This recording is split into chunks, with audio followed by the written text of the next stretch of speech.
What's going on, everybody? What's up? What's up? Liquid, how you doing?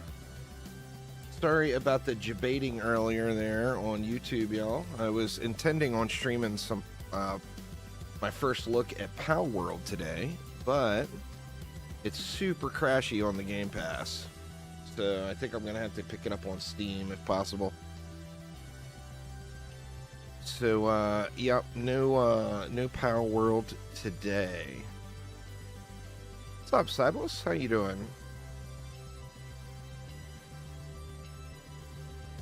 Right, I think I'm ready to go. I'm just gonna continue on with the Countess for right now.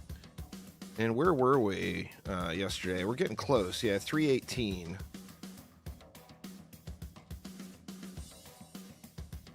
All is good on DD2 right now. Nice, nice.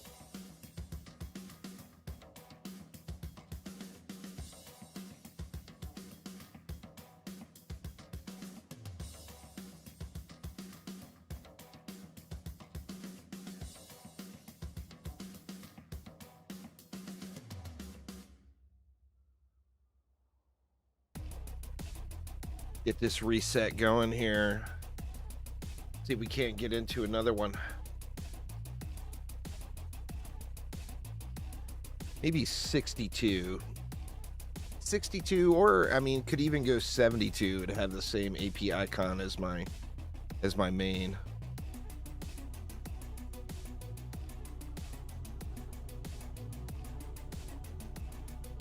But yeah, anyway, how is everybody's weekend starting off?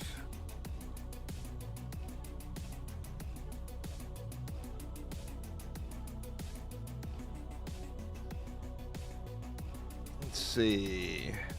We got a controlled burn there.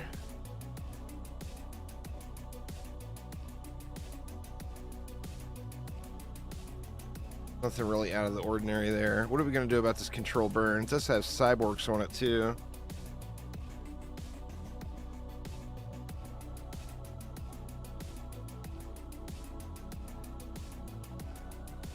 Go something like that, I guess.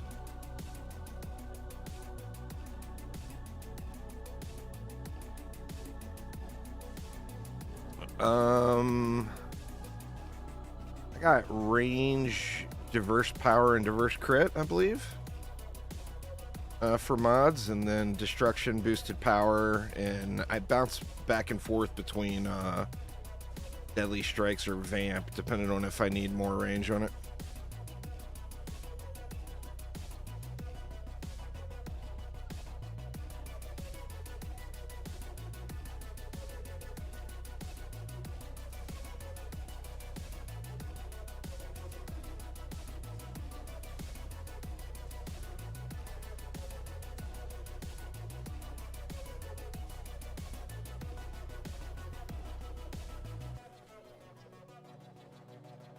I think this will work.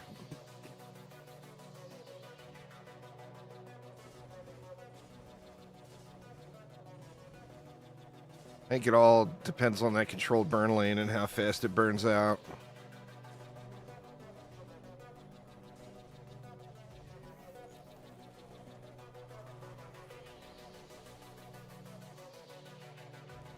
Yeah, let's see how it holds.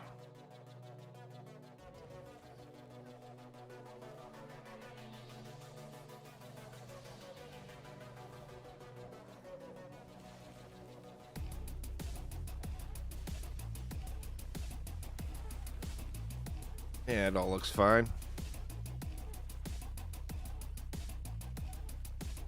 So far, anyway. Anyway, so what's good, y'all? What is everybody up to today? Like half of my friends list on Steam is playing Palworld. I'm a little bummed I wasn't able to get in.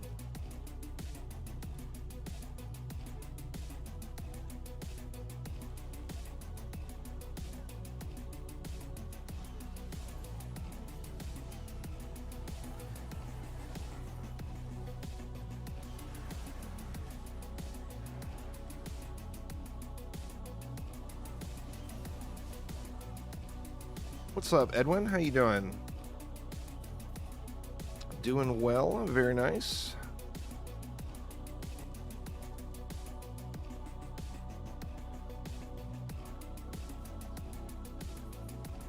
seems like a smooth sailor so far.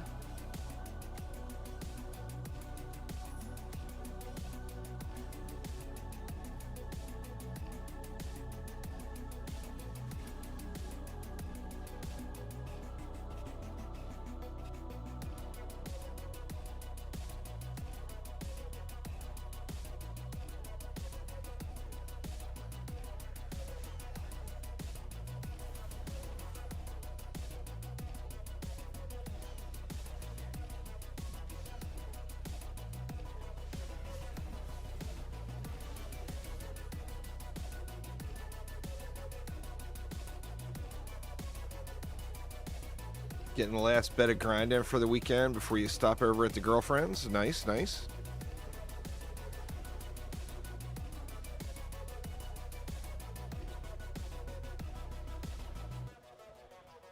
I'm not sure what I'm going to be grinding on this weekend. Thanks, Sir Edwin. Appreciate it there, Villamar. Thanks for subscribing there, DJ. Yeah, anyway, got Palworld just launched. Got the PoE League is still just super, super addicting. And then we got Diablo 4's next season coming in a couple of days.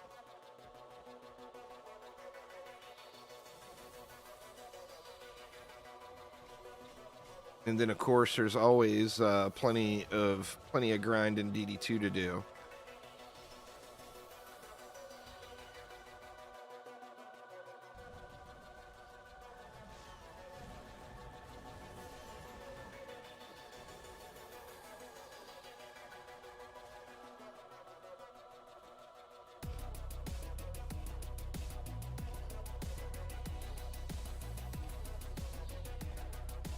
Seems like a little bit sketch over here on this frost lane, but they're all burning out.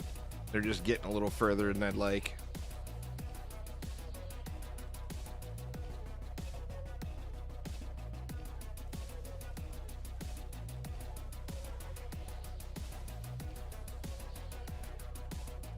What's going on there? Oh, hi. How you doing? I'm just doing H of Power resets on my alt right now. So just getting lots of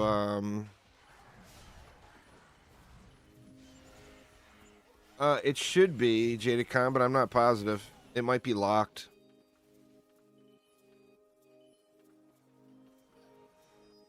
It's the same as always. The DD2 player base never changes. Really, it goes up slightly when there's an update and then goes down in between updates. It's been pretty consistent for several years, really. Oh, I didn't see I had a bullet sponge there.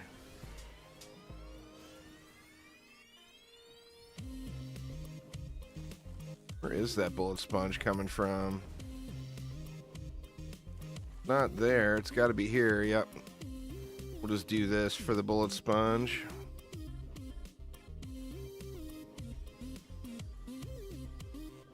Should resolve that.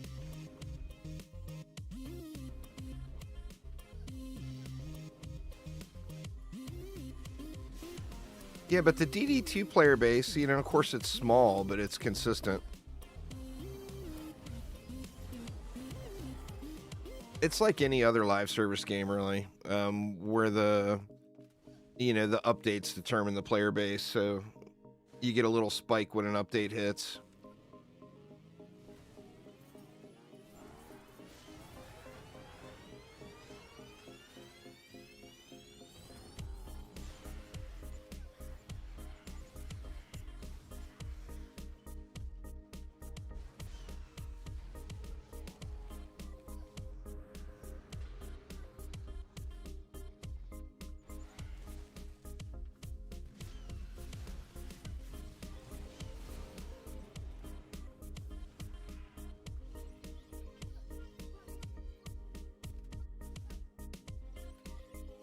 All your friends got banned for duping? Oof. Well, I mean, you know. What can you say, you know? I mean, did they deserve to get banned for duping? Well, Of course they did, right?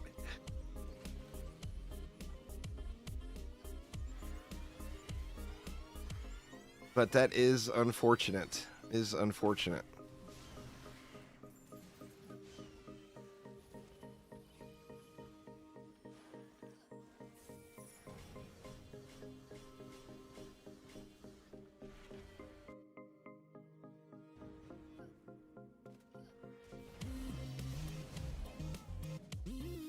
Lots of other good games to play, though, you know?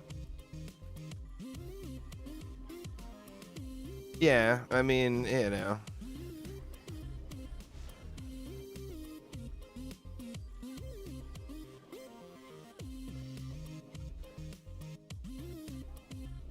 I mean, I can see both sides of it. You know, you can see the draw to do it when you know there's some exploity thing in the game. But also, you just gotta recognize that there could be potential consequences if you do it, you know?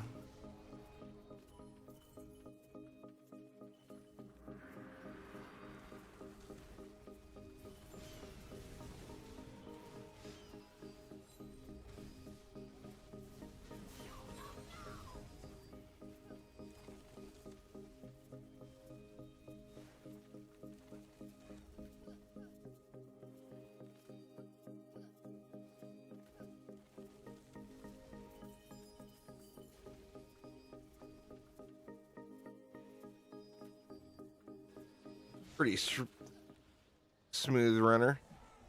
I play Orcs Must Die 3 when there's an update. Orcs Must Die 3 is not a grind game at all. So, like, you play through it. Once you're done, you know? Are you motivated to try to compete on leaderboards or get high scores or whatever? But, I mean, it's not intended to be a grind game, you know? It's a great game. I'm hoping we see more, either more DLC or more, just more anything.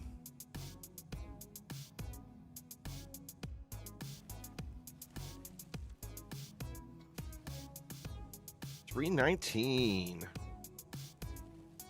2 more floors and then can get a reset in.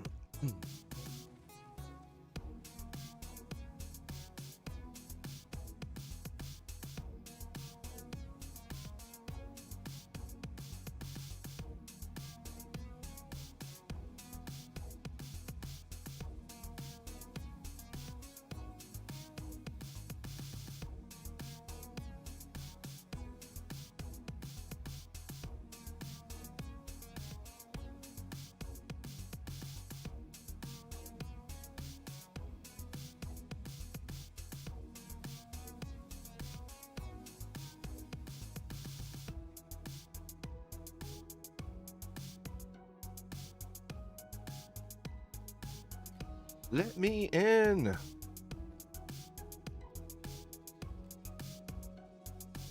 No 10 out of 10s to start the day. Looks like it's Frozen Path week. I think that means it's Frostfire Remnants next week. Maybe. I don't remember the rotation. All right. See, we got a bullet sponge over there.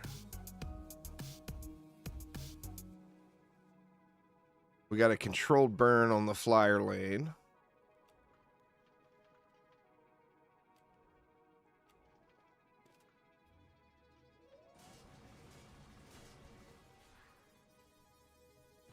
Who we got there? Aramir? Indeed.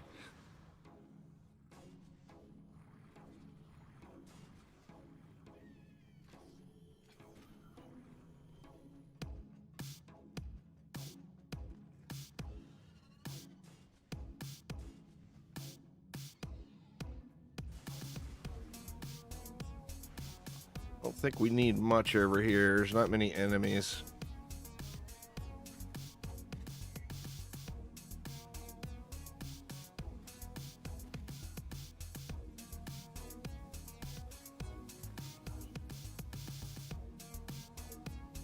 Where was the controlled burn? Oh, the controlled burn is here.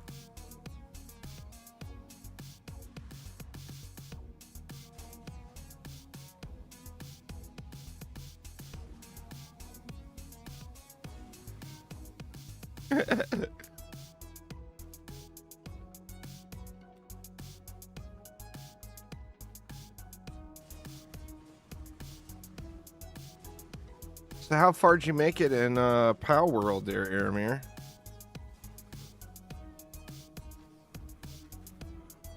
Or is there... Yeah, I mean, I don't know. I'm completely going in blind. So I don't know anything at all about the game.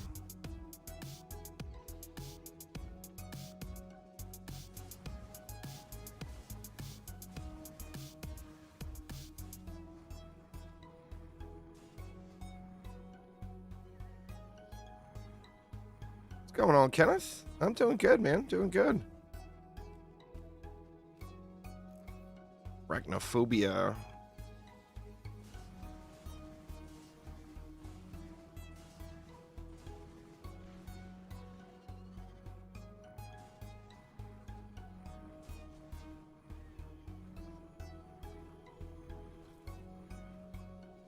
A little wonky, but it'll be all right.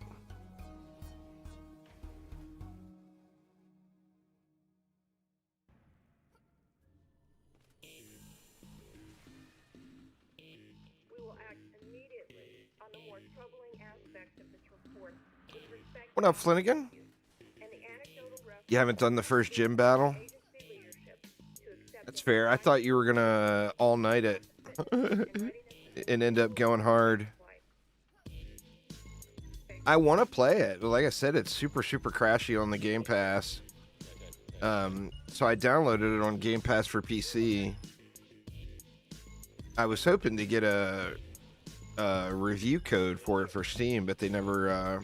I waited too long to apply, I think, so they never responded.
Oh, well, that stinks, Kenneth. But you're better off learning the game anyway. That's one of the downsides to a game like this. Is it's a, at heart, it's a strategy game. So learning the various elements and not just powering through things with someone else helping you. Learn the various elements of the game, and then, of course, collecting all the shards and everything you need.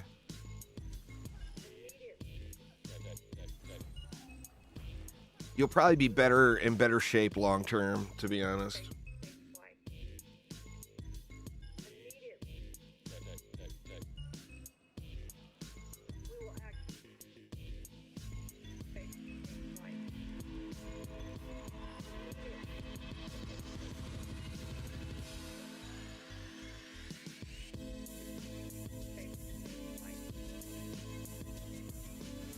Fasten over there.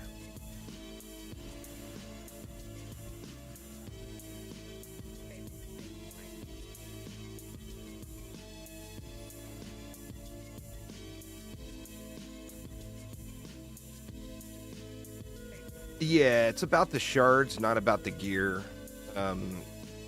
The gear you find are just there to hold shards and mods. It's all the power comes from shards and mods.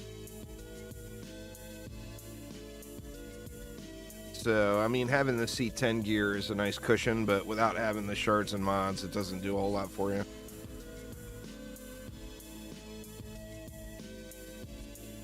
Mainly the, shards first, mods second. Cannabis, thank you so much.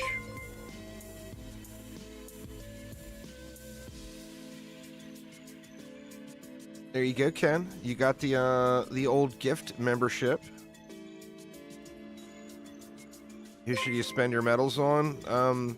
Any of the new characters are really powerful, or the newer characters. So the mercenary, the countess, are all really good choices.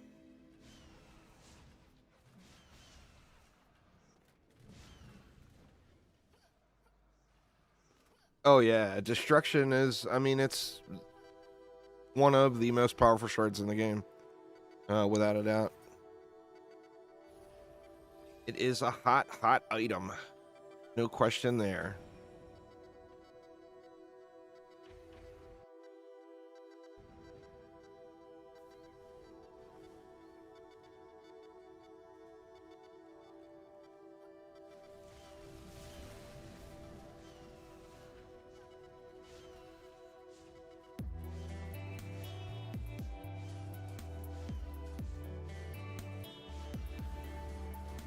Can you level anything else in your character? I'm not sure what you mean there, Spooky. Thanks there, Cannabis. Appreciate you watching.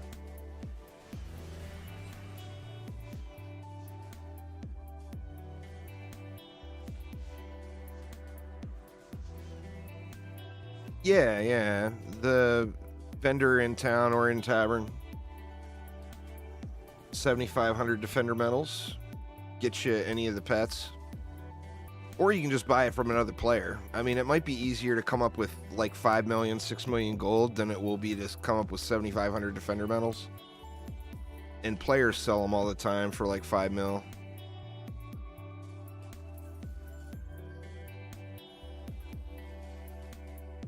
But either or, you know.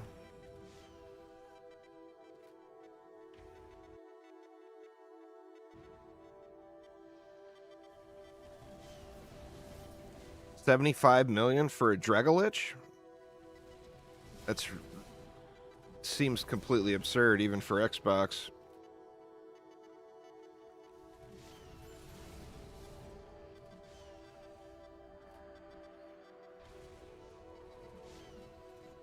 I mean, shit, if that was the case on PC, everybody would grind defender medals to buy Dragoliches.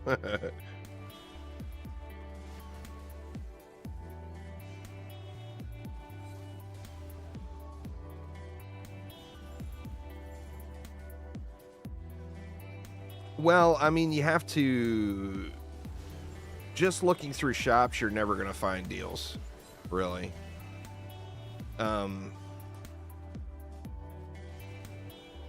Your best bet for trading is probably to join the official DD2 Discord, and they've got a trading section there. I can tell you what the average going rate of them is. It's definitely not 75 million though. Let me see, I'll look it up real quick here. If you're on my Discord server, there's a spreadsheet that's got kind of average pricing. Of course, it's not 100% accurate, but because the market is so unstable. But let's see, Xbox pets.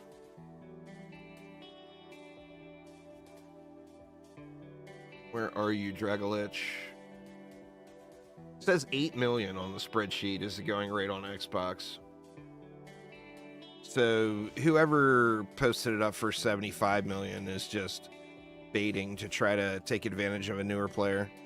That's just, I mean, that's just absurd, you know? That much for a defender medal pet. I mean, it's a great pet, don't get me wrong, but...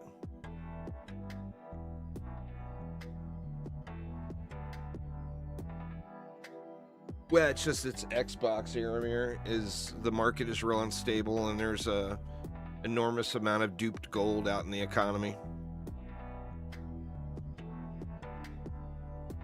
So pricing is pretty ridiculous on Xbox. All them Xbox hackermen with their dupes. What's going on there, MF Shorty Boy? The Apprentice is usable. It's not one of the better base heroes, but I mean the Earth Shatter Tower is very powerful. And then later in game, the Frosty Power setup on your Frostbites is pretty powerful as well.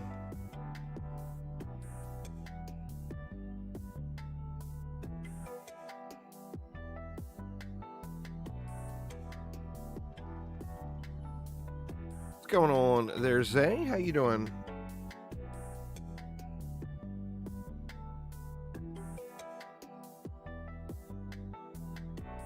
Farming some Onslaught for the weekly. I got lucky. I got the crit weekly this week, so I don't even have to look at it. It'll just complete. Quite nice when you get those.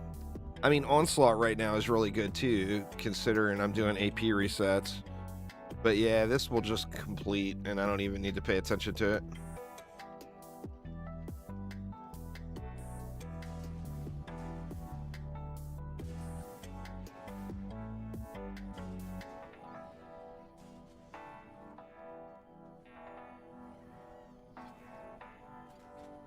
Sure, we don't have any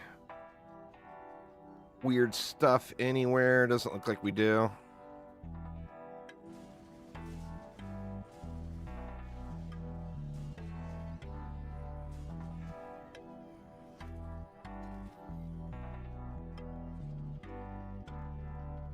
The easiest way to do that is going to be to go into the Demon's Lair incursion and like spam proton beams at the spawn and then just let it run. Don't end the waves. Just because it'll continuously run until you down the boss for each wave. So just don't down the boss.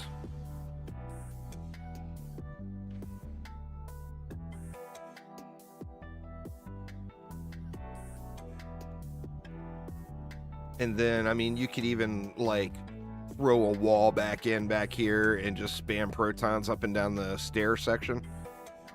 Would work.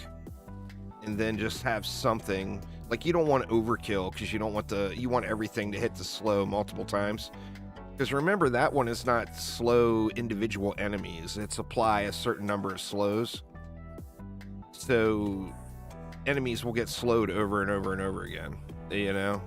By the proton beam. So the best thing you could have is a whole shitload of enemies just parked on top of the proton, and then they'll get slowed multiple times, and you would knock that out pretty quick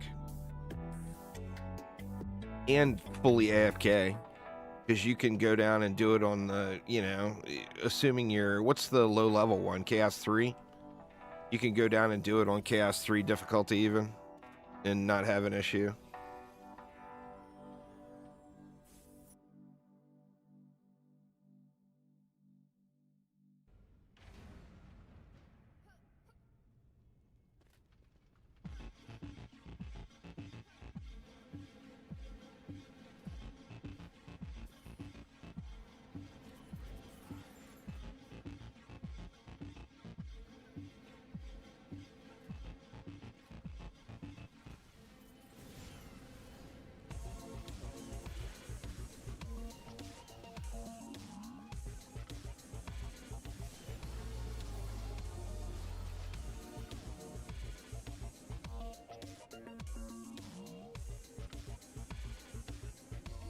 That's a good one for the crits and everything. I mean, it's a good one for pretty much a bunch of the weeklies.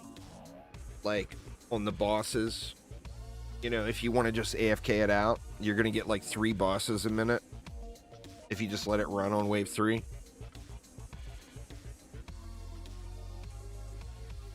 So you can do the bosses, and you can do crits, slows, any of that stuff.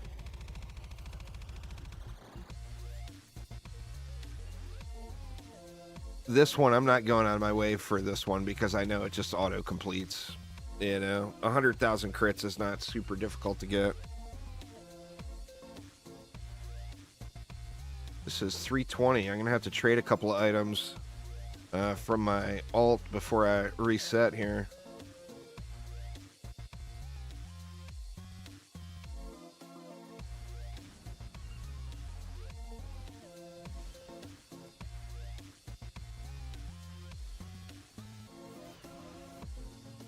I forgot to invite Aramir. Dang it, I'm always forgetting.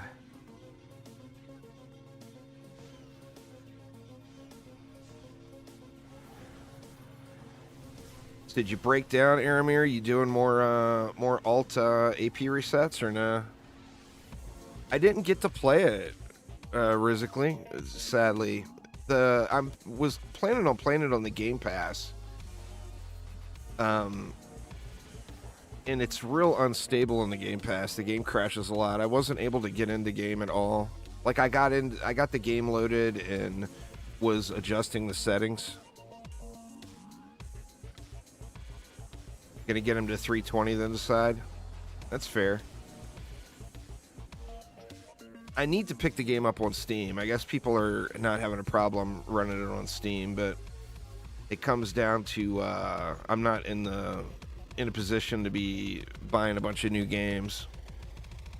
And the Game Pass I never take advantage of anyway, so I was hoping to be able to play it on the Game Pass.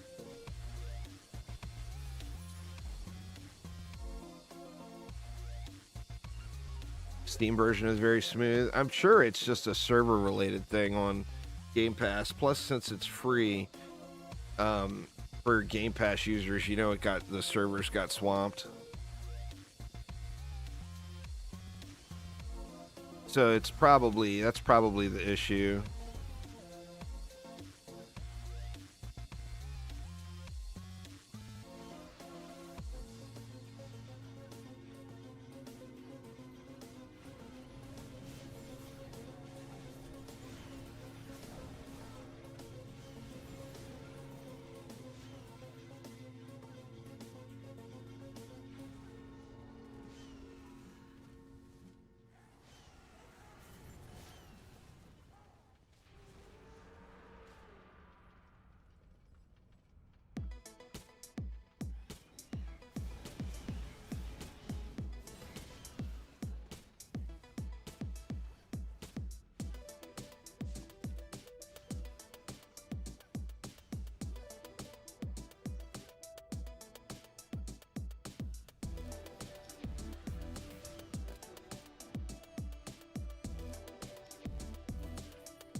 I'm sure it's probably worth,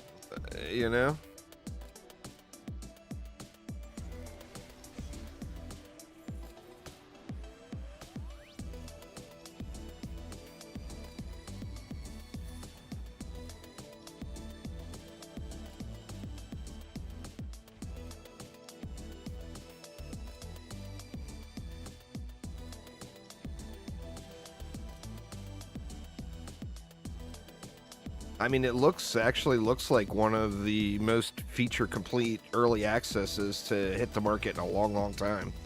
Like obviously it's still early access and there's things coming, but it definitely looks pretty good. What's going on there, Battery? How you doing? But yeah, if I can manage to get a review code for it, I'll probably be streaming it this weekend, all weekend.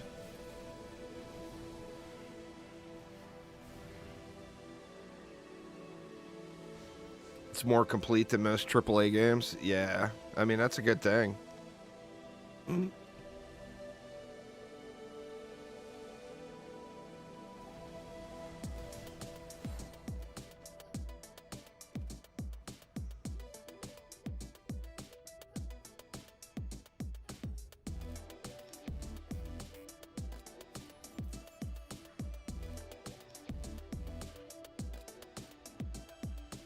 Early access means it's not the launch version of the game, and it's a way for the developer to get unfinished version of the game out and start earning a little revenue, and then also get it play tested for free, basically.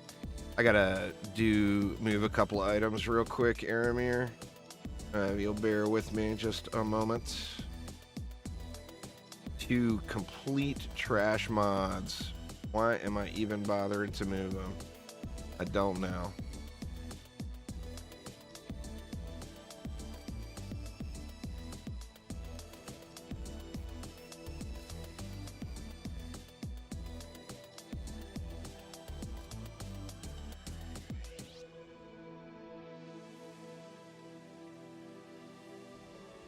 Send Aramir an invite here real quick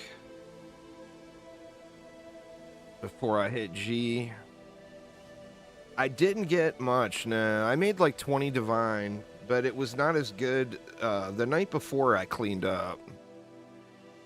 Like, the night before last, I made 50 divines. 50 or 60, and last night I only made about 20. I'm saving up for Mage Blood. Mage Bloods last night were down to 112 divine, which is, like, if I'm ever going to have a Mage Blood in PoE, this is the league. You know? I might never get an opportunity to have a Mage Blood again.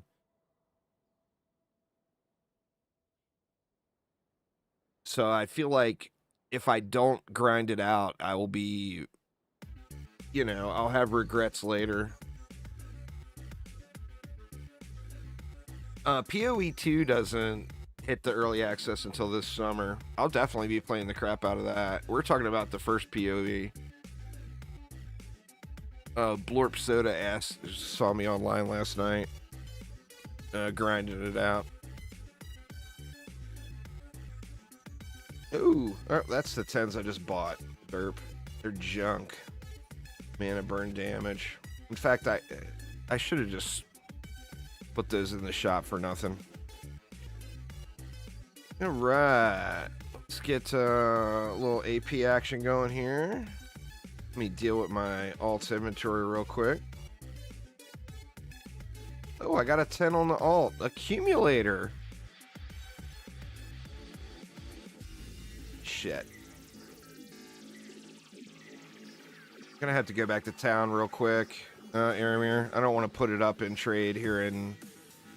I don't want to put it up in trade here in town. Somebody will yoink it.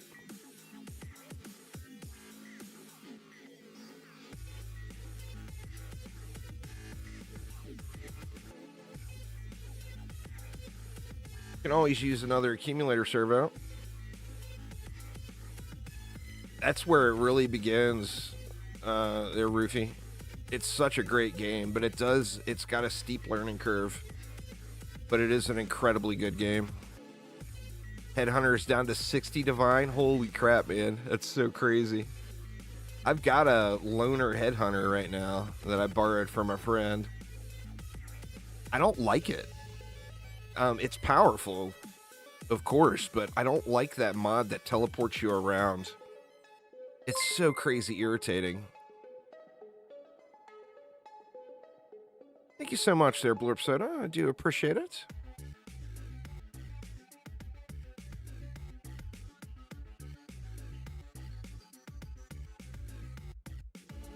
It's very inconvenient, especially like I'm playing Fulcrum Detonate Dead build.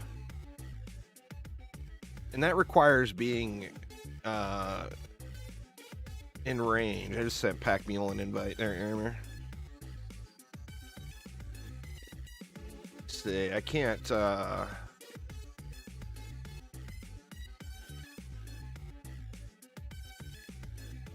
Oh crap, Chromatic is streaming right now.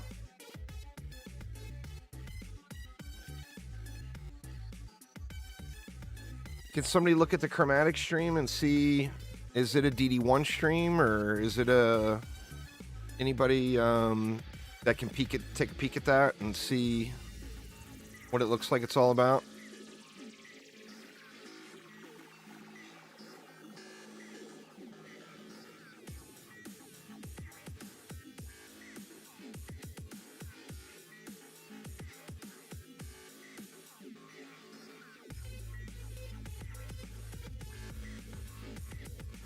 Alright, now I can go do a reset. I love Flicker Strike, but I want to plan it. I want Flicker Strike to be my choice. There, Kenneth. DD1? Okay. Joe playing a little DD1? Well, yeah, I mean, there's giveaways every Chromatic stream.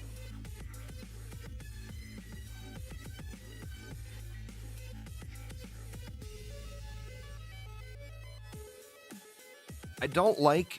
Anyway, since I'm playing that Detonate Dead build, it always requires me being up in close and personal. And, like, it teleports you away from the mob you're trying to kill. And that just drives me nuts.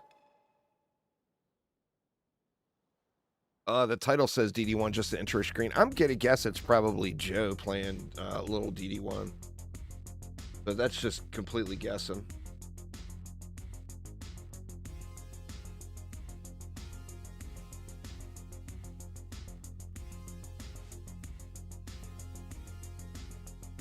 Is that what it's called? Shroud Walker? I don't know any of the proper names.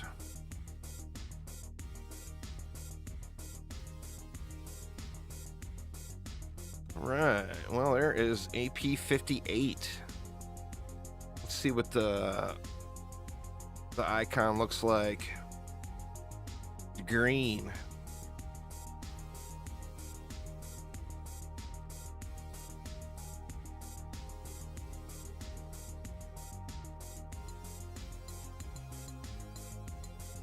All right, so we are back to 261.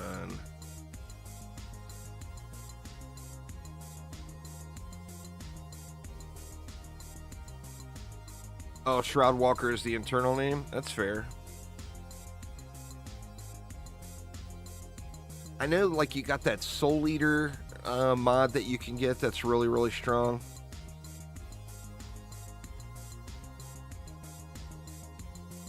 Oh, you can get rid of it by unequipping and equipping. That's a good idea. I want to get the Mage Blood, you know? I think especially with the boom build that I'm going, with the Detonate Dead, I think the Mage Blood could be really, really powerful.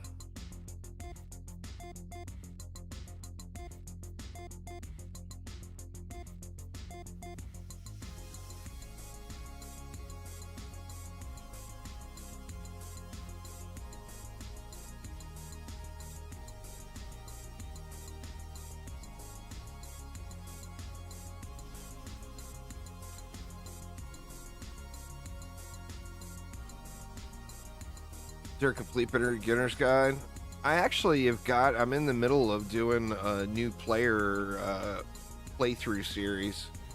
Harvey, that might help you out a little bit with kind of explanations on everything throughout.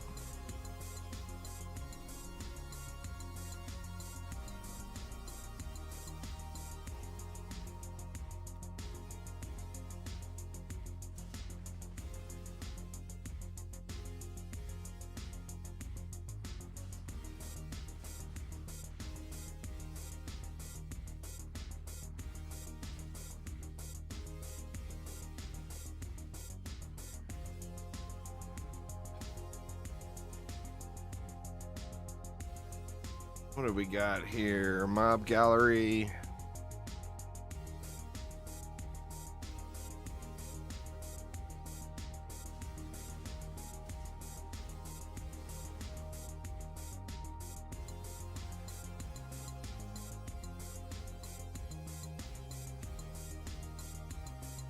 Gonna cheat a little this map. Wait, you got your barb?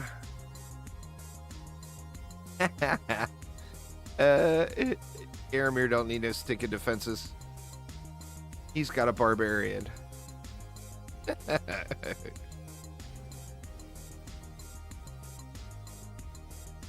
Yeah, I'm streaming on YouTube and Twitch right now. Twitch just started allowing, I mean, I was doing it anyway, but Twitch just started allowing multicasting.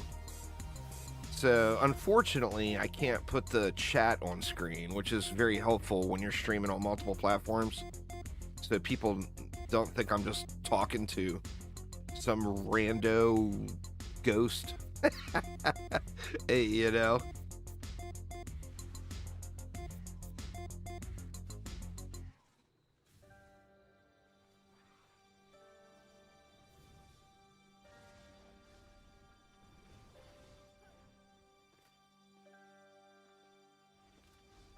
But yeah, Twitch ain't having it. They ain't having it.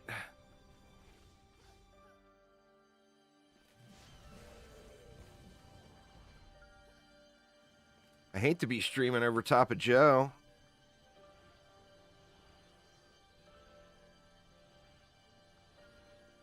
Oh, you can. There's utilities like that, but Twitch won't. If if you put that on screen, it gives Twitch will give you a violation. It's baby steps for Twitch, you know. They're just now allowing you to stream multiple places at the same time. What's going on there, Firebird? Welcome, welcome. Twitch is very greedy about that money. They want the cash. Jeffy B needs another yacht.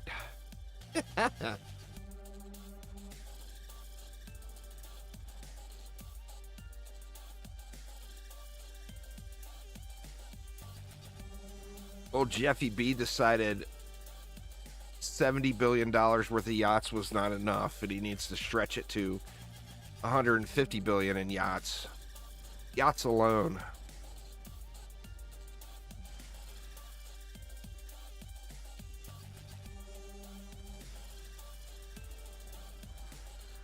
He wants to start his own yacht club, but it'll only be his yachts.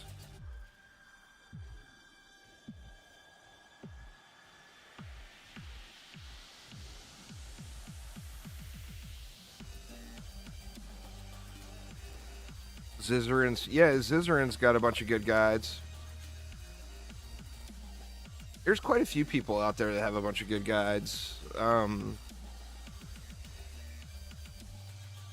I watch, well, I mean, I play so much Diablo, the max roll people are kind of ingrained in my system.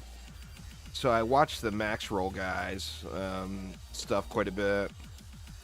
Crouching Tuna, and yeah, I mean, Pox is the king of RF. So if you wanted to do a RF build, Pox is the one. Thank you so much for subscribing there, Crystal. I do appreciate it. I gotta see Aramir's Barb Hackery in here. Look at him up in the spawn. Just shredding it. Yeah, Gazzy for minions. There's a lot of people that specialize. You know what the PoE world needs, Blurp Soda. And I may just be the guy for it. PoE 2, I guess. Probably too late for PoE now, but you know, there's a RF guy. Zizarin is like the hardcore SSF guy. Gazzy's the minions guy. It needs a spin to win guy. Someone who specializes in spin to win builds and makes them incredibly powerful. That could be me, Blurp Soda. That could be me.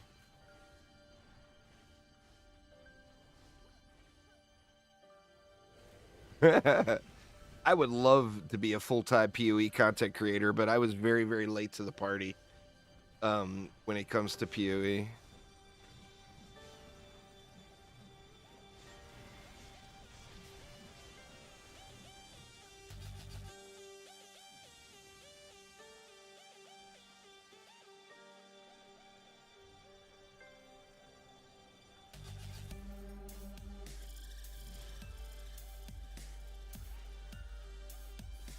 Yeah. Get some Blade Vortex builds going. Absolutely. Some Cyclone builds, some Blade Vortex builds. Hell, you could even do a little RF here and there. I mean, obviously, Pox has got the RF world all racked up. That's the problem with the Cyclone builds, is to make them really, really good, they're incredibly expensive. So, getting over that hump, you know?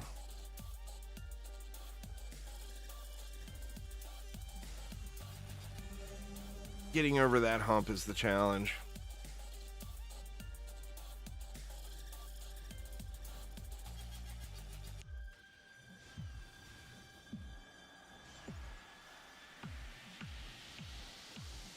Like putting Blade Vortex on your RF for exposure? Nothing wrong with that.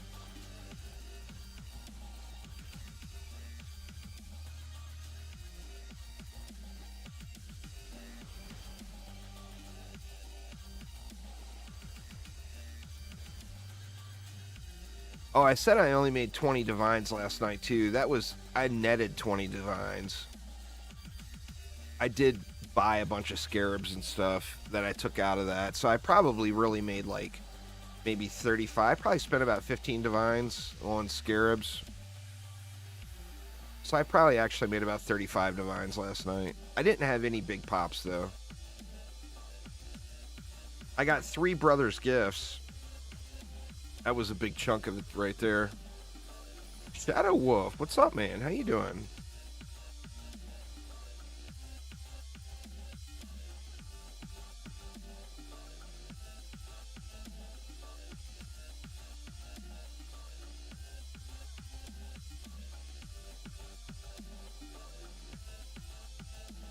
I'm doing good, man. Doing good. I'm a little bummed I wasn't able to play Palworld today, but it's a little janky on the Game Pass.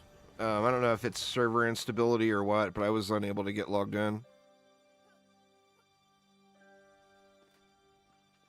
Oh, you got a bunch of stash and new gifts. It's a bummer when you see the stash drop, because you see brothers and like your heart skips a beat there, thinking you got the 5 divine card, and then it says stash.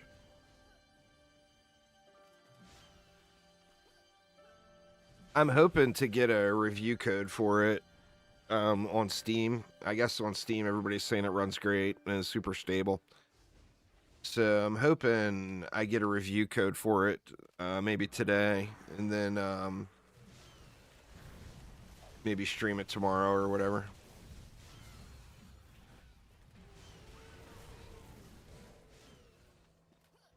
Watching the stream on your lunch break? Well, enjoy your lunch, man.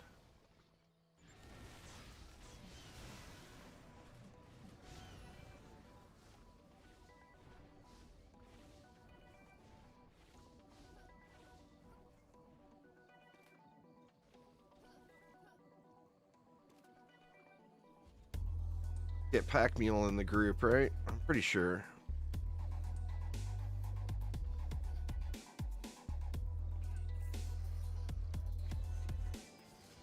Double check. Yep, Pack Mule. And very nice. Yep, now we got to go to a C9. Almost hit next.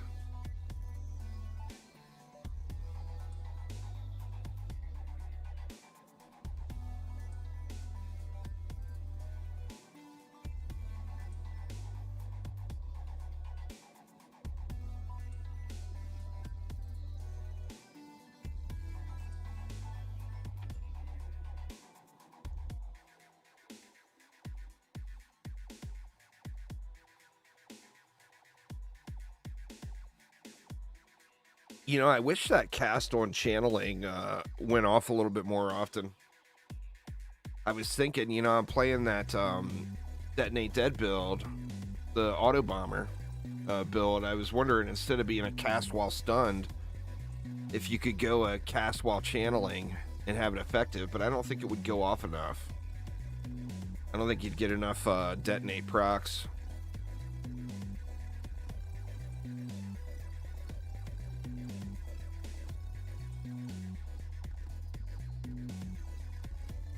Maybe if you were going poison.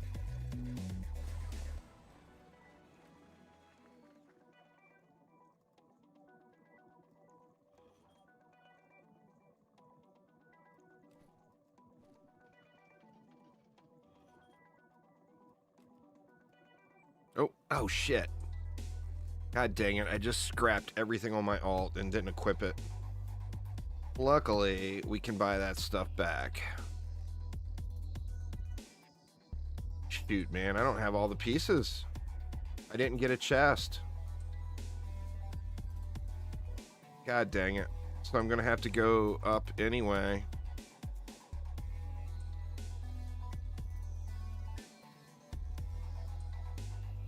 What did I not get?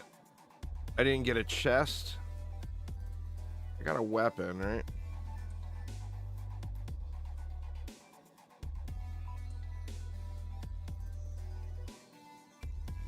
Yeah. Wow, that hasn't happened in a long time. I didn't get a chest piece, so gonna have to go one more onslaught floor. Boo.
Same map, huh?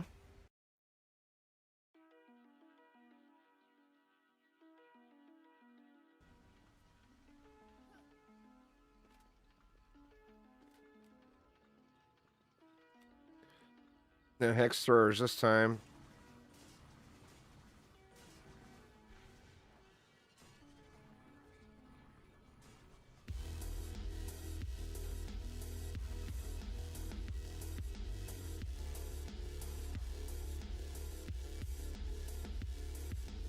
Nothing really wonky there. You gonna barb it again, Aramir down there?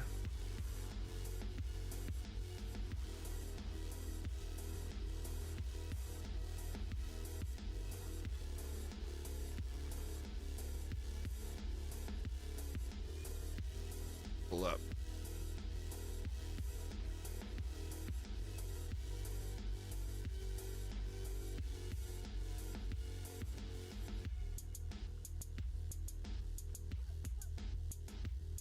Oh, I see. Got it over here. Very nice. I overkilled it in the middle. I can get rid of something. Seems to be doing better on Xbox now. Nice. Like I said, I do want to play it.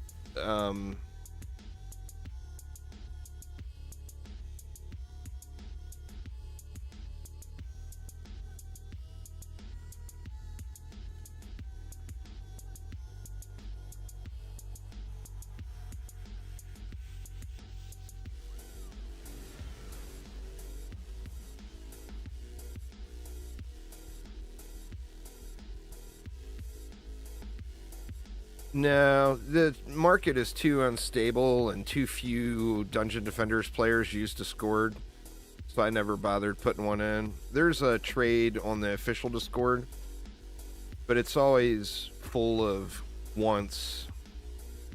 Very, very rare is there people selling. It's always people wanting. But the markets are very, very unstable, and like I said, just a very small percentage of the player base uses Discord.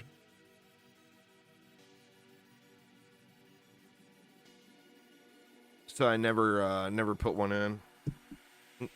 Mike slap.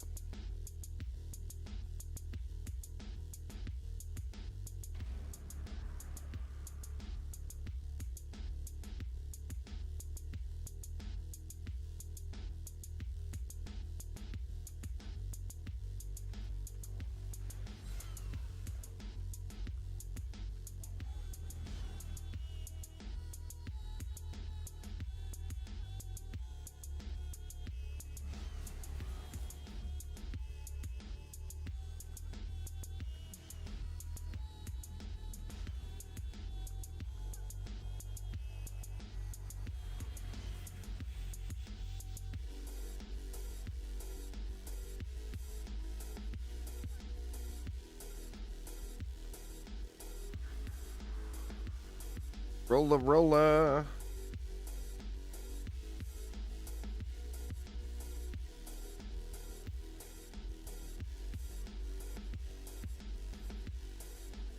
Rolla gonna take 17 years to get out.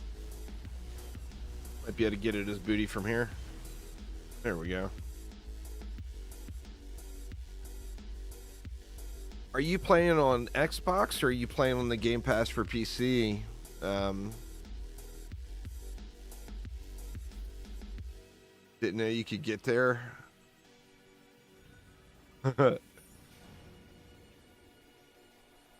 Game Pass for PC? All right, well, that's good to know.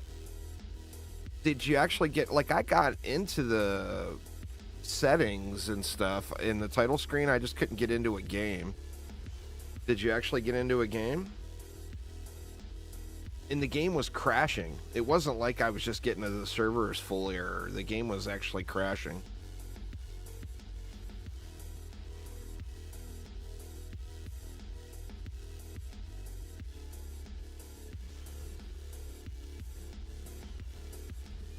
Oh, okay, nice. So they probably got the server issue or whatever it was all situated then.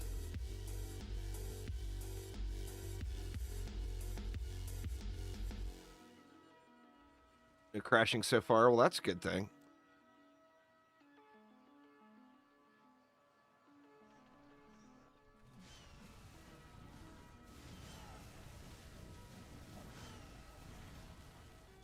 Aramir in their home.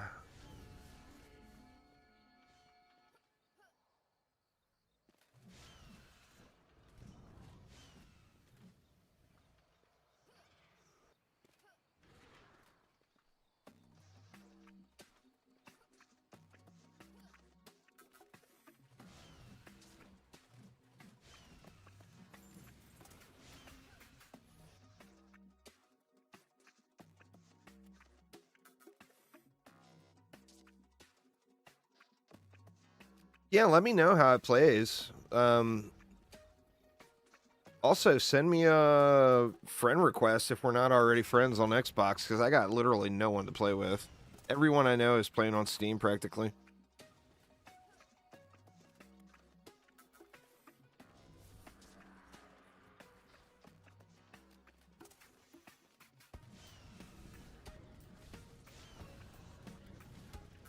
Which I'm still hoping that I get a review key for it and I can play it on Steam, to be honest. Because, I mean, he's in here now.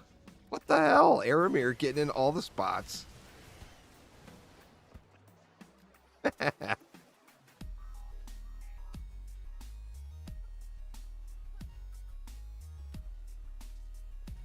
That's so funny.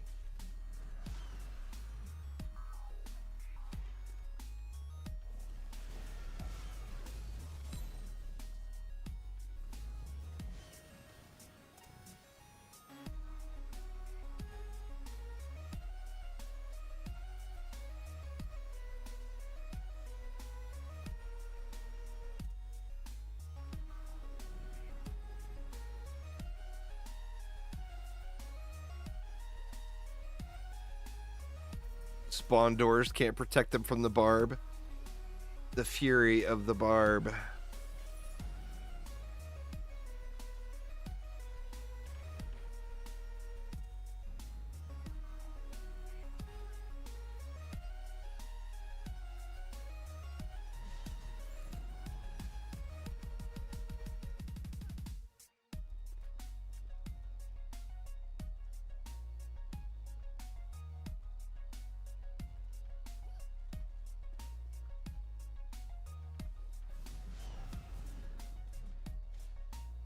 He's just getting annihilated here.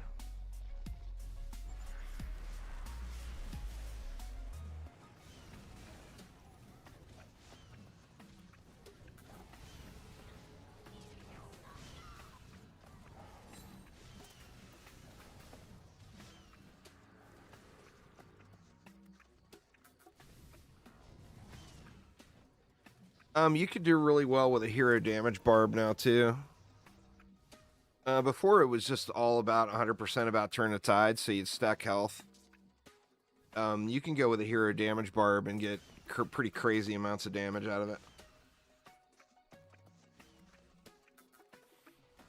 If you're in my Discord, there's a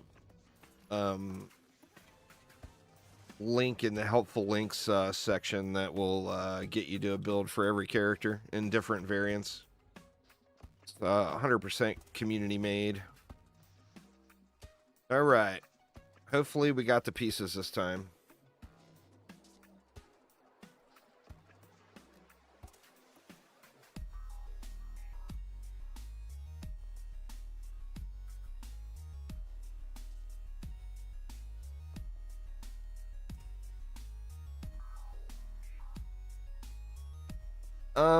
It's Mr. Juice Bags, like the YouTube channel.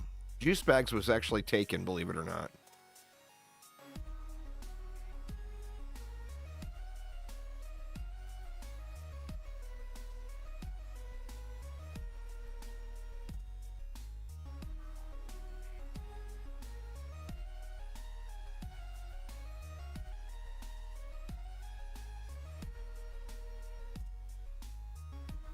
We're supposed to get more snow again today. I don't think it's going to be much today, but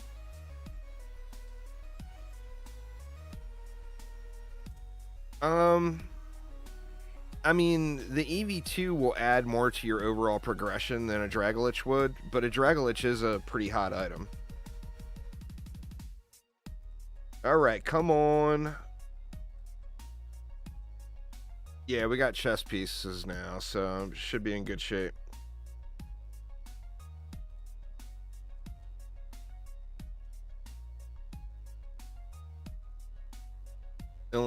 Well, I live in Washington. We're actually really, really low on the snowfall count this year. We're way behind. What's up, Snezzy? How you doing? No, there's no cross-platform play at all. Assuming you're talking about DD2. There's no cross-platform in DD2.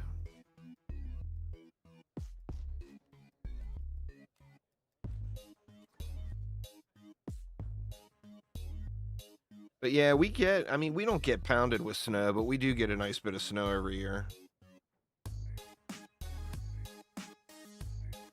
We haven't, it's been real light. Last week or the last couple days, we got dumped on pretty heavy. But this winter in general has been real mild. We've had a cold stretch. Just coming back after like 2 years. Nice, nice. DD2 is a great game to take breaks from and come back to when there's more stuff to do, for sure. There's a lot of really good games like that. DD2 is one of them. Warframe is one of them. Like PoE and Diablo, of course, you can come back anytime there's a season or league mechanic that looks interesting to you.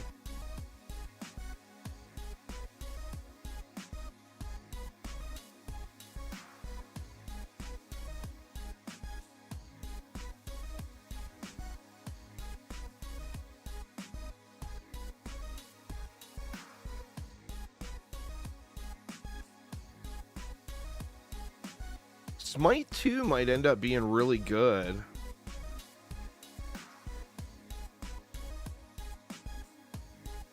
Well, there's a pretty big budget difference there, Vader.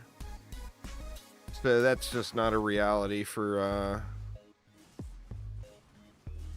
DD2 at all. Diablo 4 is fun, but it still feels like it's lacking. We'll have to see how this next season does. I mean, it's definitely a fun game.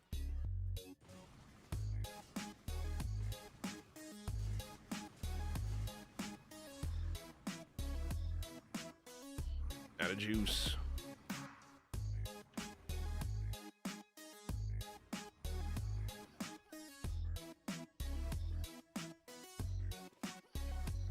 What do we got? We got Gargoyle and Tree Heaven up here.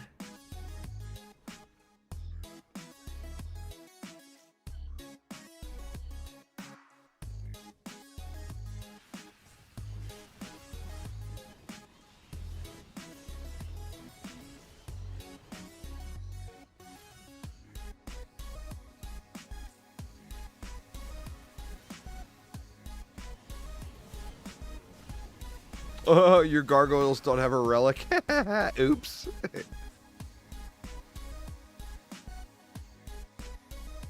In the tree, getting it done. Gotta love them trees, right?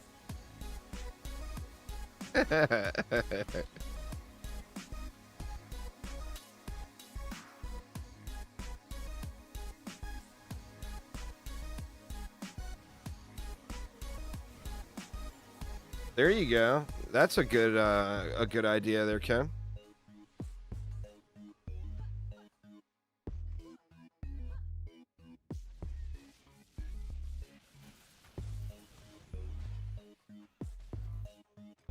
God, I need to take this Santa hat off my EV. Maybe I'll get it's like taking down the Christmas tree. Maybe I'll have it done by like spring.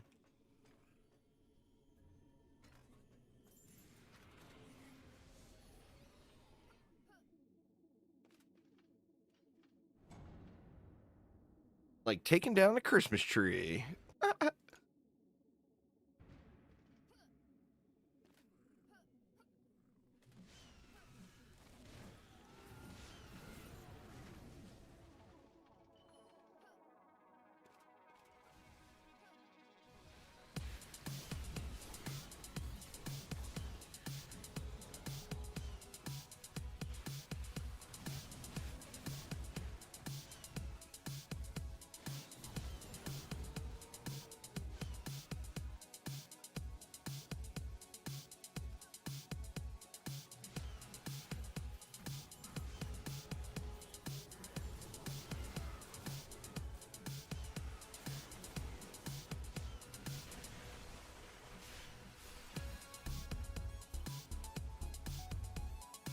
I think this weekend I'm going to try to do some giveaways while multi-streaming. I'll have to bounce back and forth. Like do one on Twitch, then one on YouTube, then one on Twitch, then one on YouTube, etc. But I think I'm going to try to get that going this weekend. I don't know. Like Nightbot does the giveaways for Twitch and it handles them very, very smoothly. YouTube, I'm not as sure exactly how smoothly that will work. YouTube, of course, doesn't have the whispering, so there's no instant message type system that make it a bit of a problem for live giveaways anyway.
Siege roller.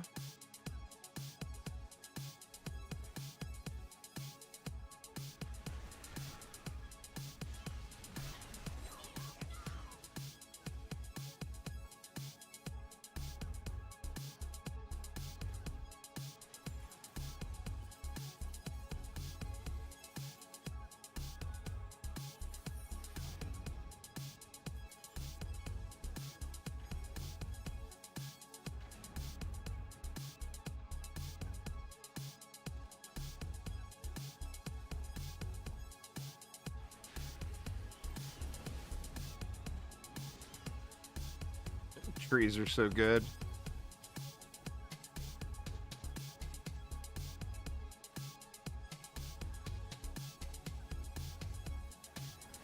Is that the anti setup you got going there, Aramir? Or is that the... Yeah, it looks like it's probably the anti setup.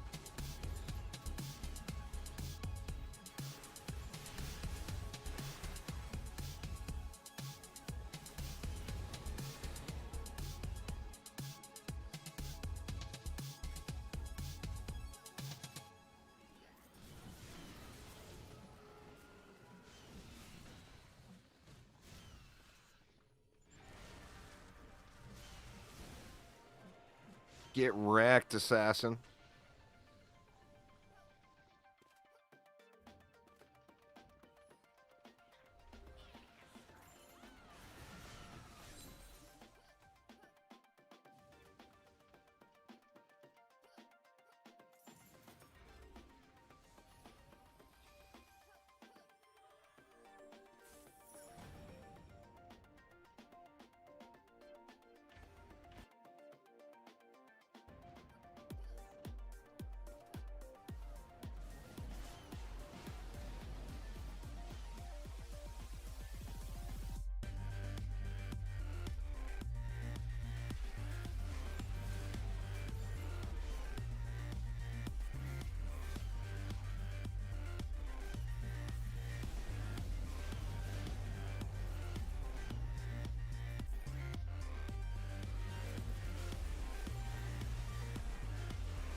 I love the Countess.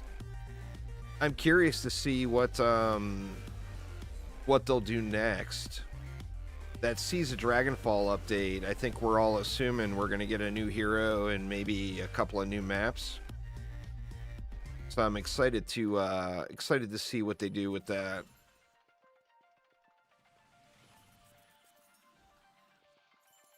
And by God, there better be a damn seahorse pet. Can't have another Seas update without a seahorse pet. That would just be rude.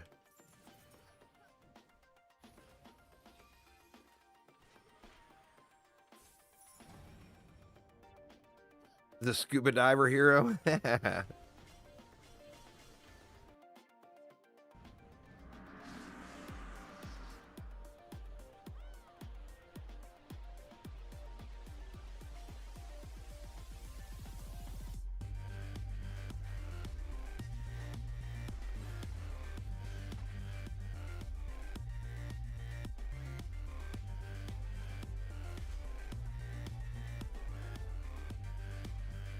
Scuba diver hero will discover Aquanos. See, I like where you're thinking there, Aramir.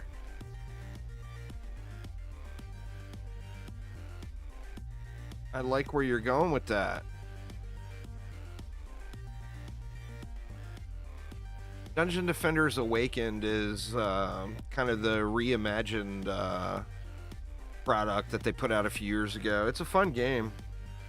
It's more like DD1, where DD2 is kind of its own thing. Dungeon Defenders 1 is kind of considered to be the shit by many. It's like the best of the best.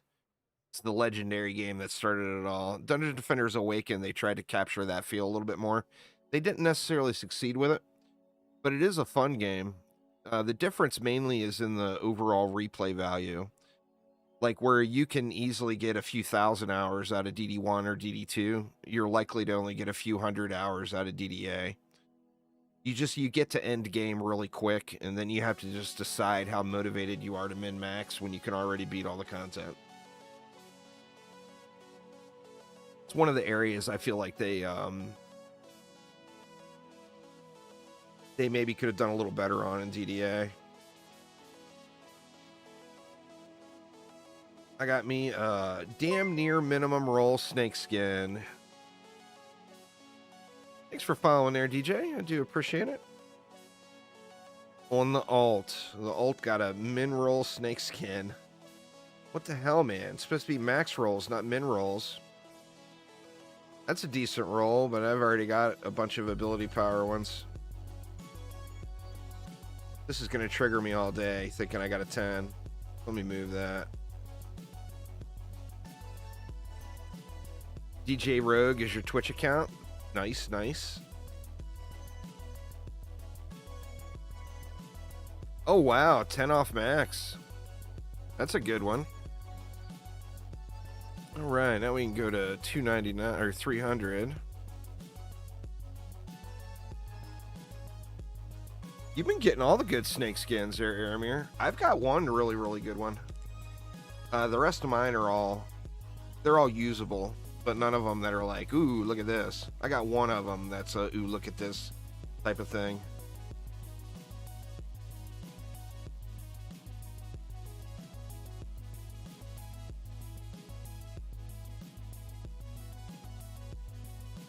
$12 off at C10.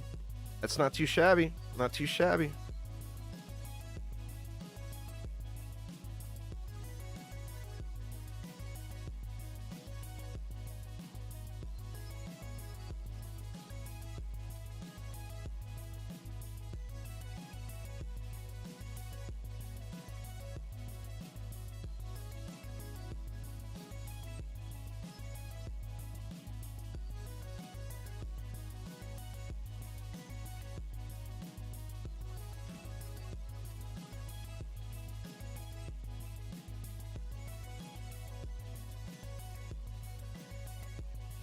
I don't really have a goal. I'm just gonna kind of play until I get bored with it.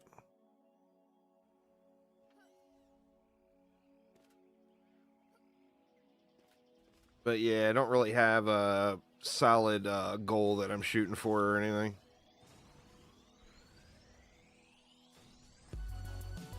Just playing to have fun and earn a little gold and crafting materials, etc. It's like you got all the juice. Aramir's got the juice.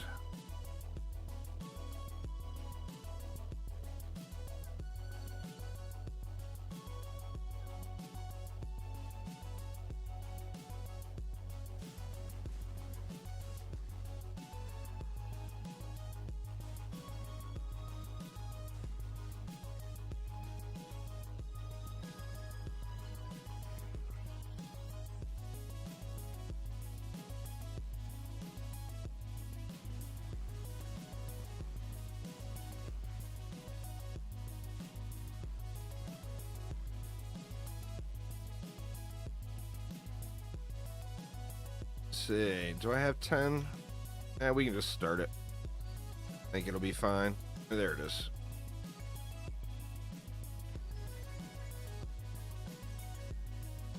Yeah, man, it is chilly today. I got a little space heater in my room here, and it is just kicking off, man.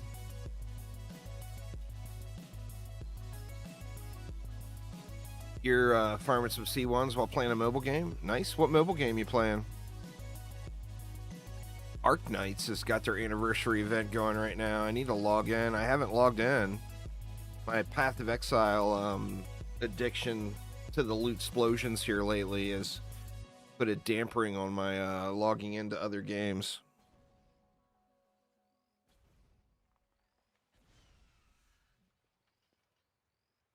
Those loot explosions are so damn addicting, man. Like, you can just one more at till 4 in the morning. What would be next for DD2? There's another update coming within the next few months that'll have 2 new maps and new, assuming a new hero. They said there's not going to be any more chaos tiers, that they want to add different game modes instead of more chaos tiers. So, I mean, that's always an option. But right now, that's not their plan. Windows got all jumbled. I hate that. Puzzles and Dragons. I've never played that one. It's on its 11th anniversary. Very nice, very nice.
Torchlight Infinite, I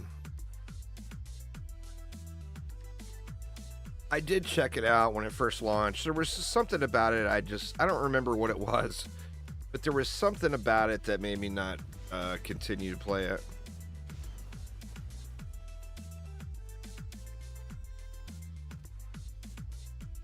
Like, as far as ARPGs go, you know, we got Path of Exile. I still need to play some Last Epic, however the hell you pronounce it. I I played it a long time ago, but I haven't played it in many updates, and they've had a lot of changes. And then, you know, PoE 2, of course, is coming this summer, which I am going to no-life that game all summer.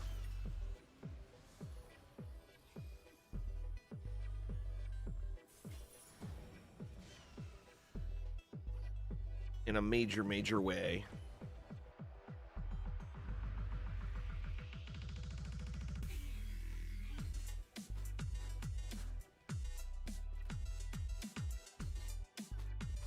Ooh, stuck. There we go.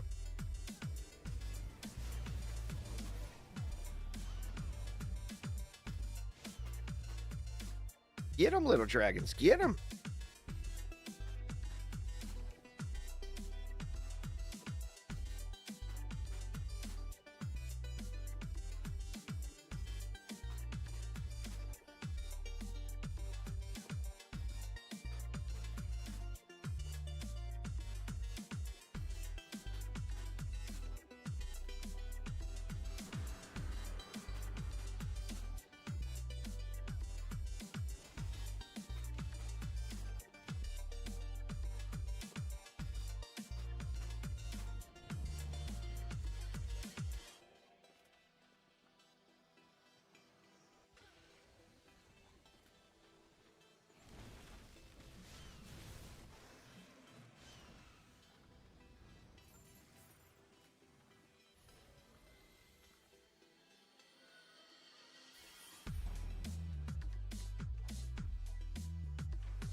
I bet you could end up getting down into that lower lane here on this side, Aramir.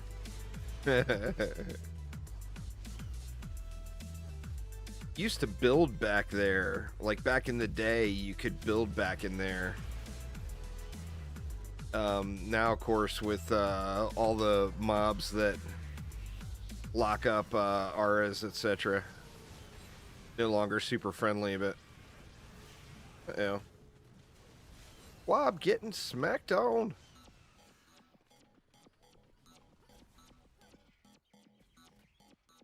Crab legs for dinner. Sorry, Quab.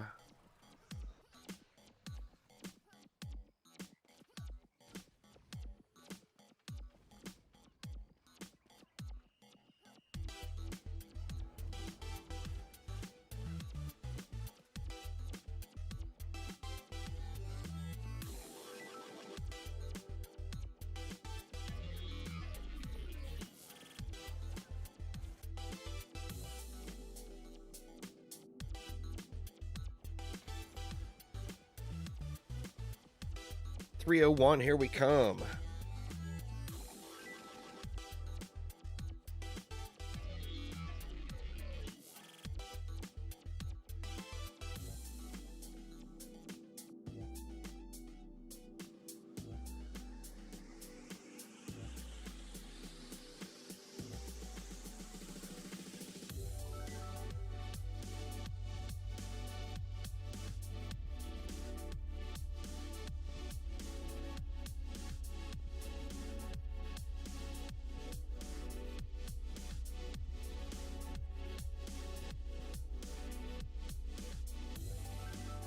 My inventory got train wrecked on my alt. Uh-oh.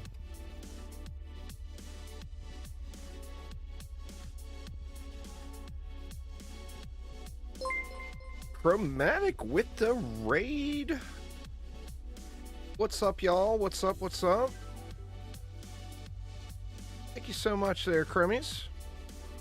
Joe getting all the Ultimate Plus gear in DD1 today. What was going on over there? What's up, next, Adrian?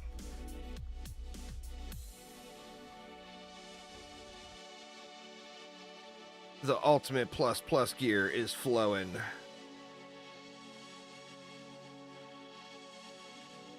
What up, Jay?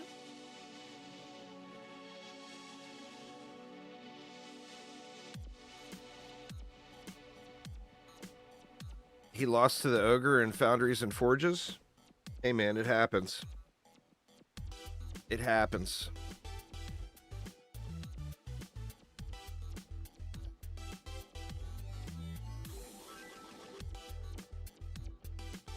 What do we got? Cyfrost, Vanguards.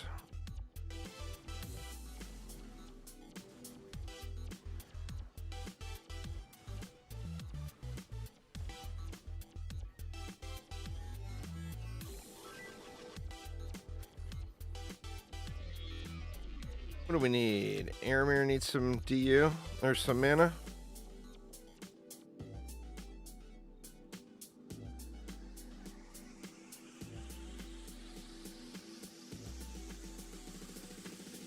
Ah. I dropped the mana. Yep.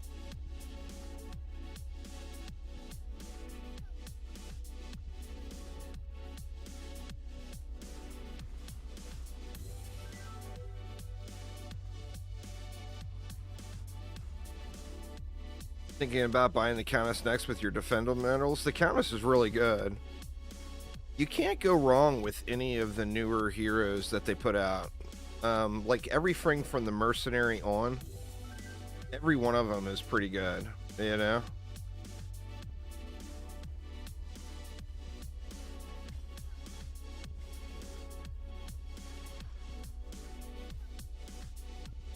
I really enjoy the Countess. Plus, I feel like she's... I like the character model, the gameplay. I like literally everything about her.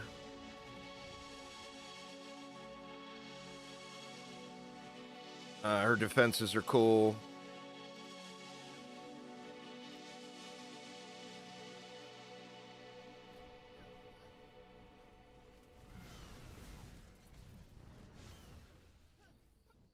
So that's why I'm on the Countess so much. The anime skin I don't really care for. I feel like this cosmetic, the one from the Defender Pass, they did pretty good on. The anime skin I'm not a big fan of.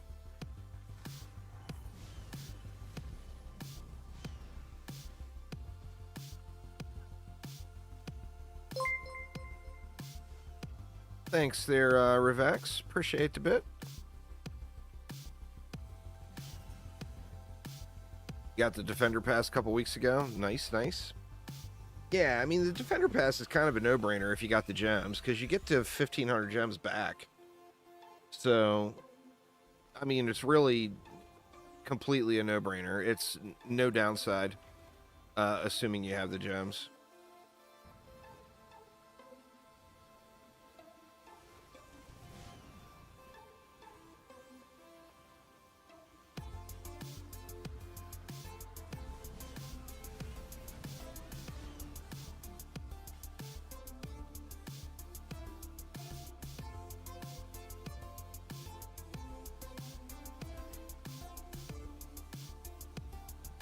Gargoyle trees, tree explosions. Gotta love it.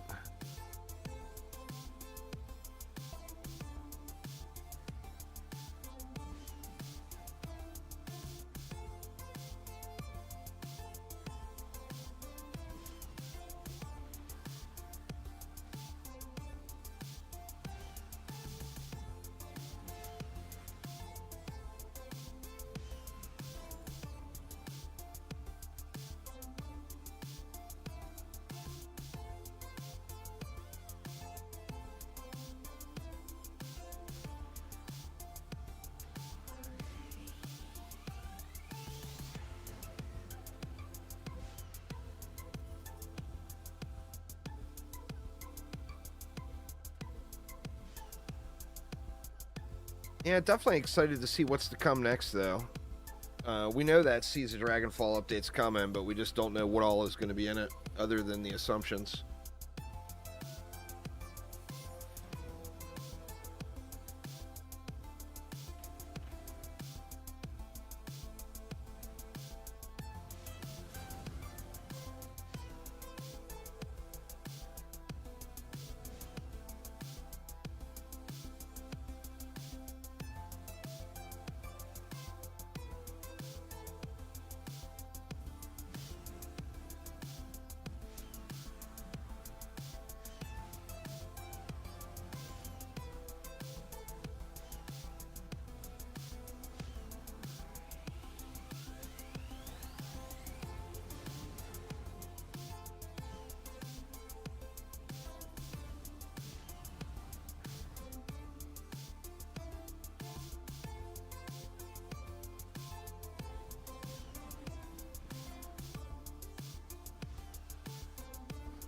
A water-based hero would be pretty cool. Well, I mean, you would think that there's gonna be some sort of a water theme. I mean, it's the update Seas of Dragonfall, you know? So you would think there would be something along those lines.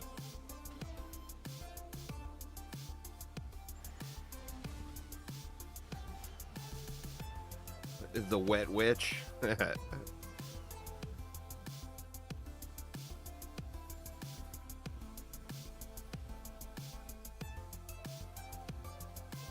I'm hoping it's not.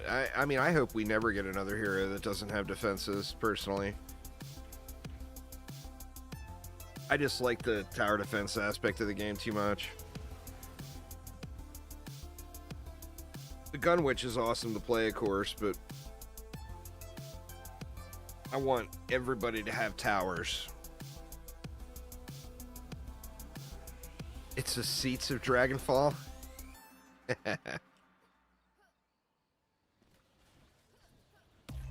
It'll be Etherean leather farmer.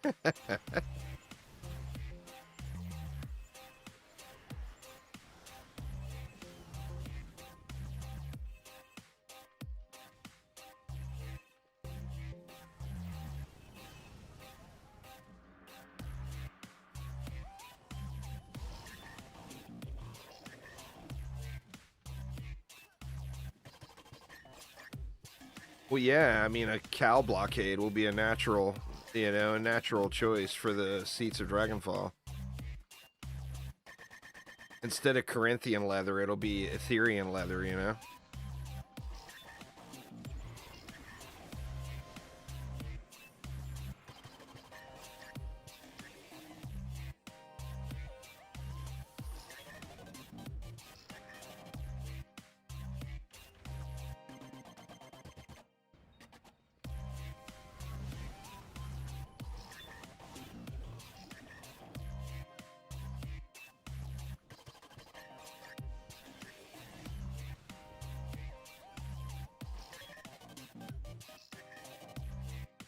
The Wagyu 80 DU defense.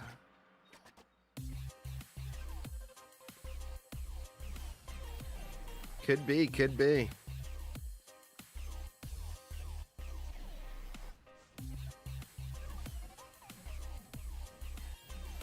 I saw a thing about those cows. I've never had I've had Australian Wagyu, but I've never had the real deal.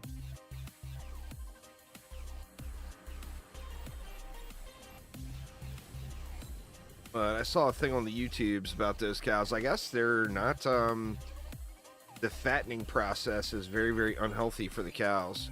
You know, the deal with the Wagyu is it's got, like, incredible fat content that just melts. But they, I guess fattening the cows up to get them to that stage is not very healthy for them. It's like the equivalent of force feeding a human until they're obese.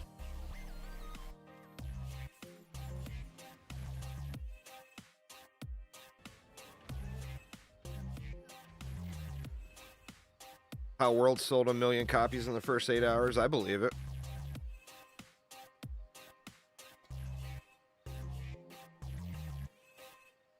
I mean, that game is seriously hyped.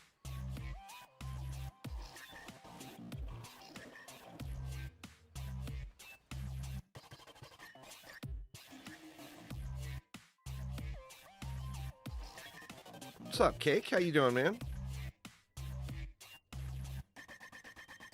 How's your Palworld experience going there, Cake? I know you were playing it earlier.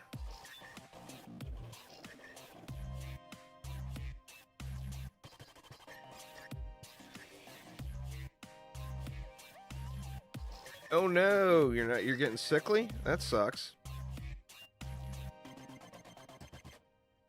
Well, hopefully you're feeling better soon, man. Get you some rest.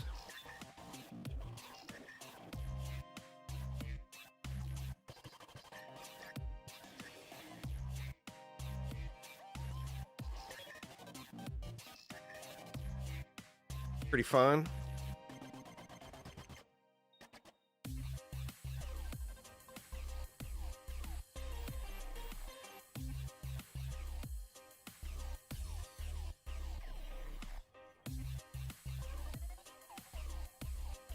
Oh, you missed 2 days of work? Oof.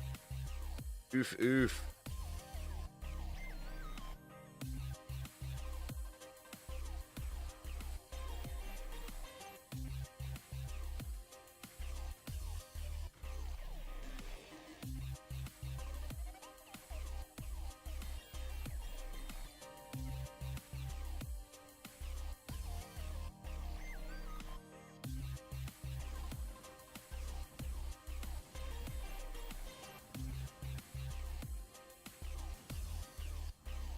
Oh, Aramir bolted. I didn't notice.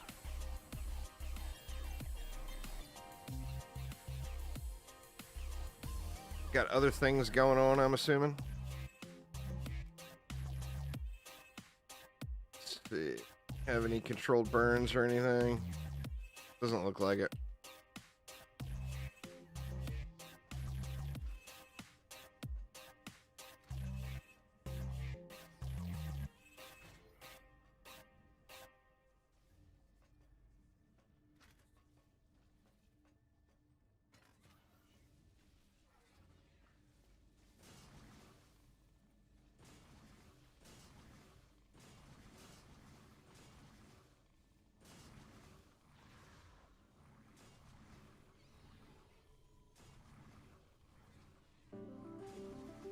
No kill, quite like overkill, right? Maybe?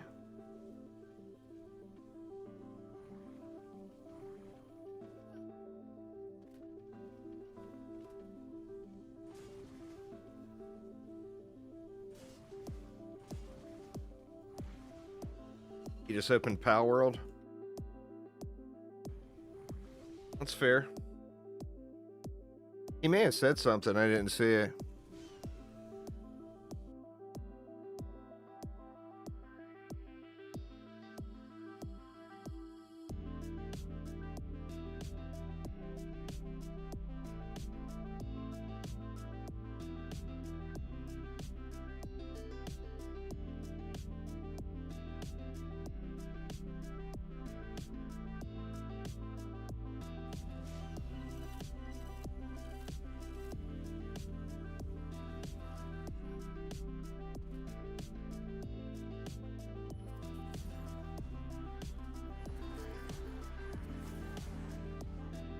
Well, it's still usable. I mean, nothing wrong with the power chip. It just gets outclassed by other mods. So nothing wrong with using that until you get a better one.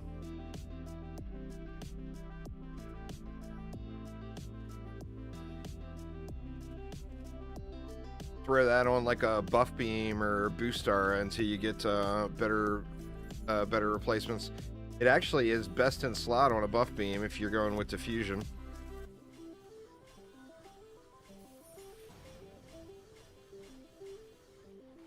As far as the calculator goes, anyway.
I think Aramir might have a group that he's playing with in Palworld.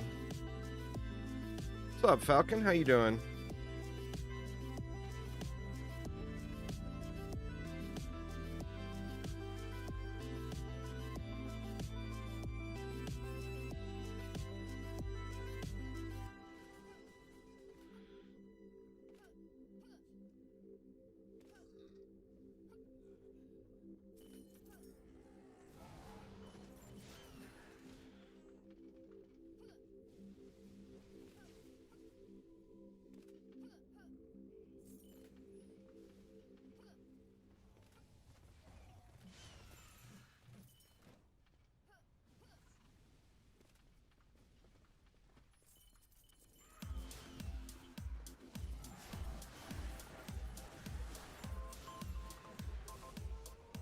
Nice. It was real crashy for me earlier today on Game Pass, but I haven't tried it since then.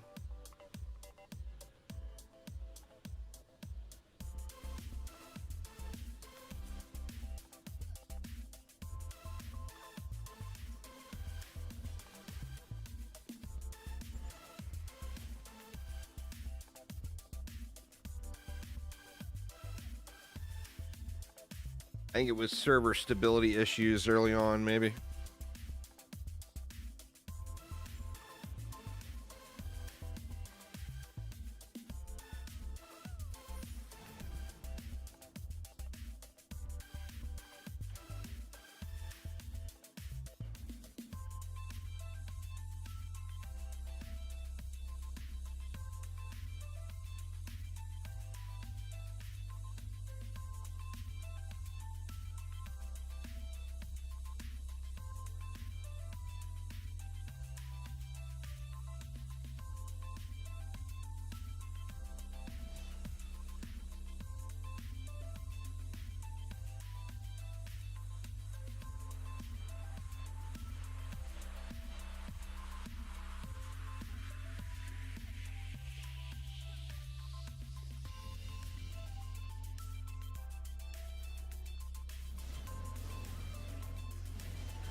Yeah, it looks like Aramir's playing Palworld with some friends.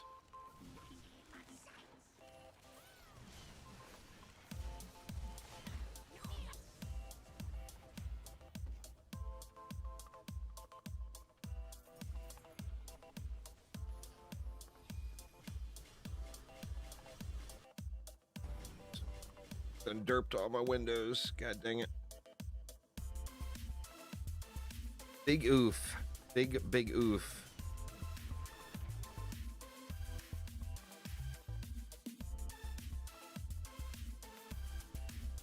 There we go.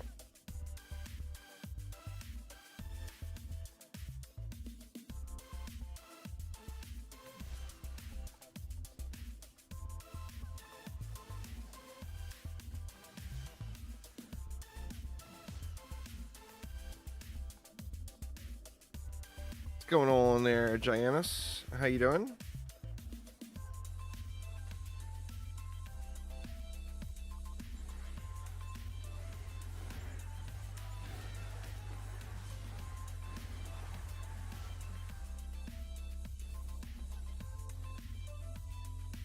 I don't really do carries there, Falcon. Every once in a while I do some public matches, but I mean right now I'm doing AP resets on the alt, so definitely not on the agenda for today.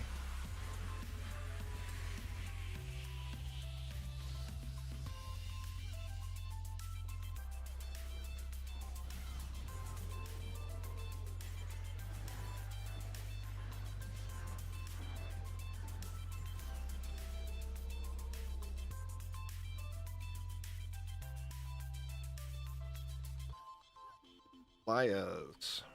They're dead. They all dead.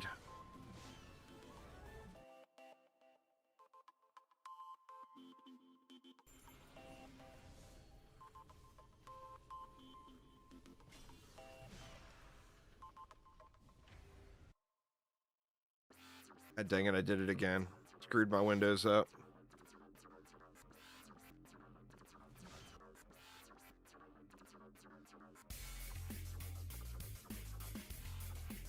$302 in the bag. 18 more floors to go for another reset.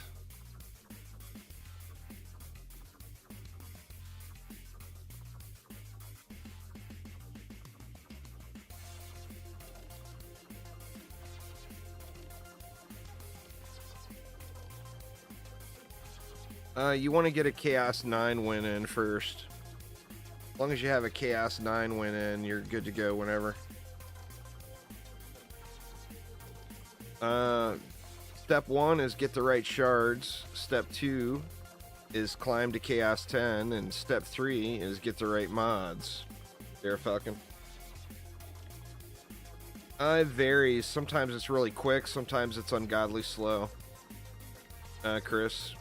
They're, you know, hate to say it, but their track record is not good. Sometimes it's almost instant, and then, like I said, other times it's like super, super slow. What we got? We got a controlled burn there.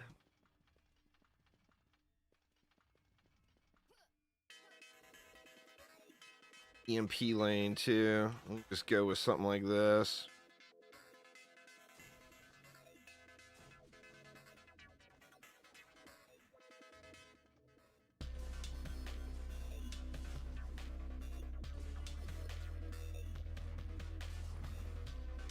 Well, this is AP resets, Cake, so I don't think, you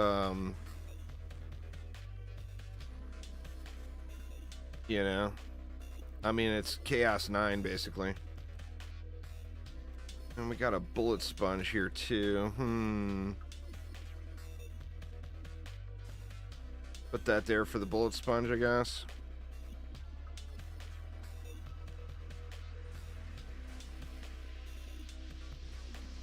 What you need to do is get your ass in bed, dude. You're sick. You're missing work. You need to get you some sleep, man.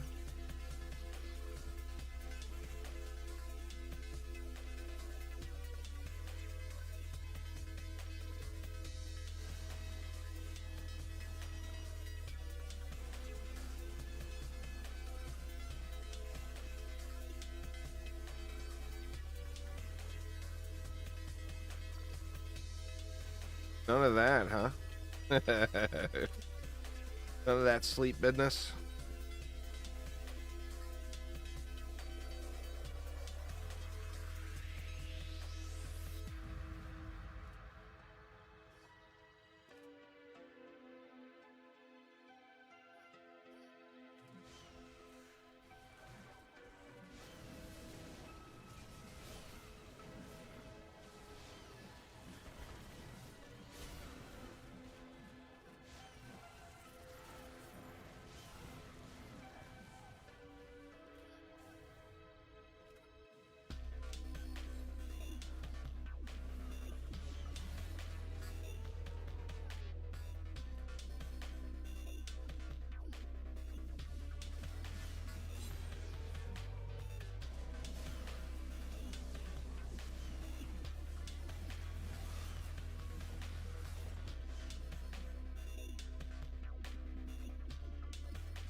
Your best bet there, Chris, if you're a Discord user, is send Chromatic Joe a message, maybe. Might help expedite things. If you can give him the support ticket number, he can look into it a little bit quicker.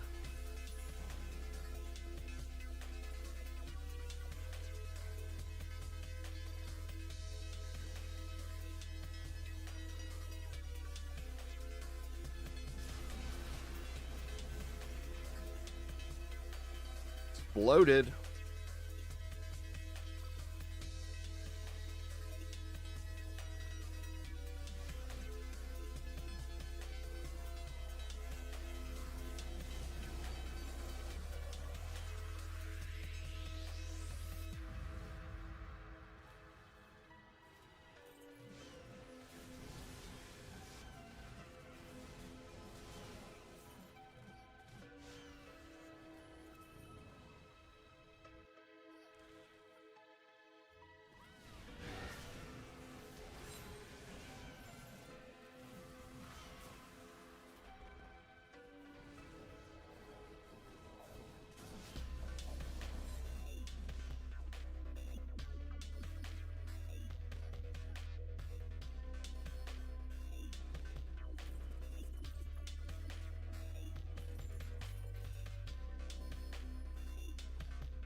Captain just gonna get wrecked up in there, huh?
Let's see what the 62. I don't think the 62 AP icon looks very good. You can always go to 72 maybe. On the alt, that way I get the same icon that I have.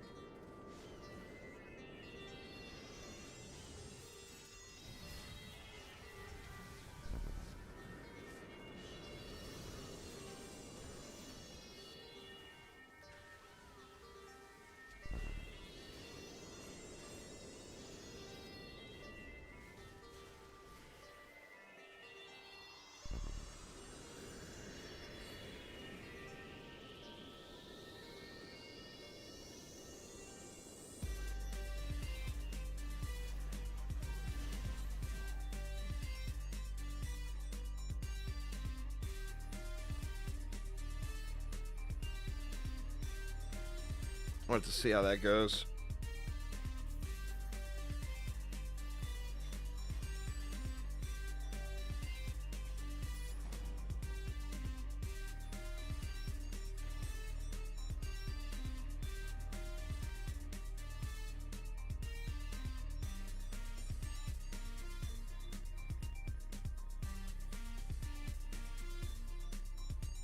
See something real quick. Sorry, y'all.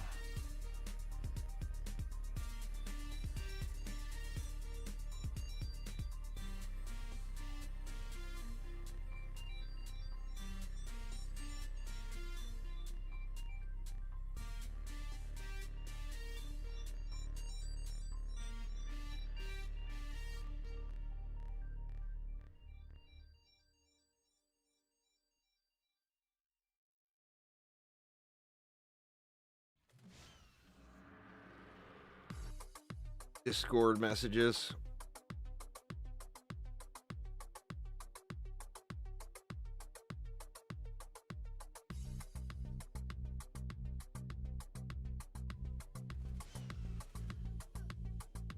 %70 full. Oh man. Am I getting spammed with junk stuff? I don't think so.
Getting a nice bit of crafting material saved up from doing this too, which is quite nice.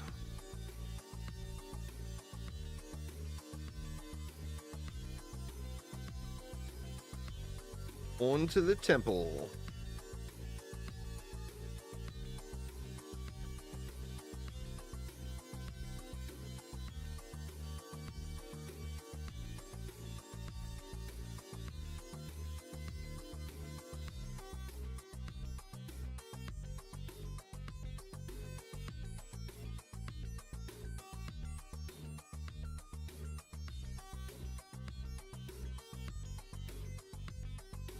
Load already!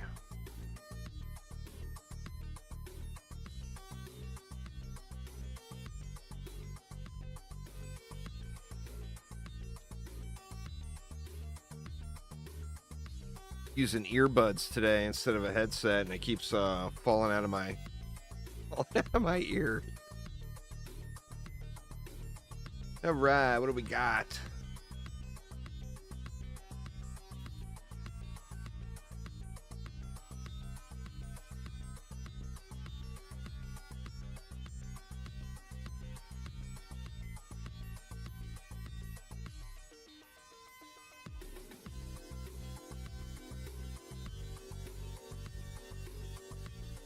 Right, let's see.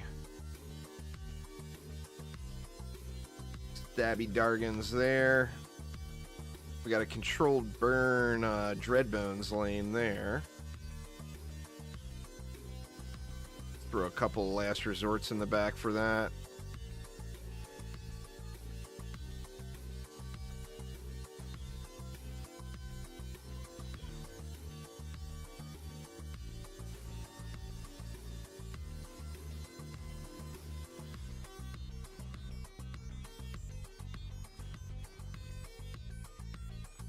Might be overkilling it. See, we got a mob gallery here.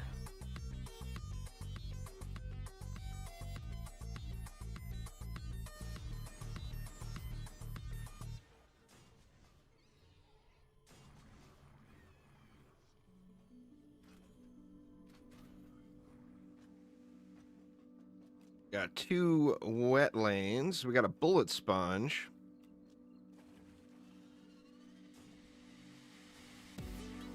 Do that to help with the bullet sponge.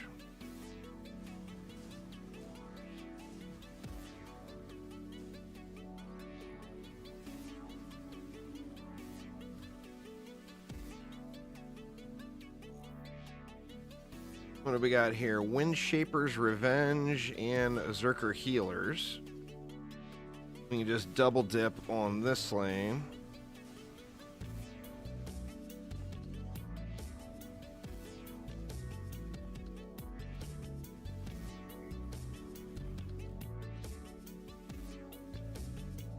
Stabby Demon Eyes and Draken's Barrage.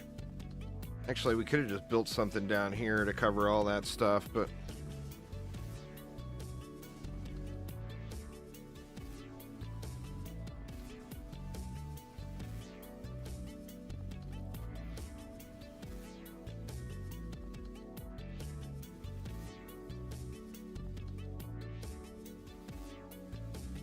Throwers Healers, Psylava Whoppers.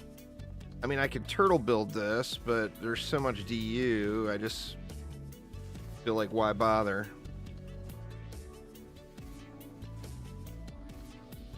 Excuse me. What, it's still over 300 for this bottom lane.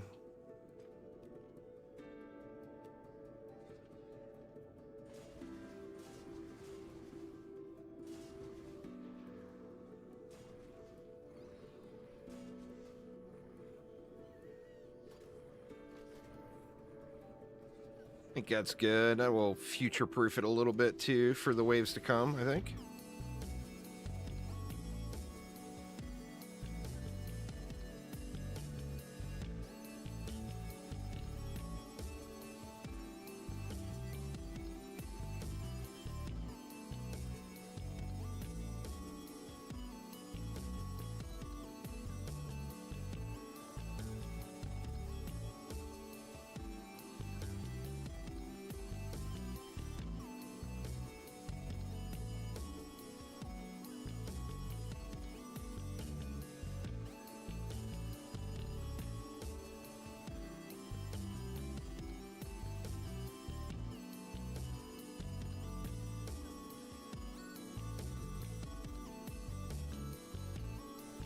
Looking good, looking good.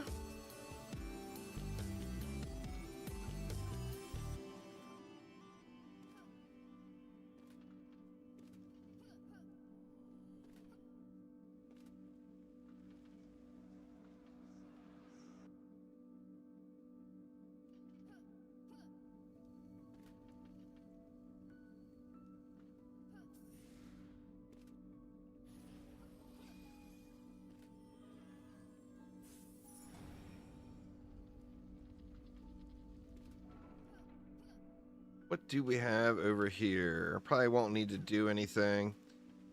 We got a little Curse of Kazi action. Just add in a couple more birds.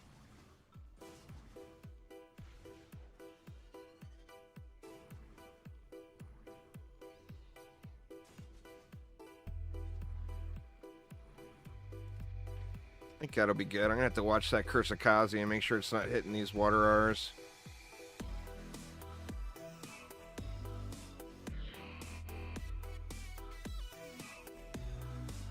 Oh, it's an, actually our Arachnophobia lane. I don't think I'll get any kobolds.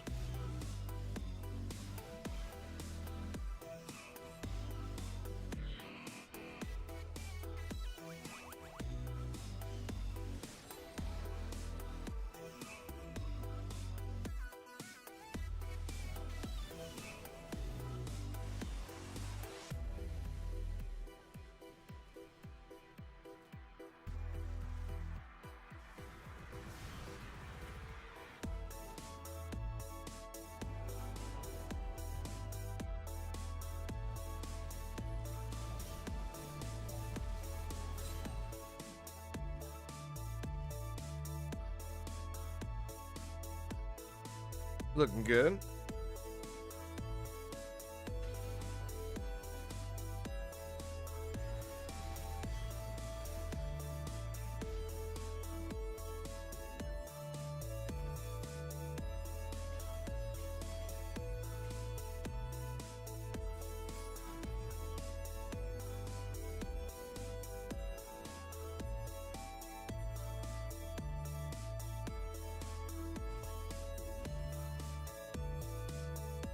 Same thing here. We can just add on more birds.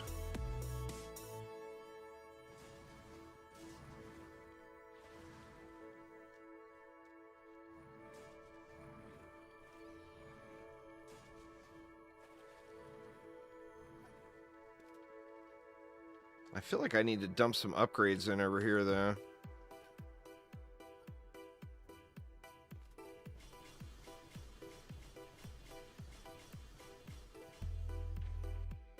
Just blow it all there. See if that holds without me intervening here. We do have Curse of Kazi going here, or that could be the web, actually.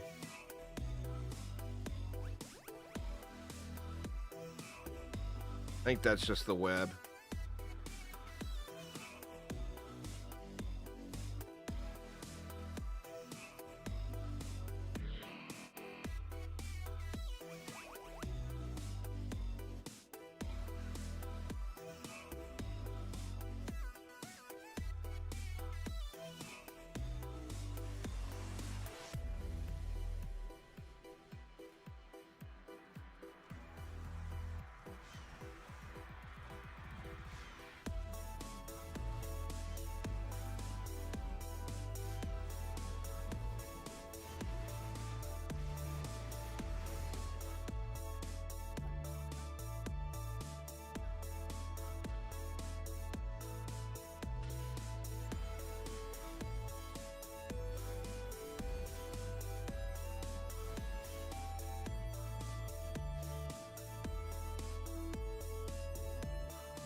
What do we have?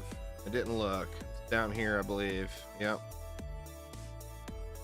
Alright, Frost Wompers. We got the Bullet Sponge is the main thing there.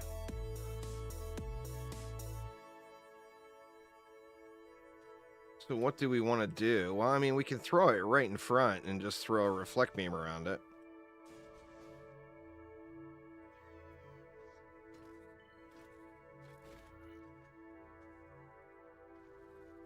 That should handle the bullet sponge.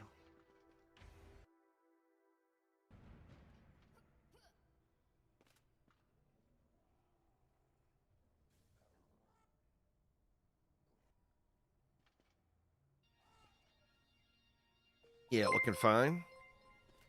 Thanks for following there, Toes. Appreciate it. Welcome, welcome.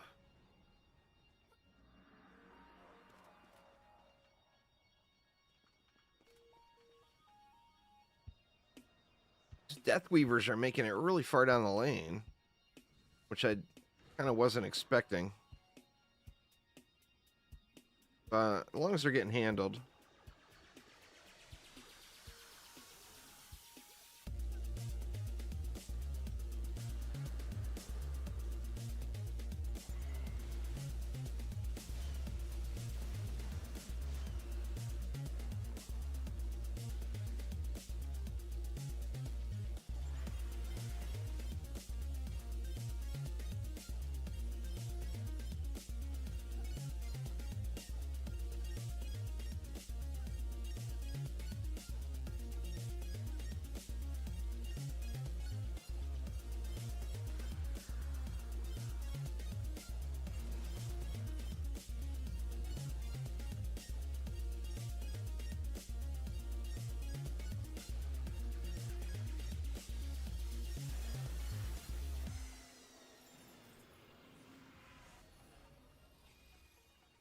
So far, so good. Even doing the lower difficulty content, it's just so easy to derp this one. This map, if you miss a controlled burn or whatever, it's just GG's. And I think that will actually cover.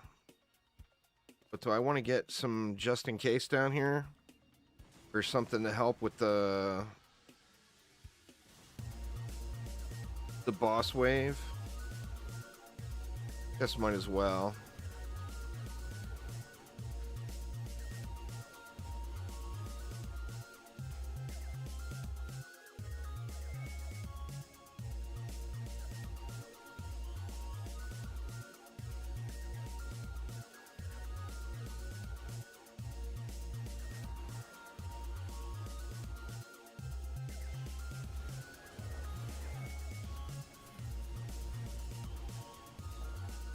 Got a little shieldy over here on the push.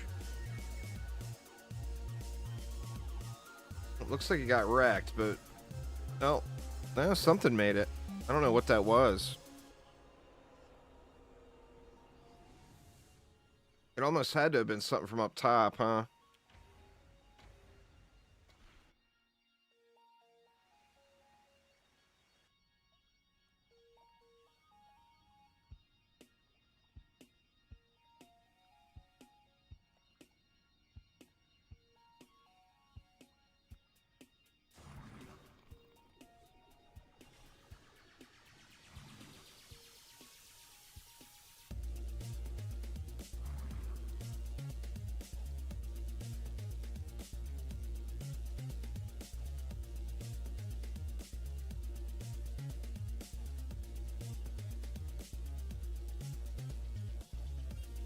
The load times are just brutal here.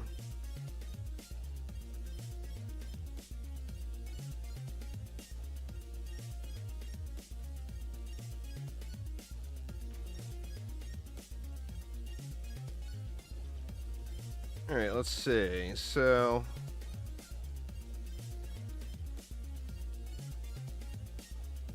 I guess it could have been a javelin thrower, maybe. I'm not sure what it was.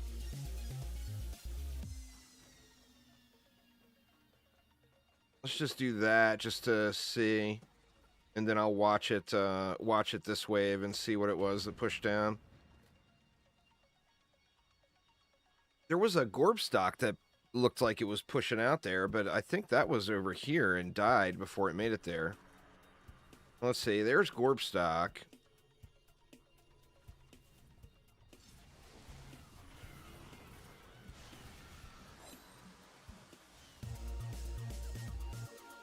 Maybe it was Gorpstock. Or no, there was stuff on the ground right here.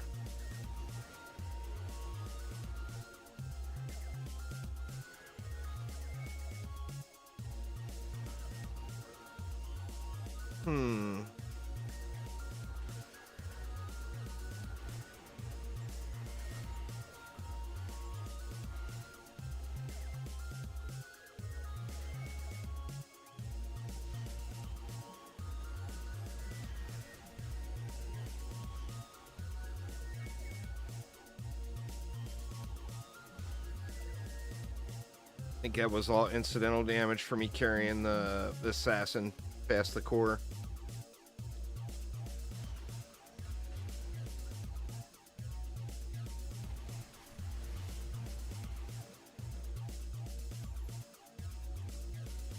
I'm not sure what that was.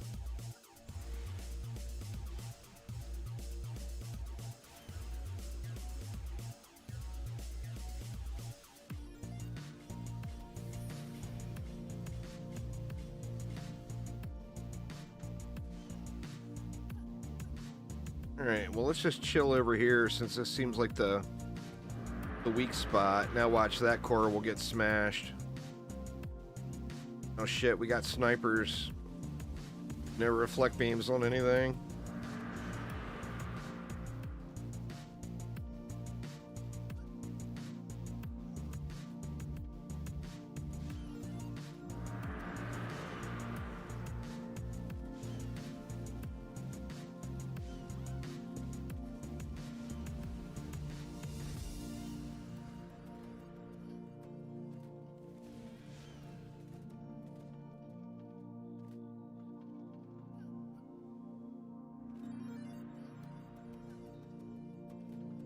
Yeah, we made it.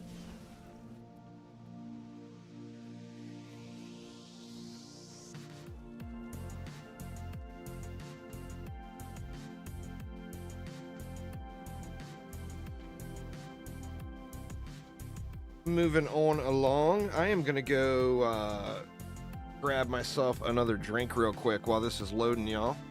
So give me one moment here, I will be right back.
Alright, sorry about that, y'all. I am back.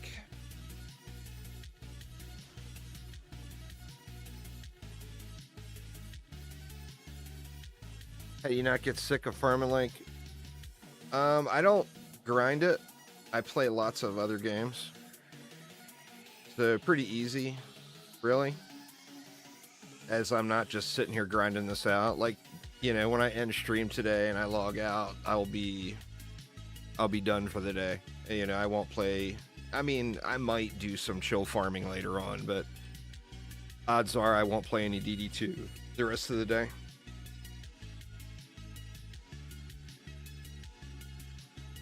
But it's, you know, like anything else, if you grind it too much, you're going to get sick of it. If you grind in moderation and give yourself plenty of time for breaks and all that stuff, then you won't burn out on it so quick.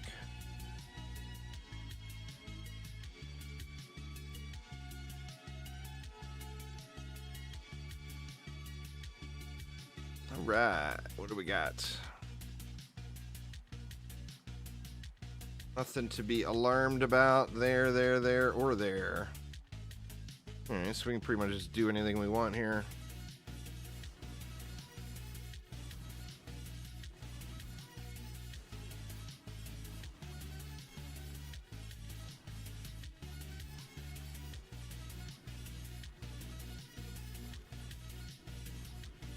Oh, this is that wonky lane, that's right. No buff beam then. No buff beam for you.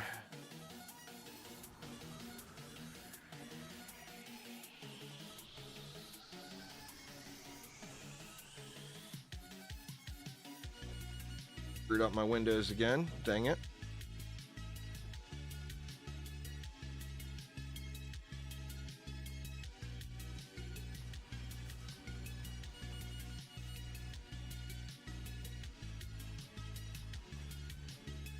That's probably good enough.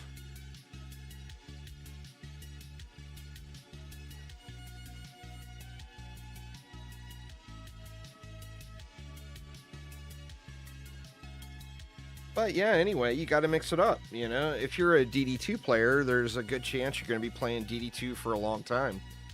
So there's no, you know, there's no reason for you to have to try to do it all today, right?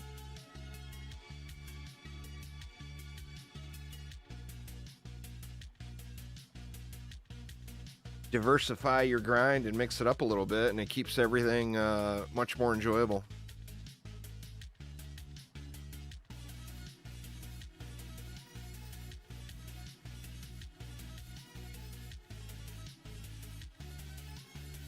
It's the challenge, really, with grind games.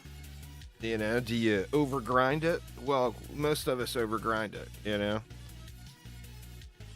But if you don't overgrind it, and you just play as long as you're enjoying it, then it's not so bad, you know?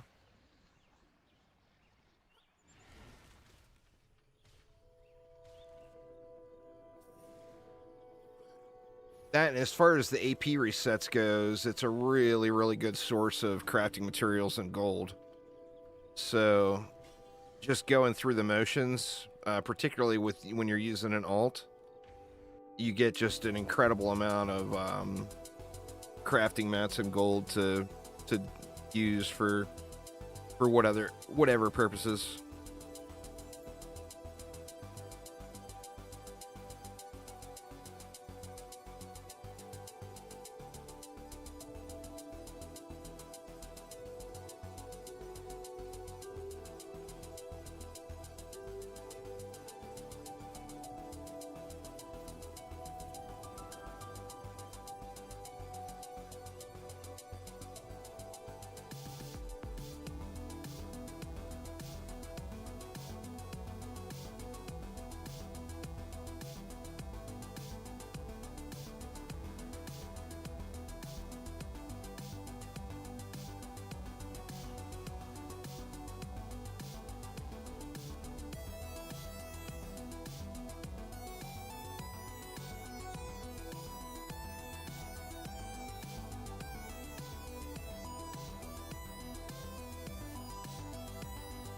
What floor is this? 305.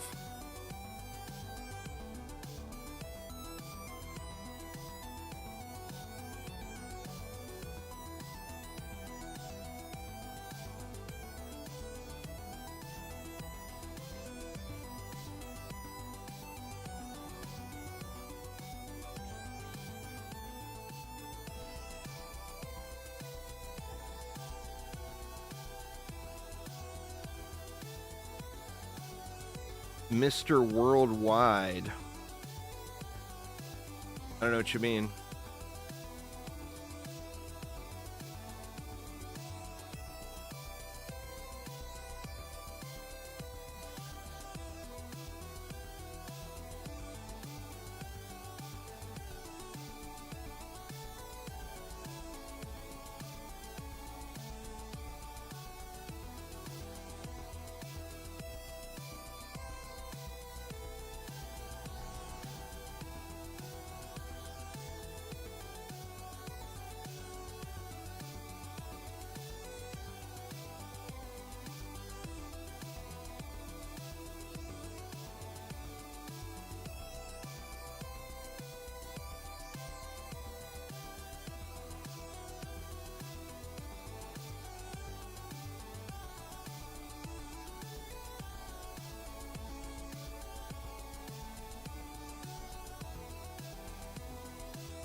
Oh, Pitbull is known as Mr. Worldwide. Not a fan.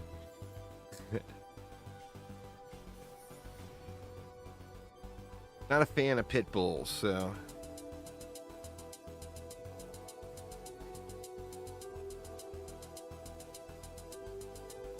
I listen to very, very different music when I'm listening to music.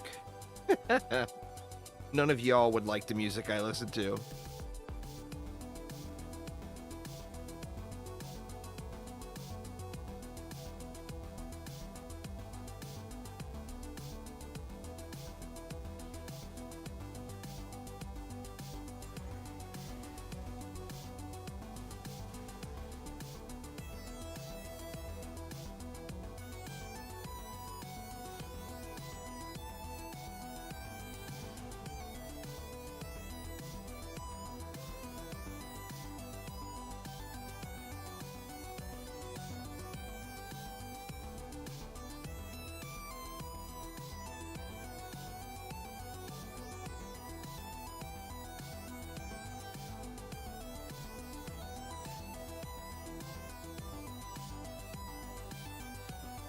I grew up in DC during the old school punk era. So I like a lot of old hardcore punk. And then I also, although it's like impossible to find anymore, I do like quite a bit of ska as well. Sadly, the royalty-free ska is very, very hard to come by. I used to actually have a ska playlist for the channel, but it's just too few songs, you know?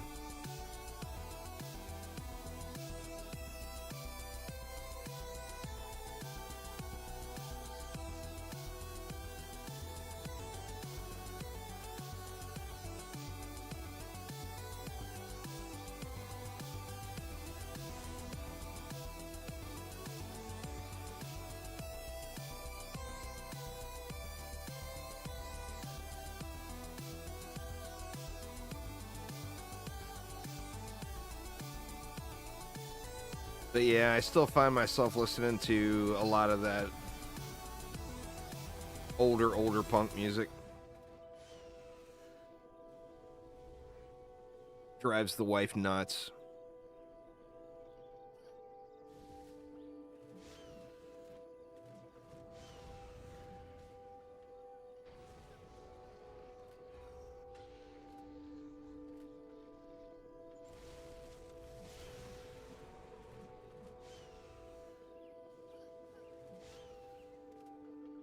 She tolerates some of it, but she's definitely not a fan.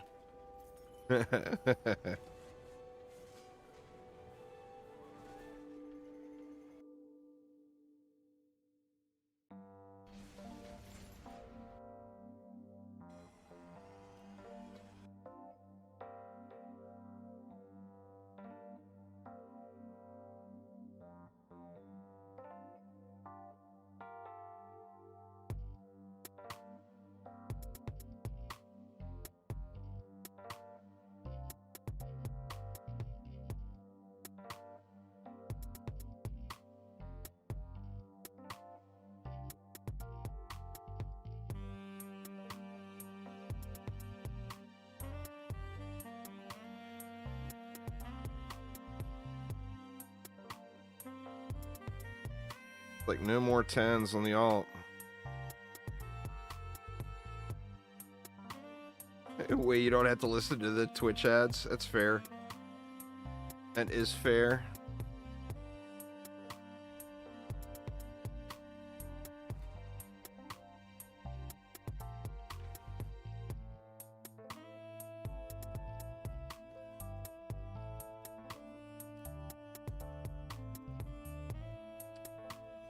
Nothing worth a look. But yeah, just for example, with the crafting materials, you know, I emptied my inventory yesterday. So this is from yesterday and today. What, 3 stacks of motes, 72 reroll tokens. And remember, that's times 2 because I've got it on the alt as well.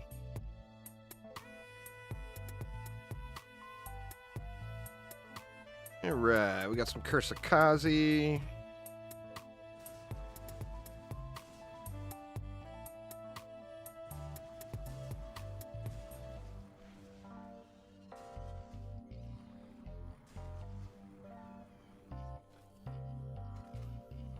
Feel like with a stack there. And we got a hex thrower here.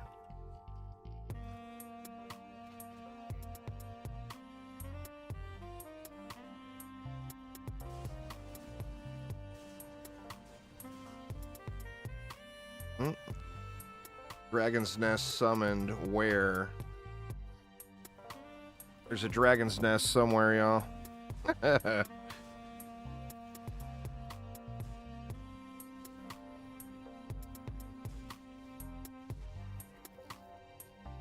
It's a convenience. You know, inventory is a quality of life thing, so it's kind of up to you, you know.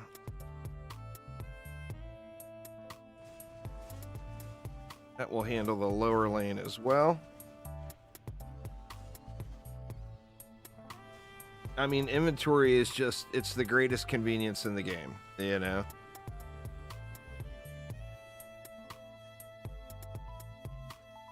I mean, this stuff is all going to get handled, but since it is a Dreadbones lane, I think I'll build it anyway.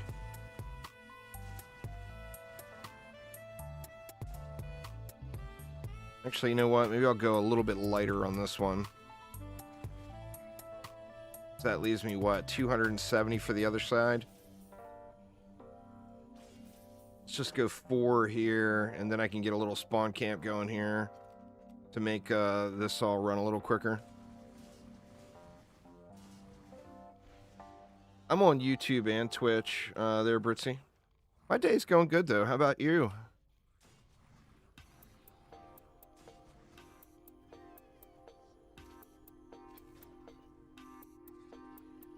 You use shard dust to buy shards at the vendor.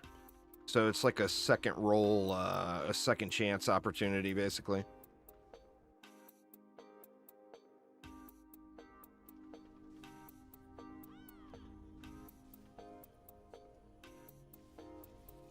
So there's a vendor in Tavern and in town that will sell individual shard packs for shard dust.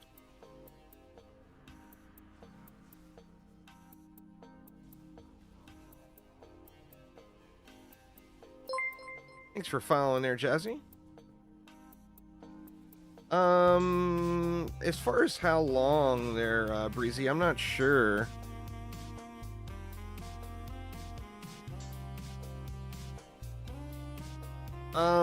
Sometime in 2024, yeah.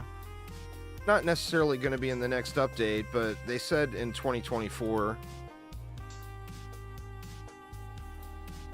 So, I mean, that will be huge. That'll be very, very massive quality of life, you know?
Ogre getting in a little close there, but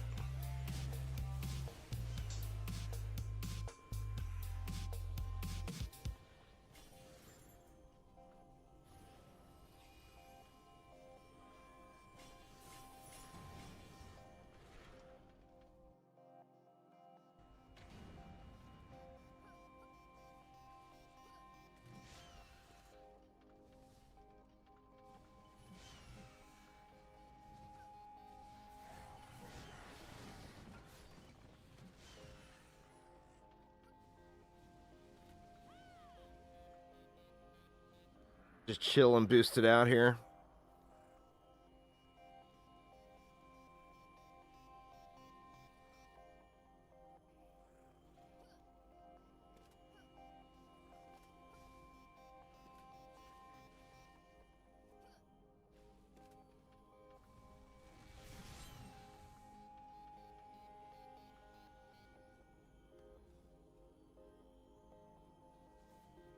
Hard to sit still.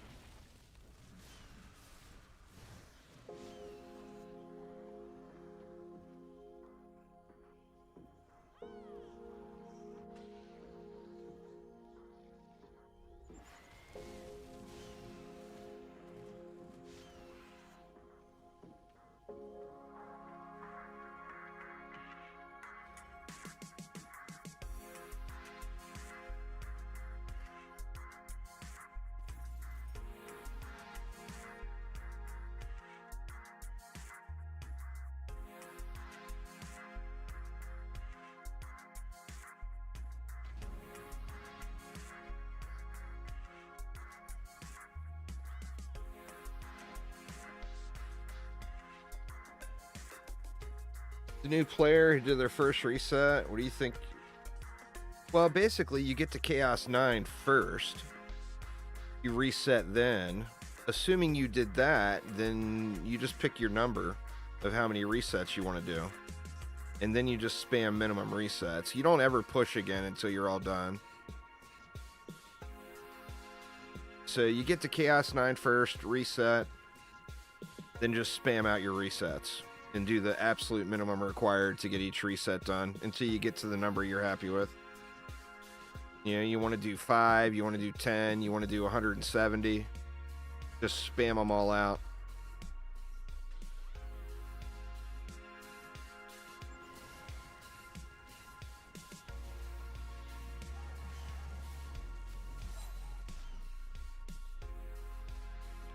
You're gonna have to watch those short lanes.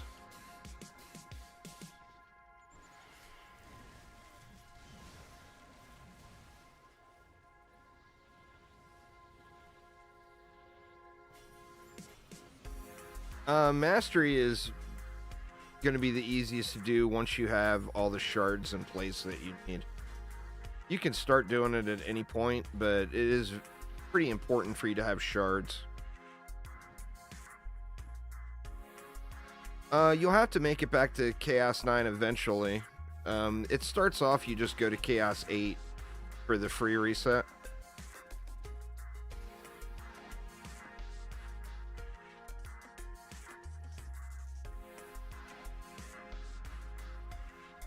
Well, I mean, ideally you're using an alt, and then you don't have to worry about Gildan Shards.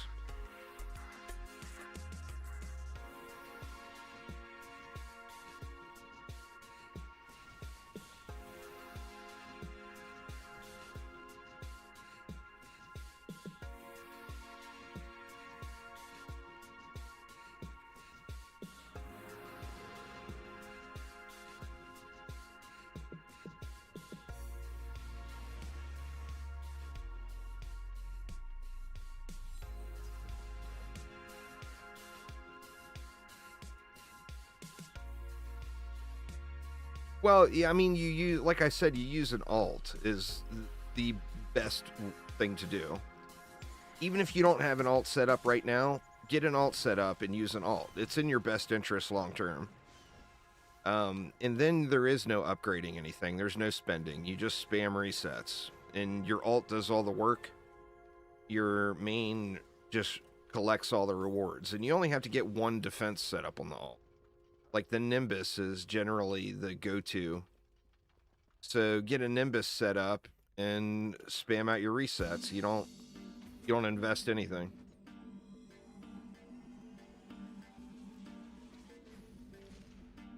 Remember when hitting on 500? Yeah, now you get 3,000 for free, basically, just by doing your first Ancient Power reset. Ascension is definitely a different thing now than it was at launch, for sure.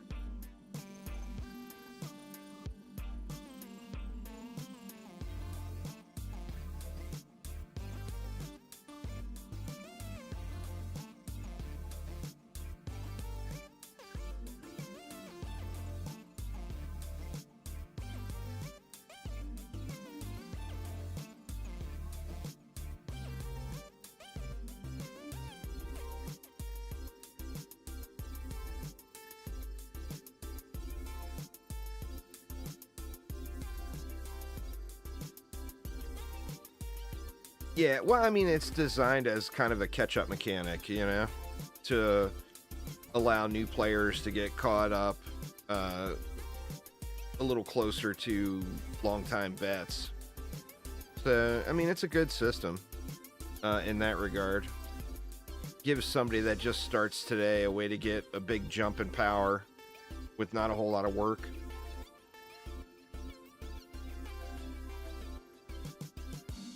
To allow you to, allow you to be a little bit more competitive compared to what other people are doing. Let's see. No controlled burns or bullet sponges, it looks like. There's a high roller lane. And cyborgs too, which is unfortunate. I guess I could automate the rollers down here.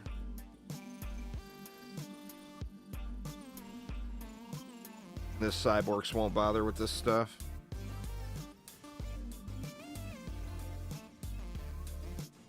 Nice long straight lane too.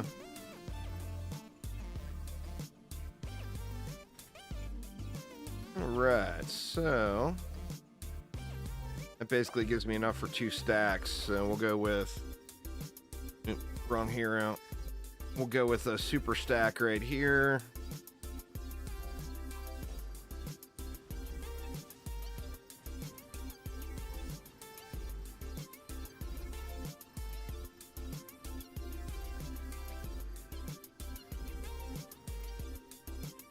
And then we can go with a super stack right here.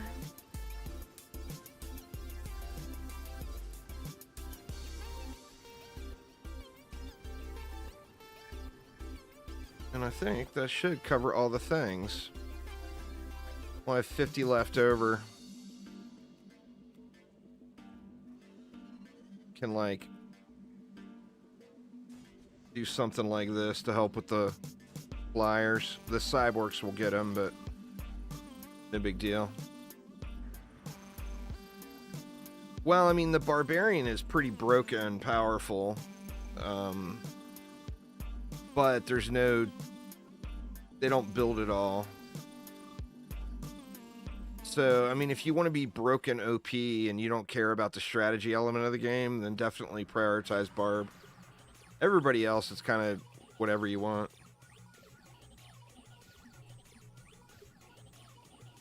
Well, the thing is, with alting, I hear you. I hear you. I mean, there was a long time where it was not acceptable socially to alt. But consoles have split screen. So every console player gets access to an alt with, very, very, very easily. Just by grabbing another controller. So that's why they publicly made it acceptable to play alts.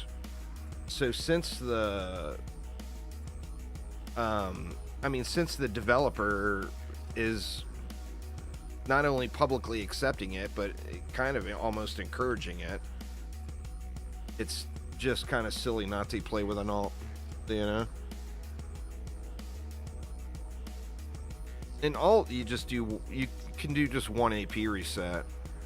do 1 AP reset, get 1 defense squared away, and then get a mediocre monk or whatever set up. The monk's pretty easy to get built, so you have a DPS character. The thing to remember about AP resets is you're doing Chaos 9 and Chaos 10 gear. So no matter how high you go, if you went to AP reset 69,420, it's the same thing every time. And it never goes past Chaos 10 or Chaos 9. So you're doing Chaos 9 and Chaos 10 gear, which means the ult doesn't have to be super optimized, because you're going to get the ult to Chaos 10 anyway, because before you start all that, your main will be carrying your ult. You know what I'm saying? So, like, I personally would suggest setting up a Nimbus and putting together a makeshift monk as your DPS, and that will basically carry all your AP resets, and the rest of the time your ult is just sitting there collecting loot, so it doesn't matter, you know, as far as anything else.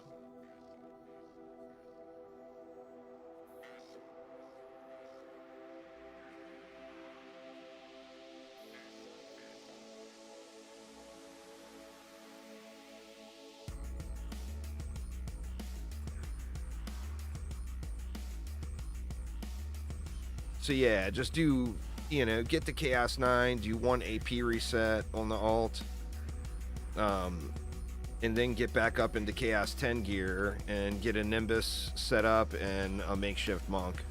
The monk doesn't have to be good. It just has to have some basics in place, like proper shards, etc.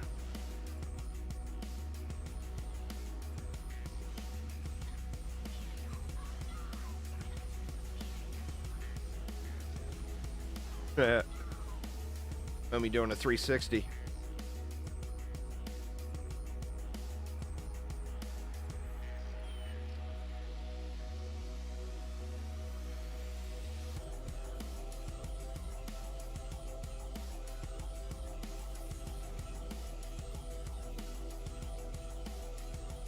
The thing to remember with an ult is not about AP resets. AP resets is an added bonus you get. An ult it's a heavy grind game, and literally thousands of hours, and you're cut your grind time in half. That's the big deal with the ult.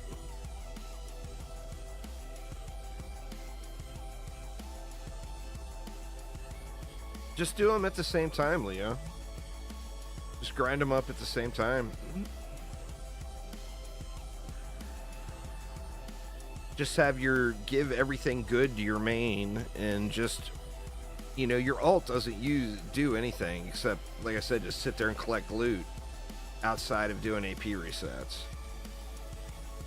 So just take all the good stuff, give it to your main, call it good.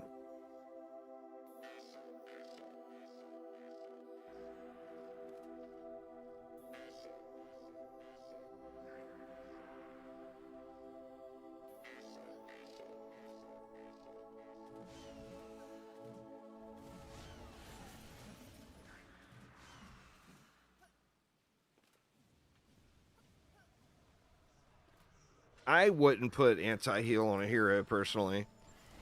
It's so unneeded through the majority of play.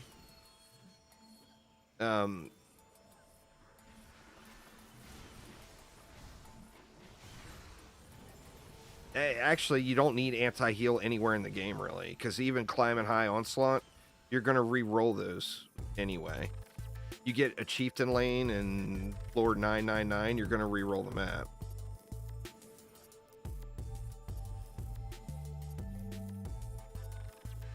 Well, remember, your call to arms buffer, you just set them up as a DPS hero, because you're also buffing yourself.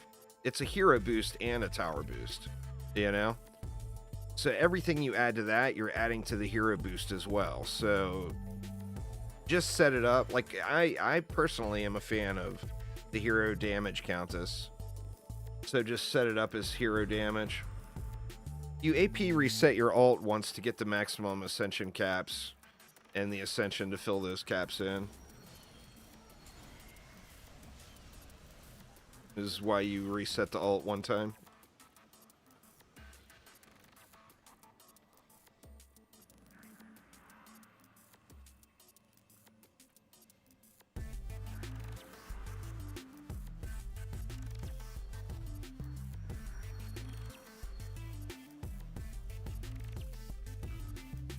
Yeah. What we got going on here? I think that was a flyer. Or it could have been a hex thrower. Javelin throwers and hex throwers sometimes will take pot shots at the core from down there.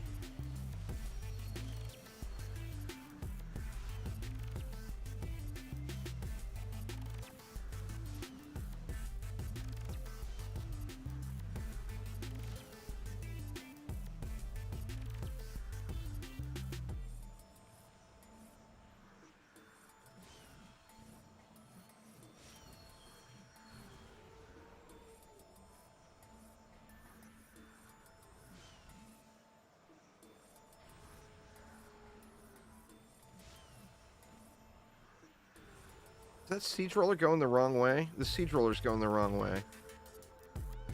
What the heck, man? What are you doing over here, siege roller? He's trying to get across. He's trying to ledge hop.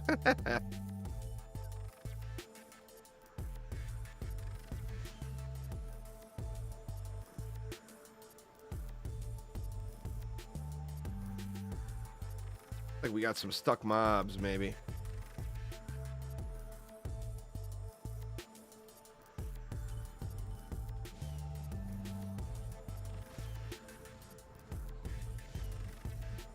There we go. And then we got a flyer or an assassin.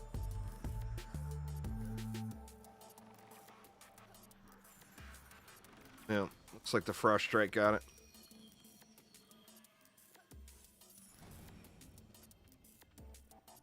Just spam into this lane since we took a few shots there. It had to have been either a javelin thrower, a hex thrower, or a flyer here. Play actively on a monk. All hero-specific mods, if you play actively on that hero, you have a greater chance of that mod dropping. Drain Aura is not something you want.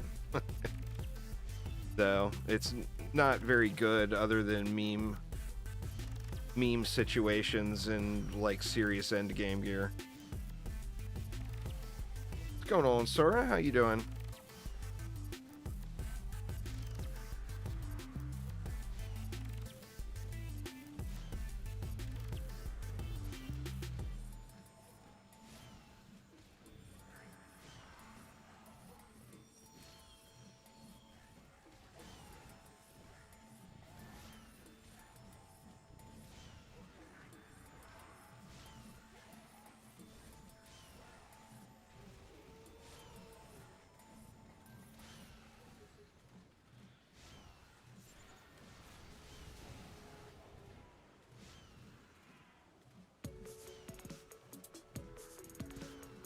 No, I'm using one PC. Nice, Sora. You got all them crafting mats then.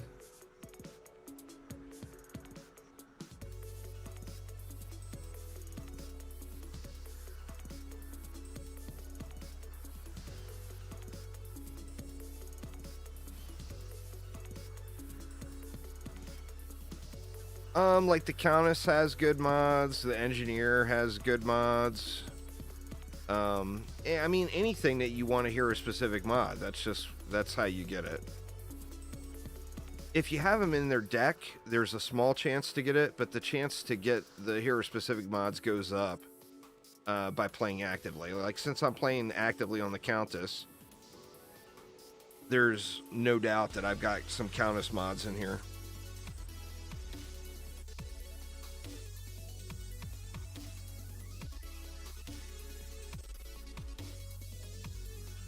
Oh wow, I'm getting to the end of the Defender Pass on my alt finally.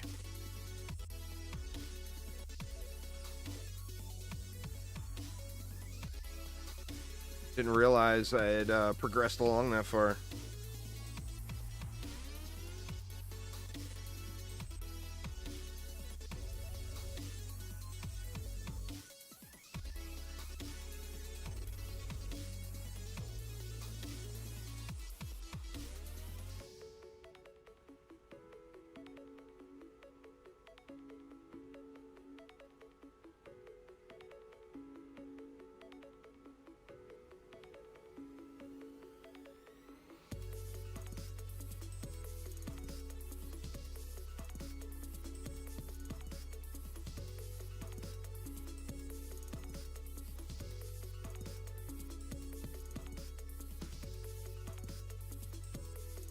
Oof. And this is why you keep your inventory cleaned out, y'all. When you don't get these crazy long load times. If your inventory is small and organized, then you don't have that issue.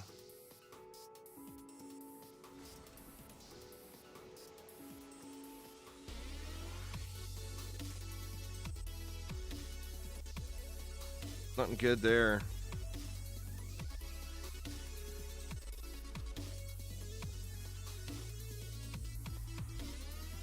A water aura? I use my water aura for anti-heal and just to hold a destructive pylon.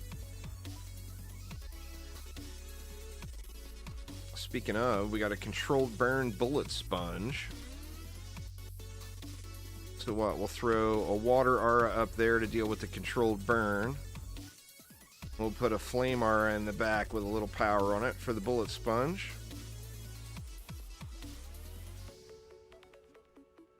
We got some go-boos here. Oops. Let me just jump in the water here real quick.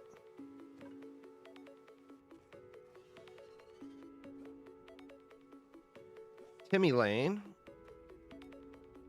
Timmy Lanes are, generally speaking, relatively easy. I think what I'll do, throw a few flame auras to burn out the bulk of the pack. Then we'll throw some dragons down here. What do I got left? 750?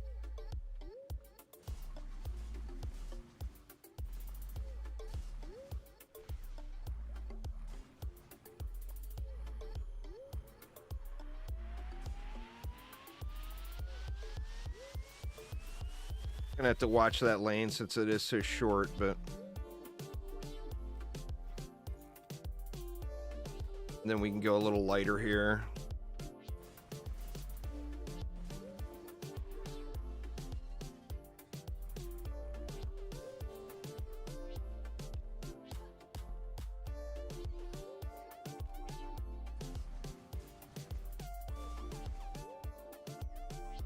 Go with a destructive pylon here and not worry about anything else. See how it holds. I do have to, like I said, I gotta watch that short lane. But I also want to make sure we're good over here, especially with the controlled burn bullet sponge.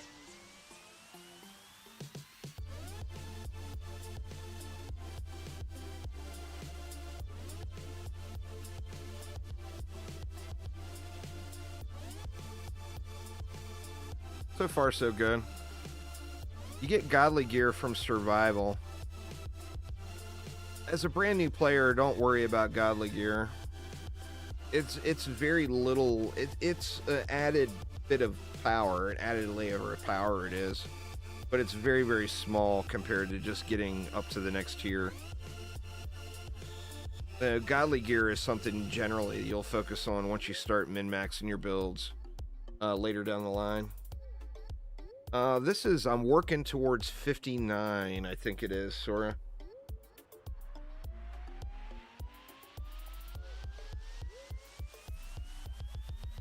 Working towards 59.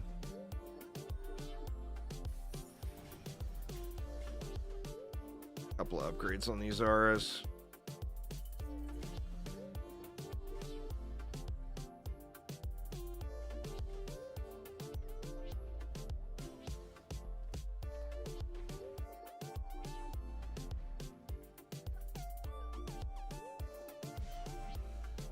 I'm not going to stop what I'm doing to show you everything I'm using when you can find it right on my YouTube channel. Sorry, man, but just not gonna go down that road. It'll turn into an entire day of looking at my gear. So you want defense rate, anti-melee, and anti-chaos on every piece. Could somebody type that out for him on YouTube? Defense rate, anti-melee, anti-chaos.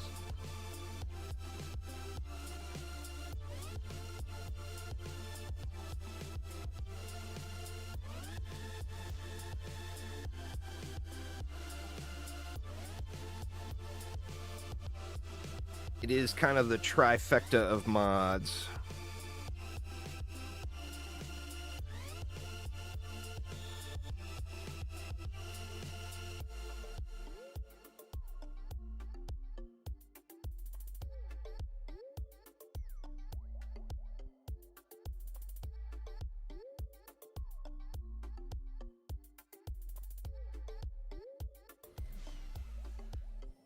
I typed it out for you.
Man, part of me feels like I should upgrade that short lane.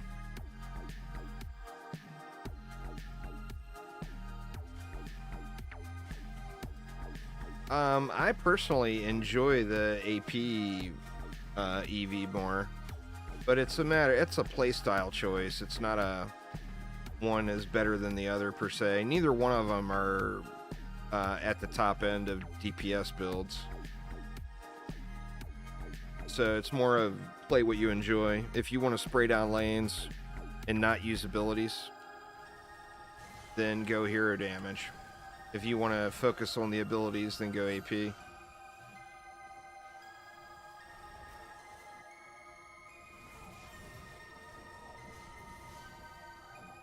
The engineer does really good as both.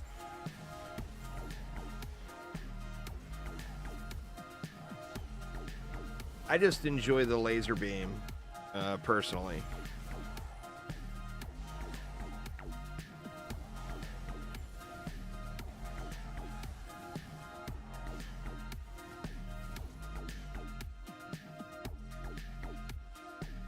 Malthus gonna get owned over there.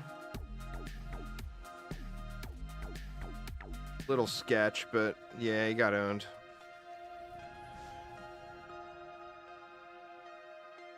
Not having a reflect beam or anything on this core has got me sweating it a little over here.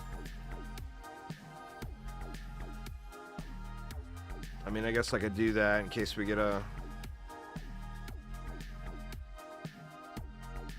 Yep, good call. We got a Hex Thrower. We got Sniper Warbleed. So good thing I put that in.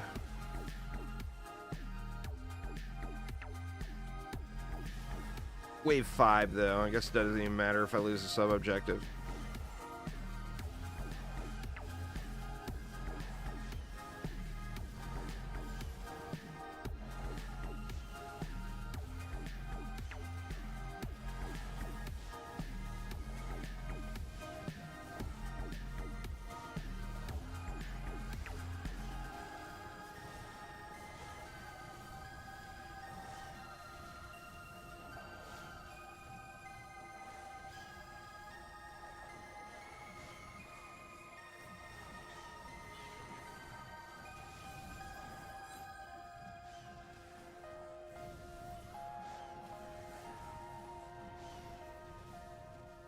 Huh, Sniper Warbleed never came.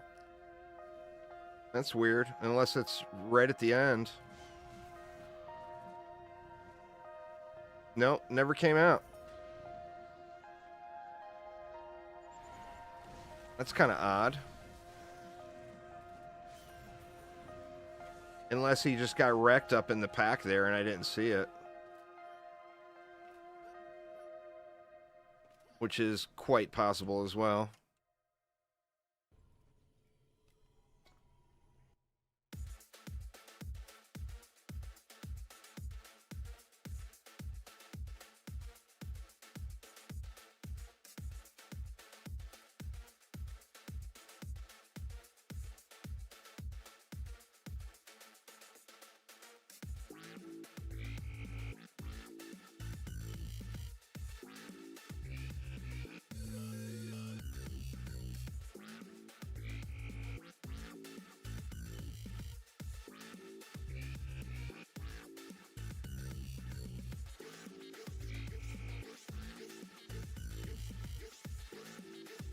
Oof, the loading.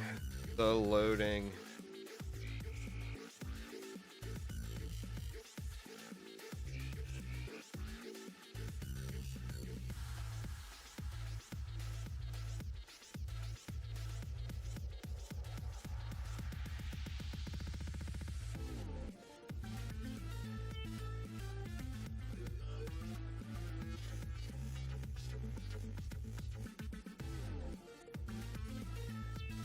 Nothing good.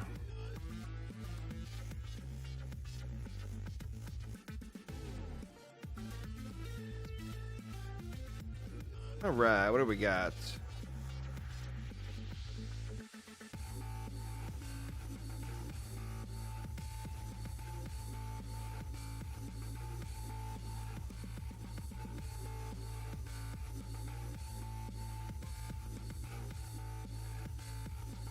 We do have a controlled burn over there. Nothing really to be alarmed about over here, I don't believe.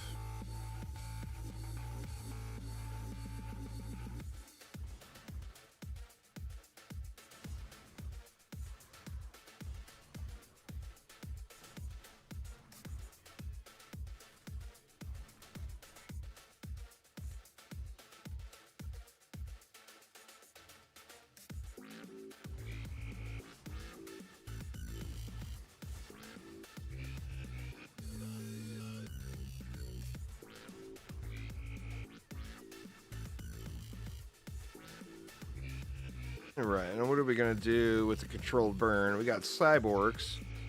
I think we just do a water aura and then we'll protect it with a reflect beam from the cyborgs.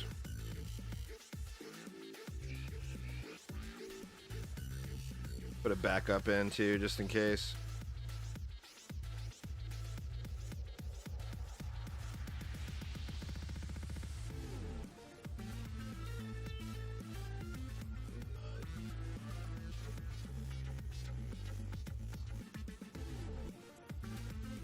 There we go.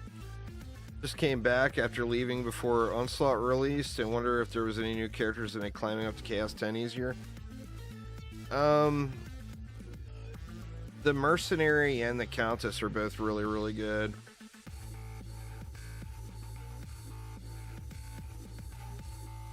The Mercenary has Nether Archers and the Elvish Artillery Cannon, which are both very, very powerful.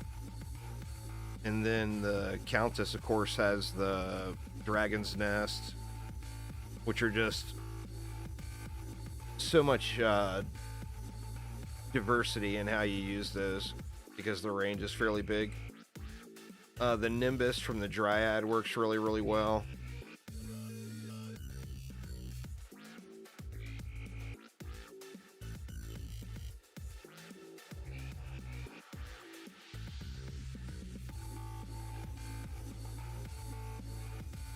The Mercenary is super, super... The Countess is strong too, but the Mercenary is like Barb tier strong as far as a DPS hero as well. So if you go with the Mercenary, you get some really good defenses, plus you get a kind of a ridiculously powerful melee hero. So you kind of get the best of both worlds there.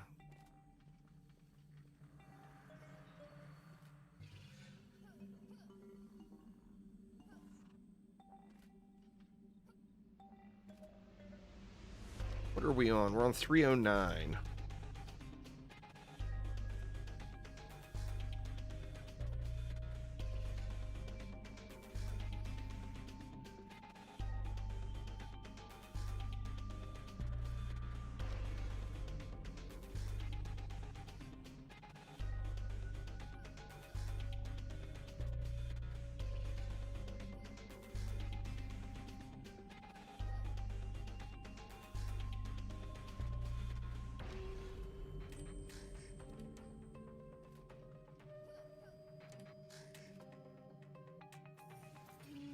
Slow rolling with the lanes coming in here.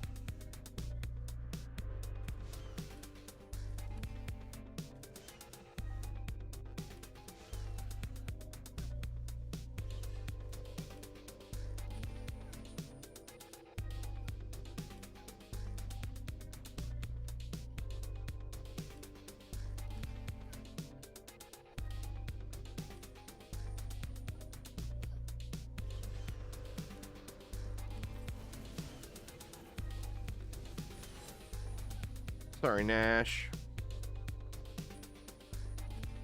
Going on there, Engine? How you doing? Yeah, pretty much most days except Mondays. Just about every day of the week besides Monday.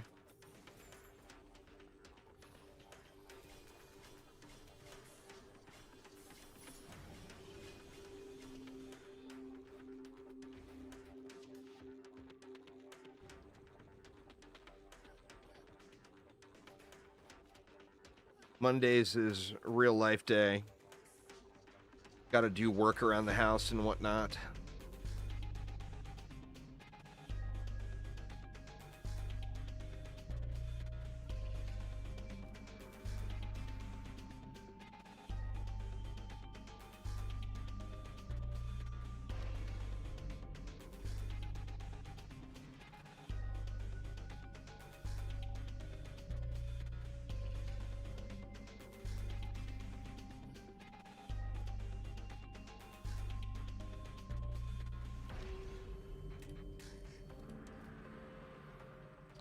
It's the same for me, I think, or it's 2:40 p.m. I'm Pacific time.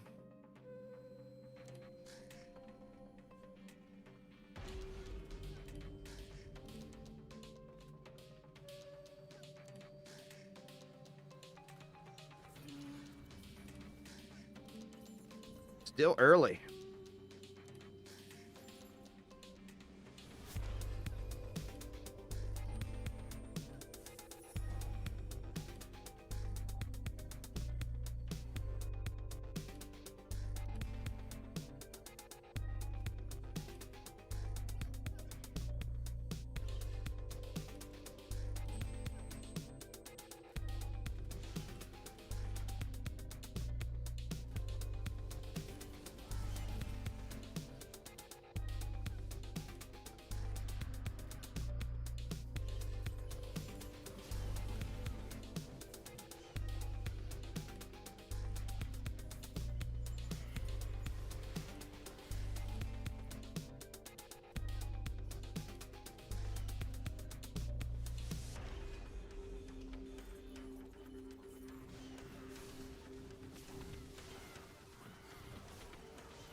Ah, you're an hour earlier than me. Where's that? Alaska or Hawaii?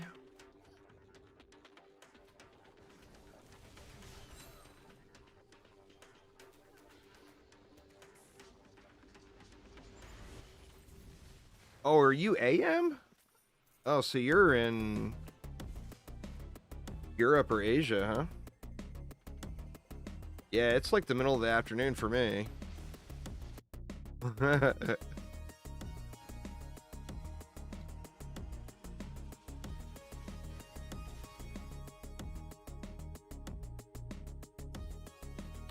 Just after midnight at your place?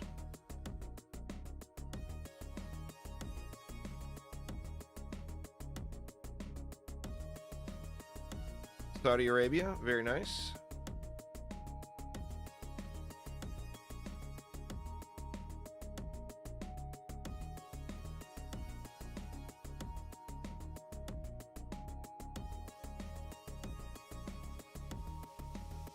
Crazy, huh? How many people play Dungeon Defenders games from all over the world?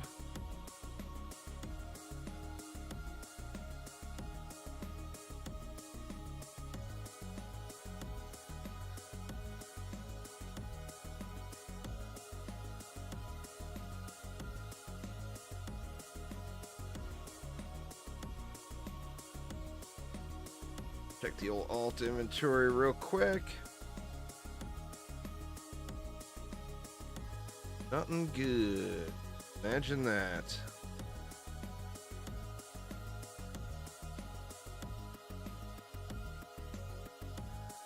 Grinding while watching a movie? Hey, that's the way to do it. That is 100% the way to do it.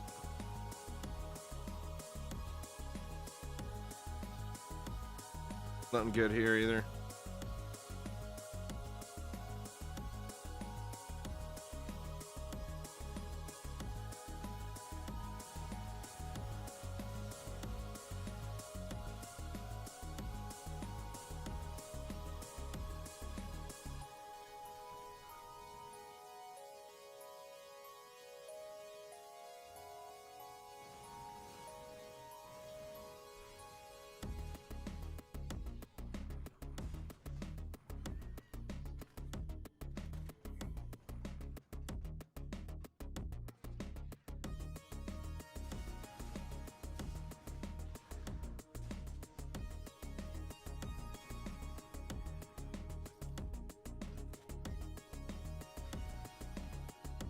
What, we got enough for one little sky guard.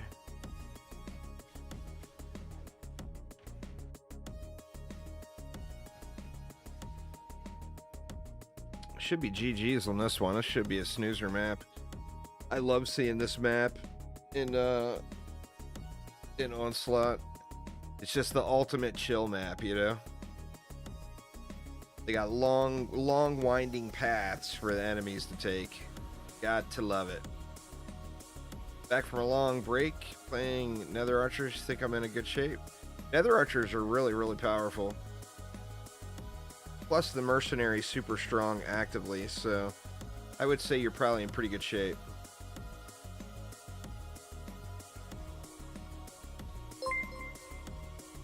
Thanks for the follow there, Engine. Appreciate it.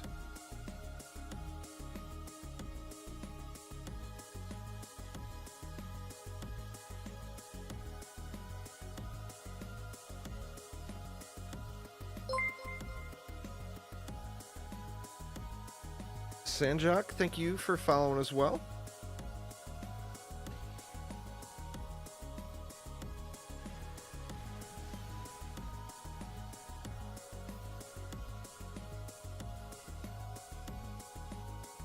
Welcome y'all, welcome.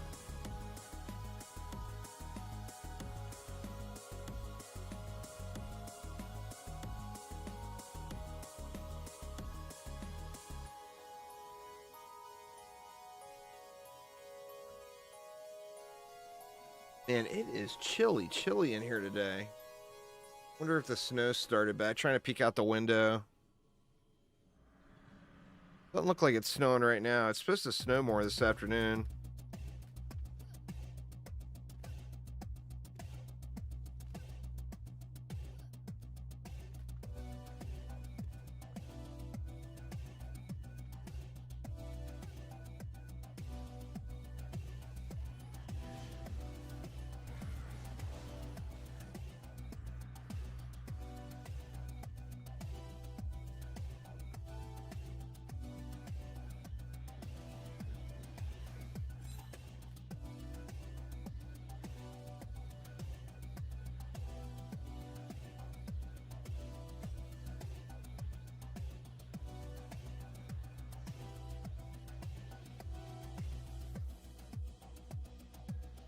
There's hundreds of build videos on my YouTube channel, yeah.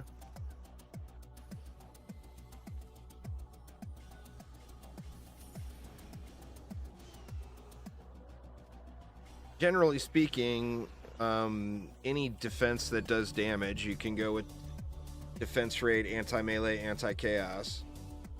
And then if it needs piercer servo, then get rid of... I mean, Nether Archers don't use piercer servo. So, I mean, I personally would use defense rate, anti-melee, anti-chaos on those guys. Oddly enough, you would think that the Nether Archer would need piercer servo, but it does not.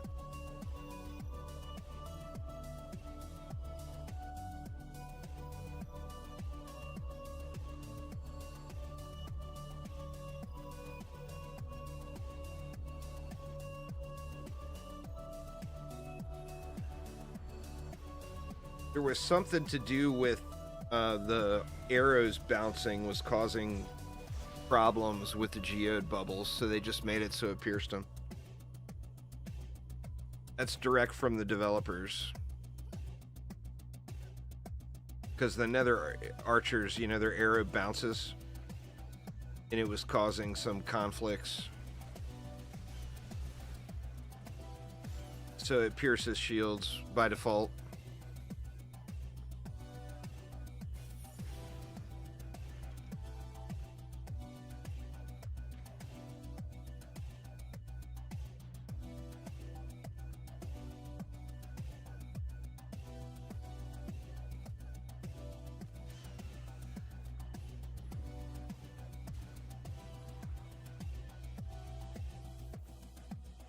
It's like a, I mean, one of the shards is actually named that, but it's like a ghost arrow. It's like not a physical projectile. It's more like an entity or whatever.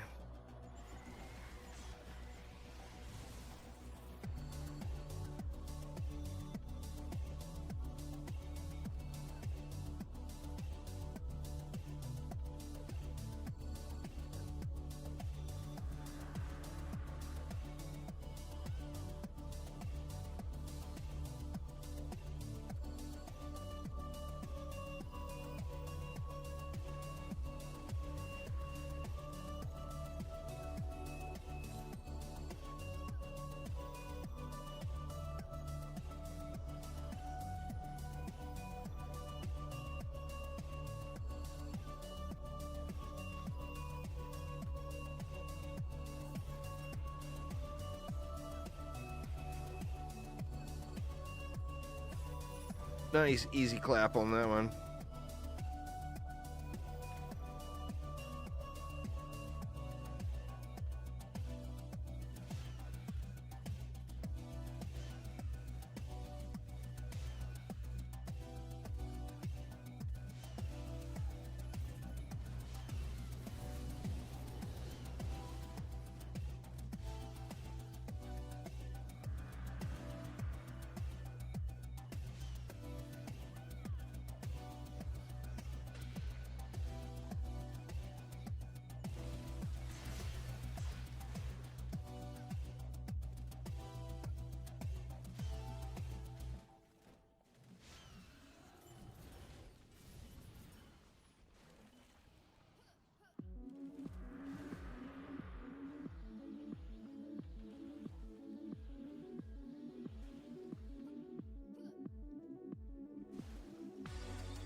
Damn bubbles.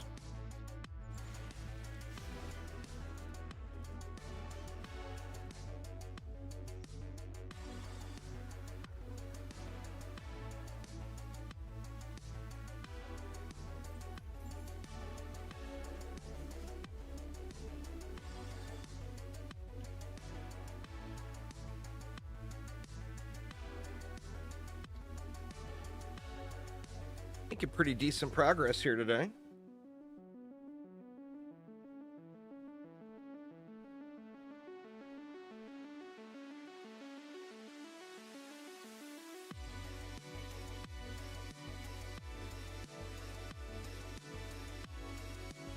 No, nothing exciting. Just grinding it out. I haven't seen many drops today, many 10s, 10 out of 10s at all.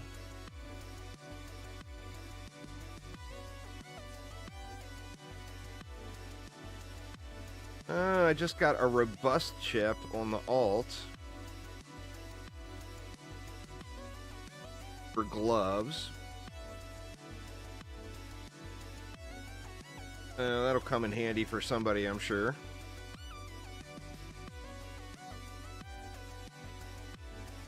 Let's check here and see what we got.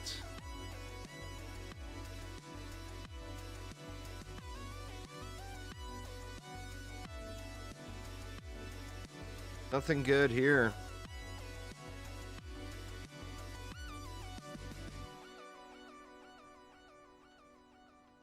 All right, what do we got here?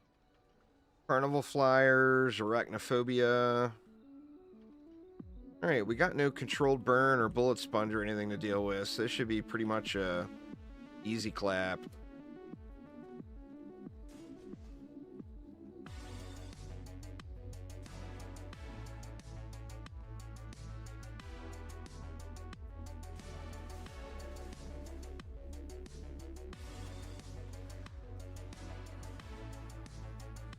Spectral Knights are pretty awesome. It's one of my favorite defenses these days. Good stuff for sure.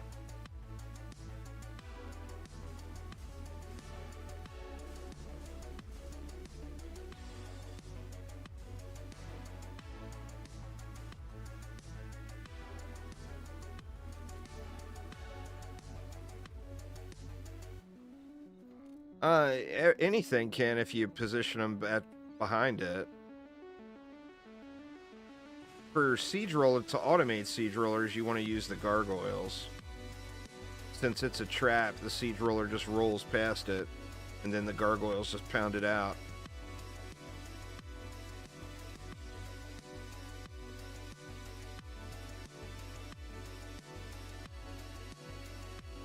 Well, I mean, they'll kill them eventually, assuming you got stout walls that can keep it up, but no, they're not ideal for killing siege rollers. Thanks for following there, Chris. I appreciate it. Gargoyles. Gargoyles are the best AFK siege roller defense. If I get a roller lane, I'll show you here. Gargoyles are the stuff. Plus, they automate. They've got the additional bonus of they automate Drakenlords because one of their shards is an ignite, and that removes Drakenlord bubbles. So you've got the ultimate AFK defense. Kills siege rollers and kills Drakenlords. Just really, really good stuff.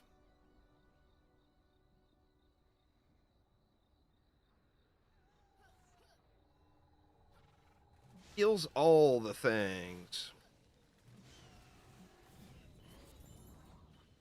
Well, I mean, you have to properly protect them, of course. Throw a reflect beam with tenacity on it in front of them, and there's no more stuns.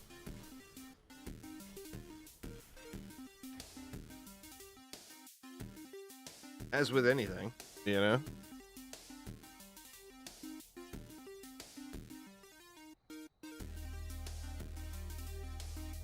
Once you get either a 10 out of 10 tenacity mod or an automation shard, cyborgs are no longer an issue. Like, they're completely on ignore factor, and they're dumb.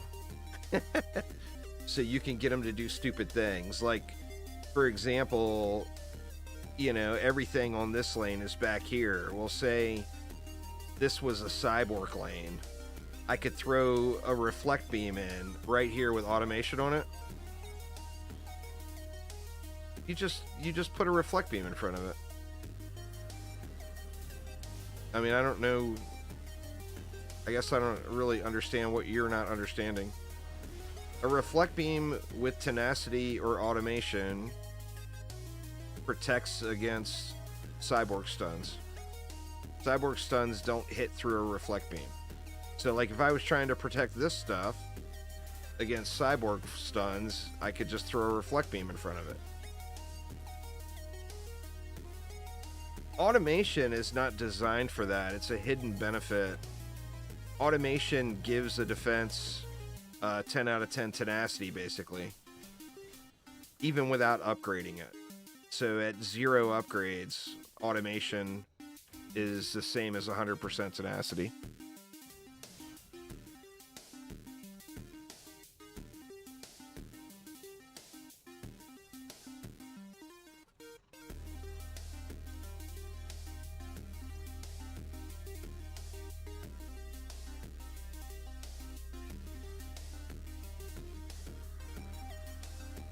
It's like I said, it's a hidden benefit.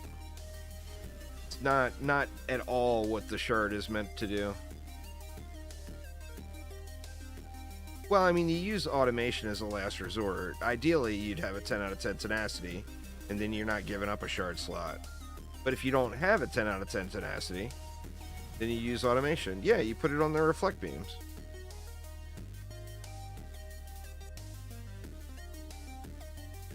Put it on whatever you're trying to add tenacity to.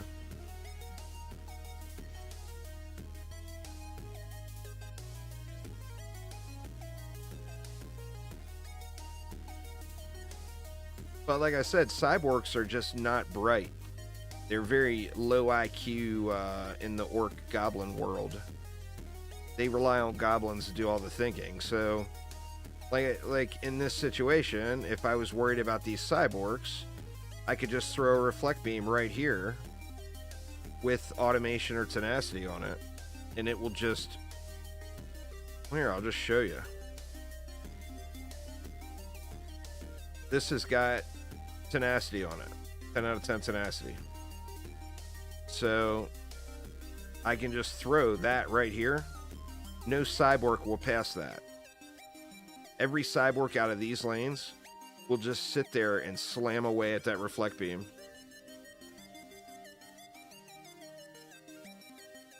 It depends on if you're hero damage or not. Sundering Blow is really good. Charge Shot, if you're playing a hero damage build, is really good. I feel like these cyborgs are all getting camped, but none of the cyborgs that make it out, like if any of these guys make it out, which doesn't look like they're going to, none of them would pass this. They'll all just sit here and cast on it and cast on it and cast on it. So cyborgs are definitely They're the low IQ mobs in Etheria, no doubt.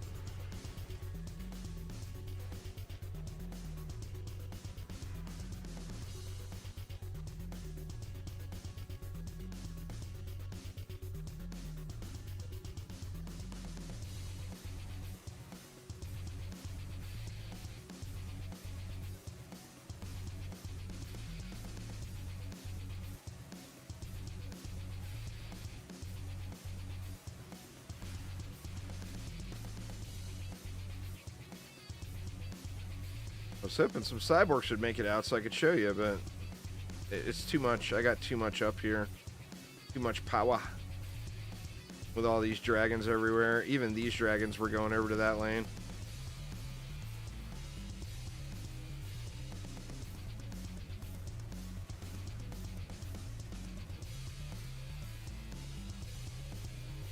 But yeah, you'll have to believe me. I know seeing is believing. You'll have to just believe me. A cyborg won't pass this.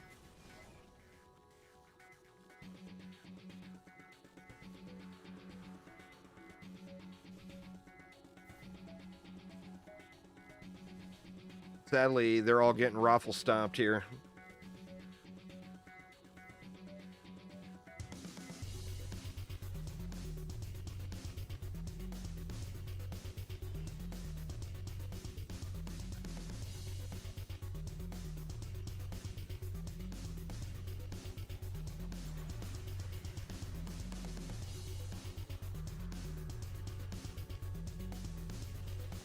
What's up, Captain?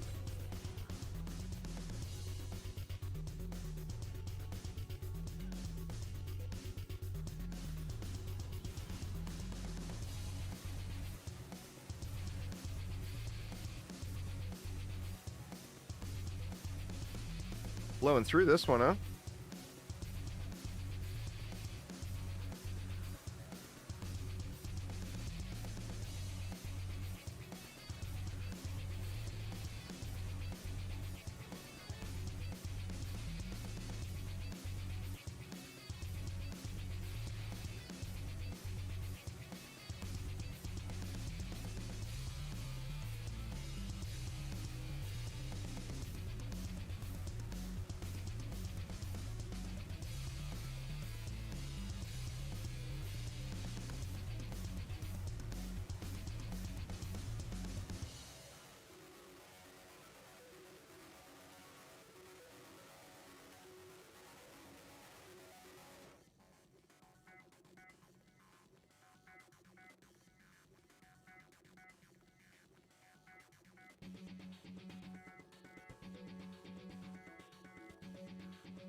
Oof, the loads, the loads.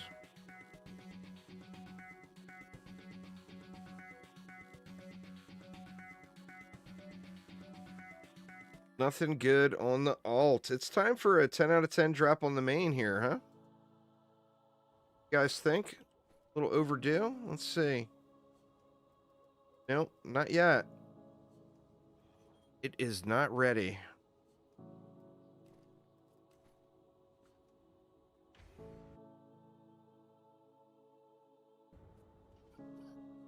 Right, what do we got?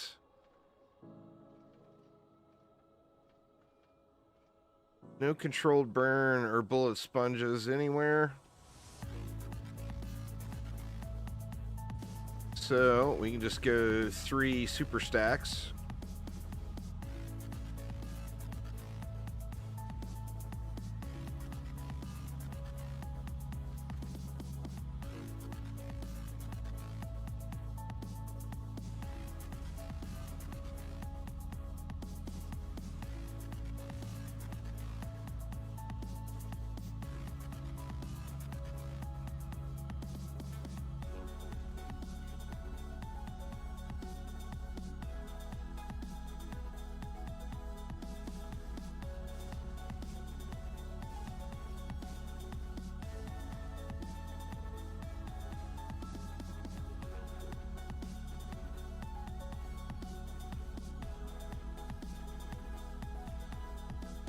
And we good.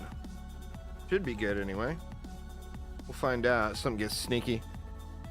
How does the Frost Boss burn while your weapon does not has oil in it? You're using Flame Aura and playing solo. Well, there are different things. Like if you've got any Petrify in your build, the bubble doesn't go away, but it is disabled basically.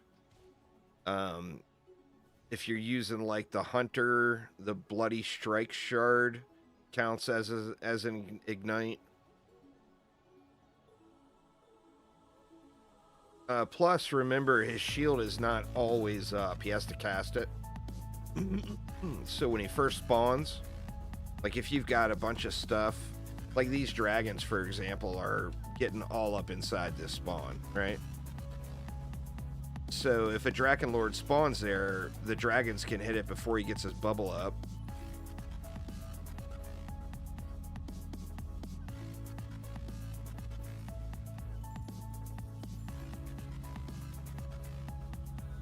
Like a lot of times they'll roll out. No, Petrify is a stun. So no stuns on headstrong lanes.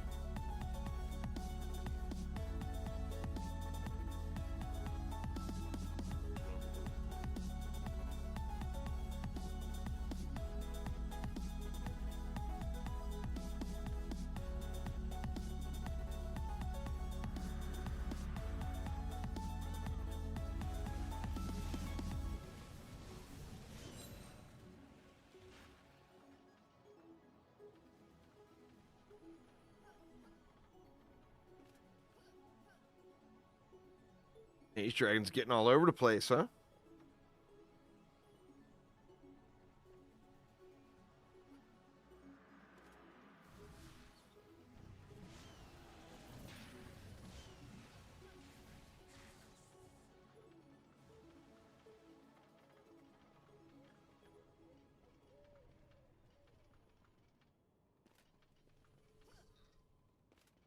Oh, there you go. Burning Strikes will do it. I mean, Burning Strikes is just a good shard, you know? There's a lot of quality of life. Plus, it does really good damage, too. It's not like it doesn't do a lot of damage. If you got a hero damage build going, Burning Strikes is hitting pretty hard. So definitely a good shard to have there. The Drakenlord quality of life is just kind of an added benefit.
Huh.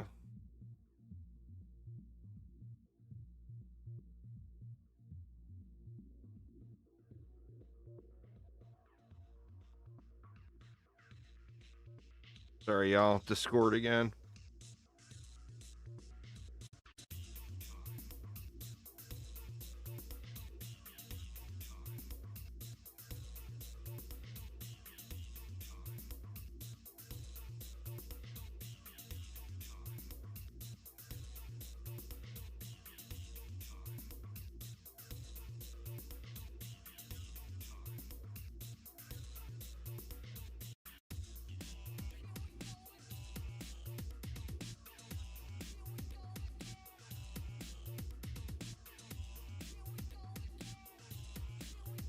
All right, sorry about that.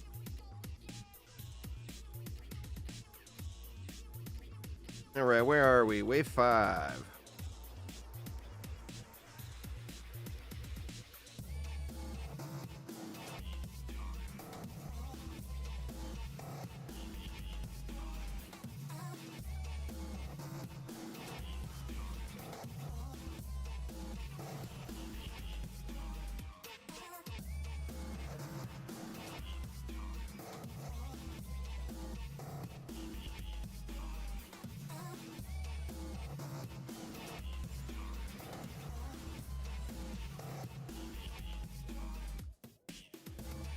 Forgot about the adventure, so you're doing it with Chaos 7 equipment?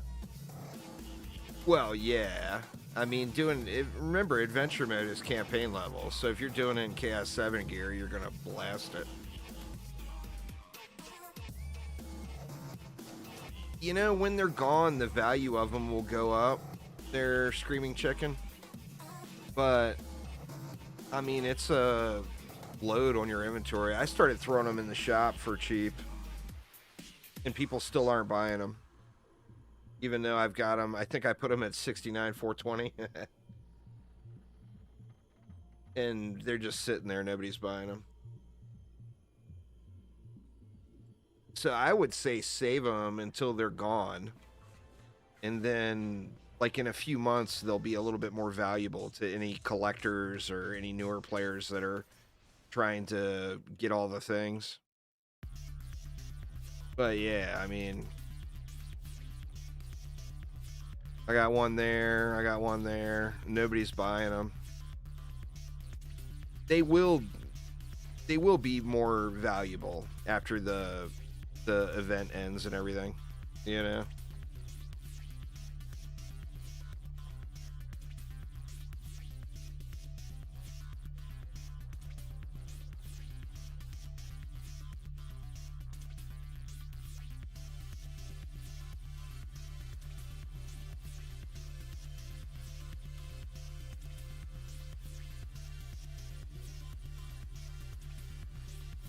Well, once you hatch it, then you've got the pet and the egg goes away.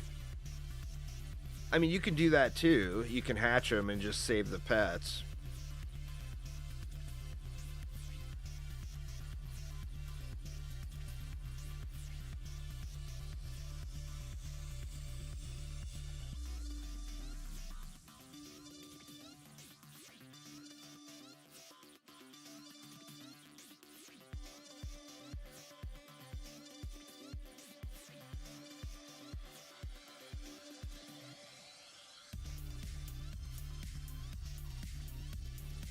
See if we got anything that time.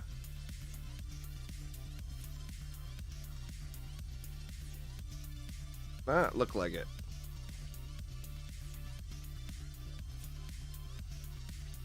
All right, what do we got? Got another bullet sponge up top.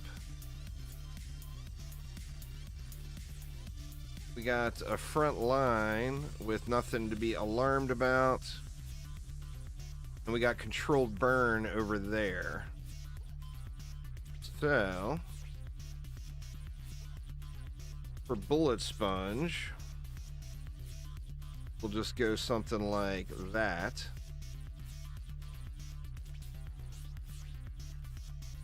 We'll throw our stuff down here.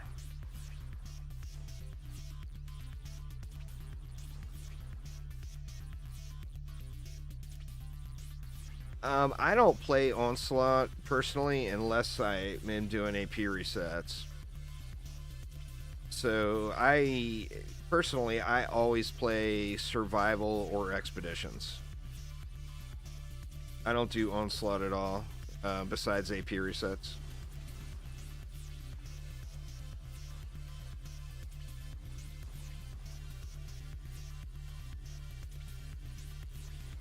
But basically, you do survival if you want the extreme end game challenge, and if you want godly orbs to upgrade your stuff to godly.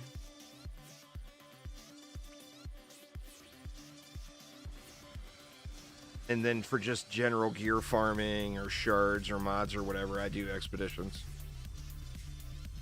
Survival is the only place to get godly orbs, besides buying them from another player. Plus, that's the challenge. That's the end game challenge. So, if you want to push the limits of your build and see how far you could make it, then survival is the place to go. Plus, survival is really, really incredible power leveling as far as getting someone through to get the champion score up. So, like, if you got a friend that's playing or whatever, and you want to give them a little boost, then you would want to go to survival.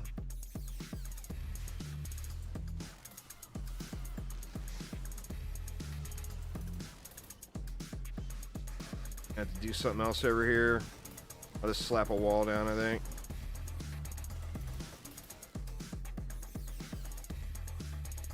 A lot of dragons. I'm surprised they're not just owning it.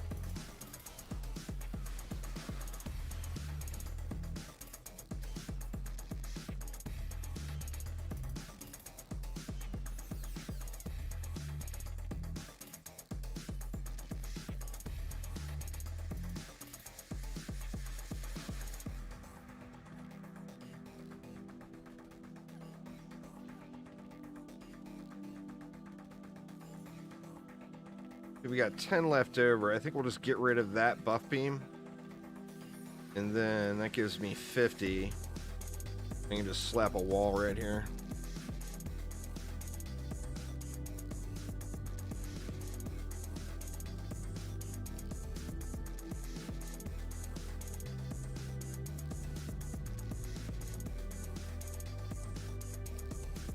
Should hold it.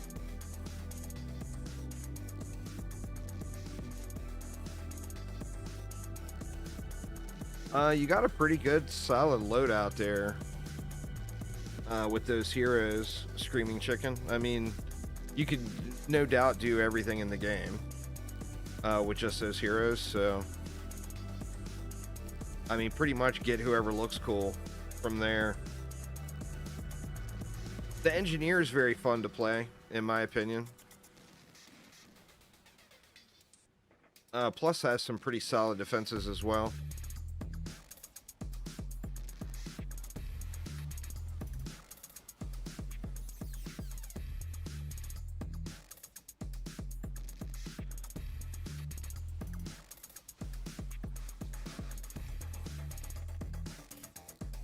But yeah, just with the EV, Countess, and Mercenary, you're pretty much set for 99.9% of the game. Some strong choices there.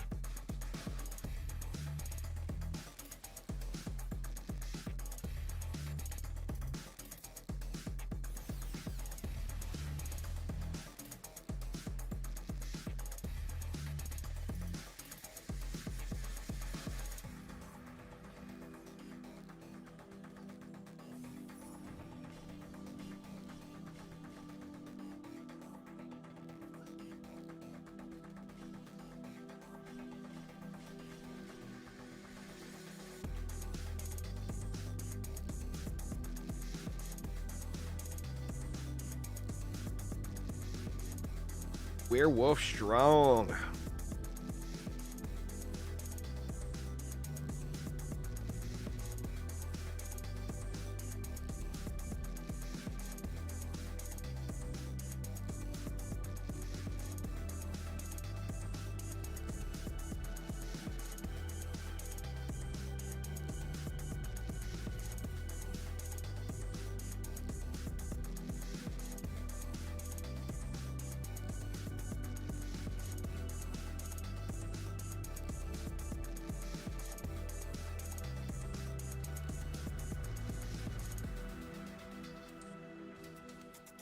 Uh-oh. Hex thrower.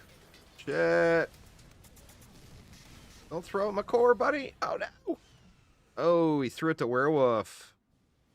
And aimed low enough where it went into the ground and didn't continue onto the core.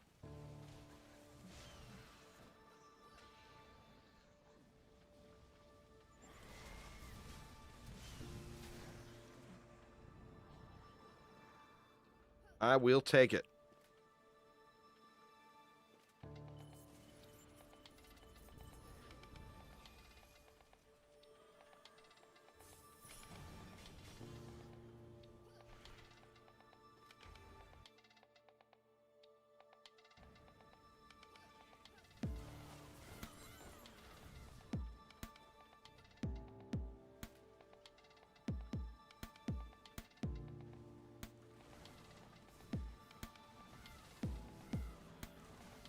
I wonder if you could do an AP reset with just werewolves. I bet you could.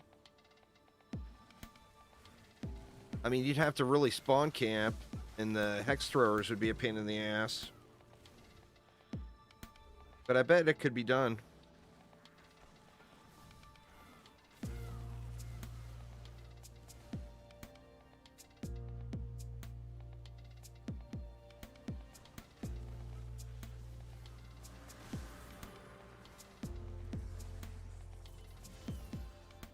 Volcanoes are super fun for sure.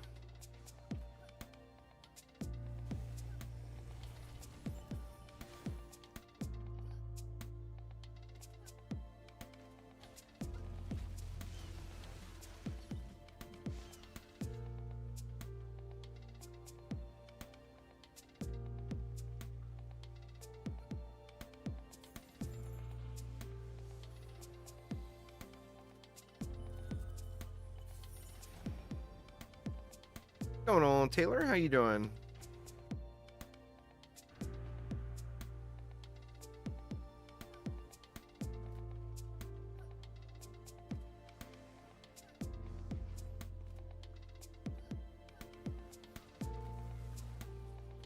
Go, go, werewolf, go.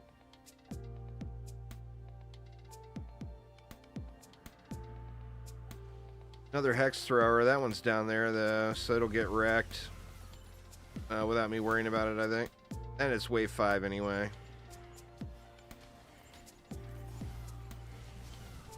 Is there going to be an update on DD2? Well, there just was. Not that long ago, but yeah, there will be more updates. There's a Season of Dragonfall update that's should be here in the next few months.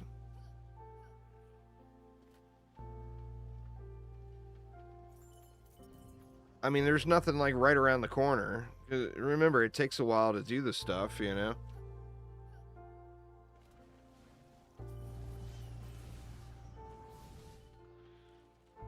There's hot fixes, but I mean, all platforms are at the same spot as far as content goes. So there's no difference between Xbox or PC or whatever as far as content. Now, there is, like I said, some of the hot fixes will come that will help some of the performance issues on consoles and stuff. But I mean, there's no pending update with anything that I'm aware of other than just hot fixes.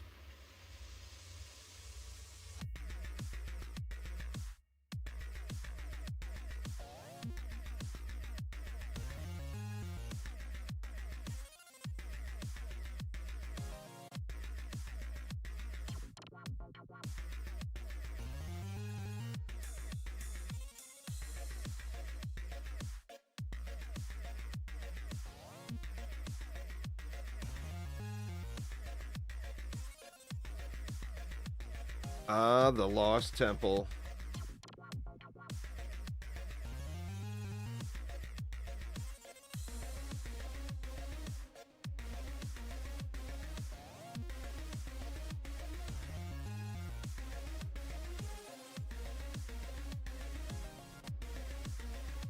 All right, what's in the bag? Nothing.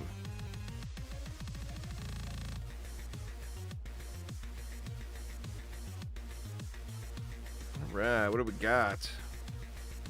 We got a controlled burn lane here.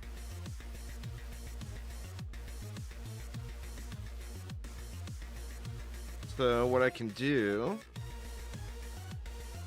throw a water aura up here to remove, or to deal with the controlled burn.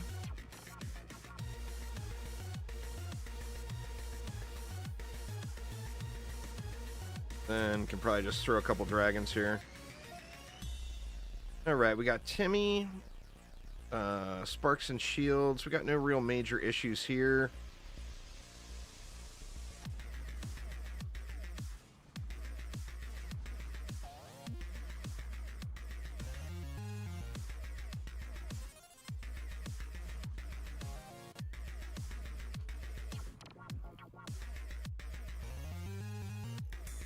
Lava Zerker Wompity Womps.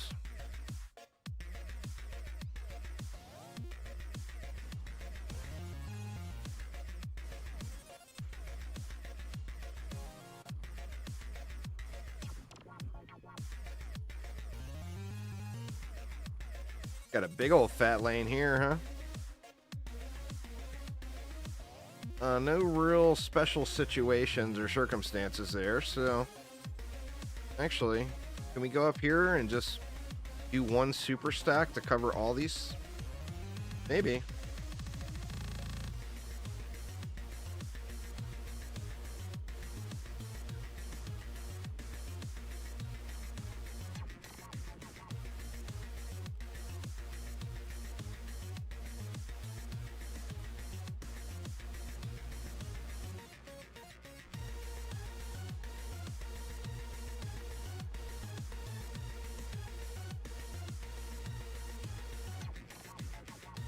What do we got? Flyers, Game Ogre. We got a mob gallery lane up top.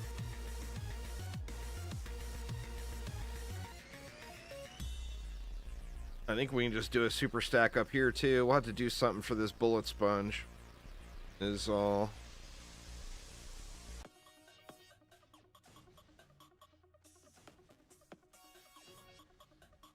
Go something like that. And then we'll just put a super stack here.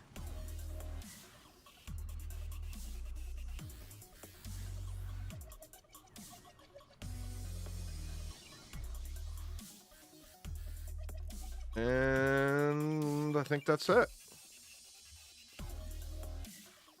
I'm wondering if I should, just to be safe, throw another water aura down here, just in case they make it out of there.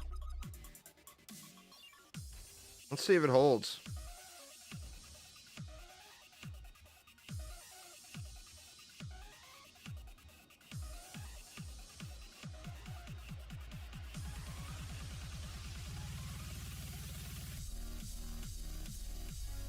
What's going on there, Jukes? How you doing?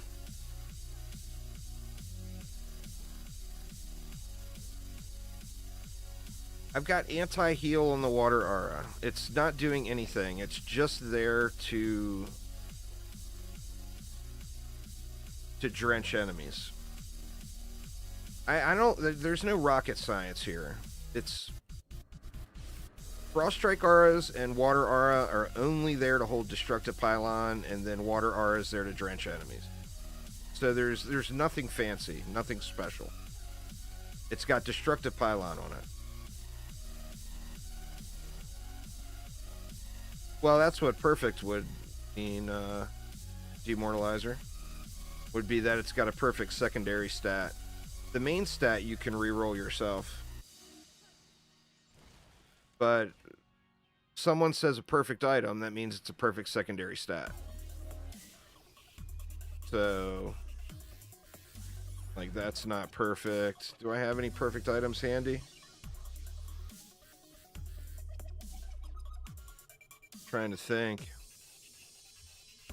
That probably? Yeah, that's a perfect... Well, I need to re-roll the godly roll, but you see the secondary stat. The main stat and the godly stat, I can re-roll those. But that would be a perfect item. So, I mean, as far as perfection goes, Anyway, here's the stupid water aura, so you'll quit spamming it. It's only there for Destructive Pylon. Nothing else matters. All that matters is Destructive Pylon. Alright. Now, what do we have here? Red Bones. Alright, we can just thicken up this lane here. This will be fine.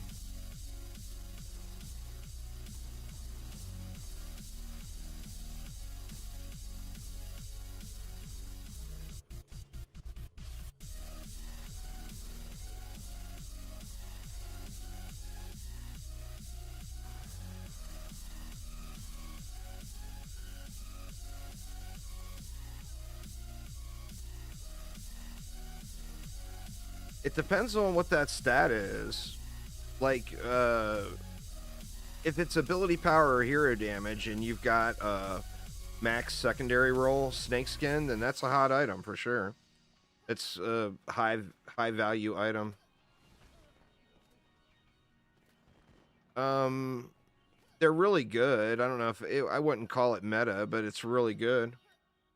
The dragons. I'm trying to, I mean, I just did dragons 2 days in a row, but for the most part, I'm trying to mix it up and use different defenses every reset. That way it's not, it doesn't get grindy. Like, I'll probably use the Nimbus next reset.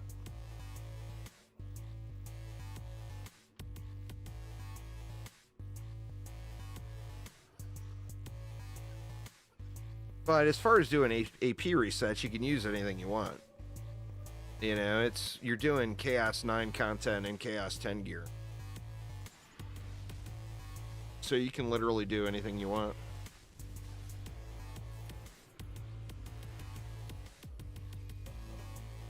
Within reason, of course. If you tried to do a proton beam only AP reset, you might run into problems. You know? Alright, Omega Squad Delta on the far side.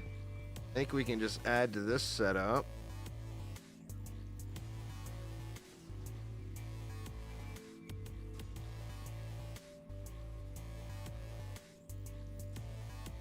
That should cover that.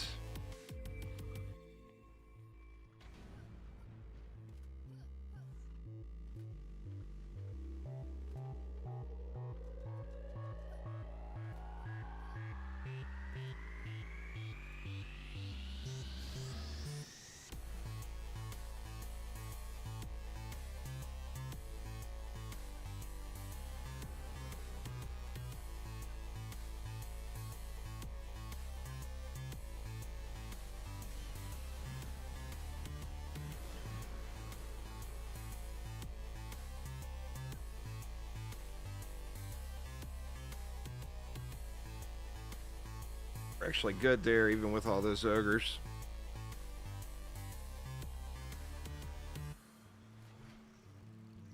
I'm not sure what the going rates would be on those Demortalizer, but if you found a perfect hero damage roll on snakeskin armor, I would guess somebody would pay you like between 50 to 100 million for it. This definitely would be a hot item.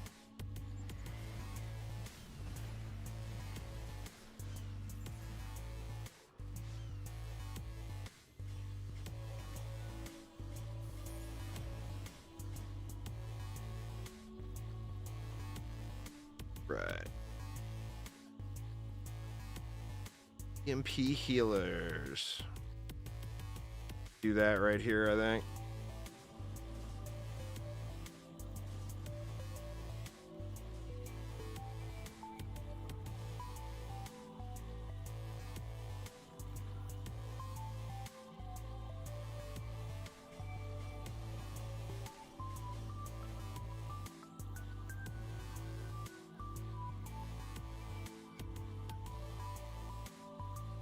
Yeah, definitely keep that for you, man. I mean, that's a great piece. 50, as far as your personal effectiveness, being 50 off the max is like an absolute trivial amount of damage. You know, like practically nothing.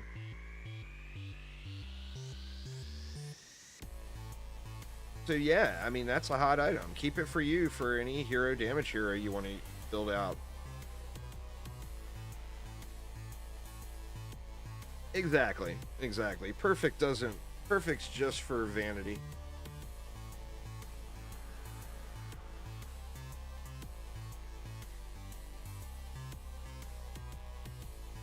It's like the mobs are glitching on the corner a little over there.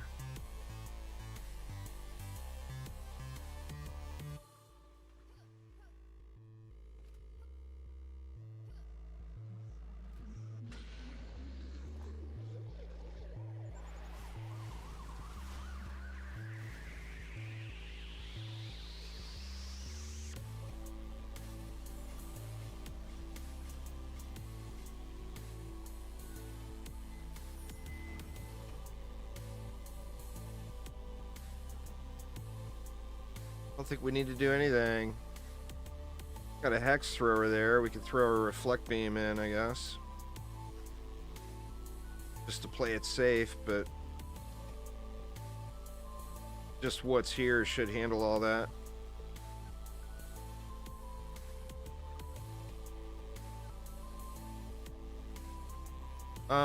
Whatever you're using. I mean, you can remember you can move it back and forth. If you're playing a map where you need it on a reflect beam, throw it on a reflect beam. If you're playing a map where you're using walls, throw it on your walls. It's, you know, move it around, use it wherever you need to use it.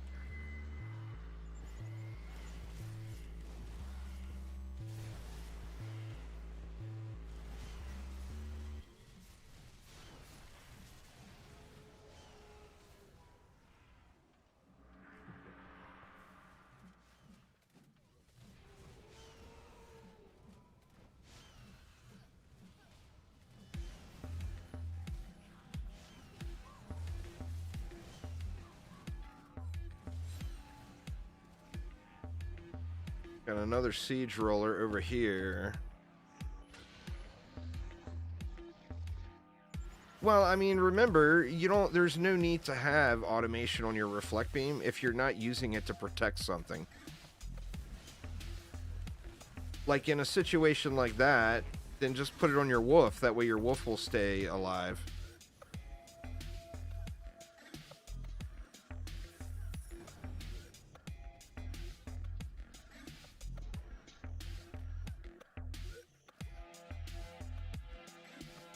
I mean, there's zero reason to put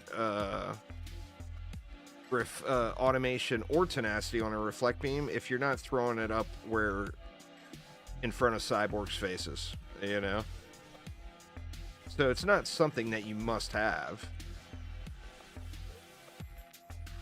It's not one of those type situations, you know?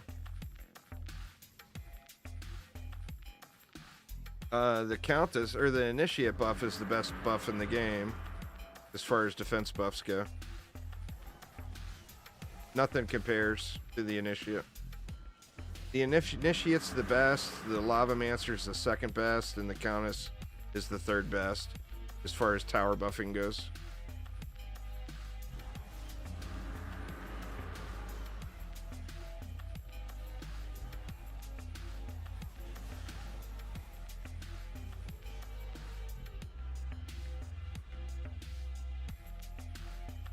Oh, see, good thing I put that reflect beam down there. Stupid sniper warbleed. Doing snipery things.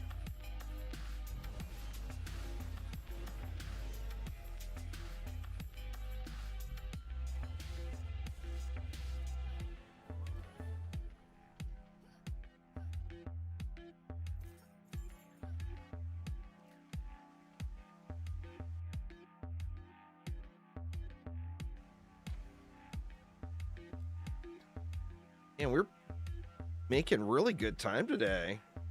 I'm normally so in and out of AFK doing these things.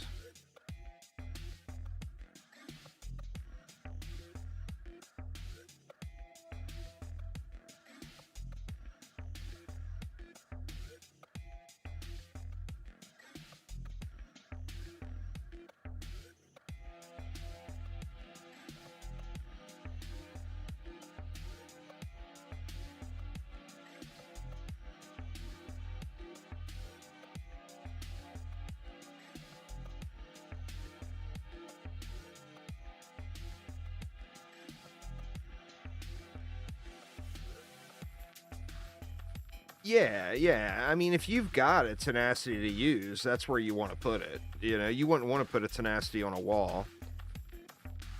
A wall gets the actual purpose of automation, you know?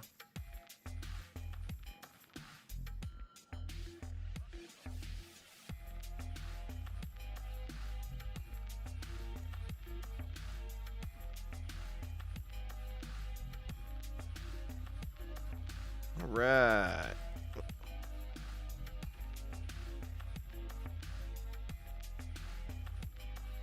What do we got? Nothing to really be alarmed about anywhere. I think we can just do 2 super stacks.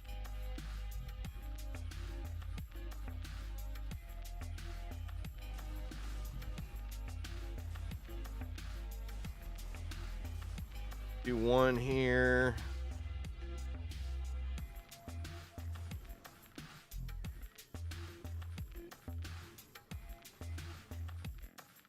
Then do another, like, what, right here? That's probably a bad spot. Just go here.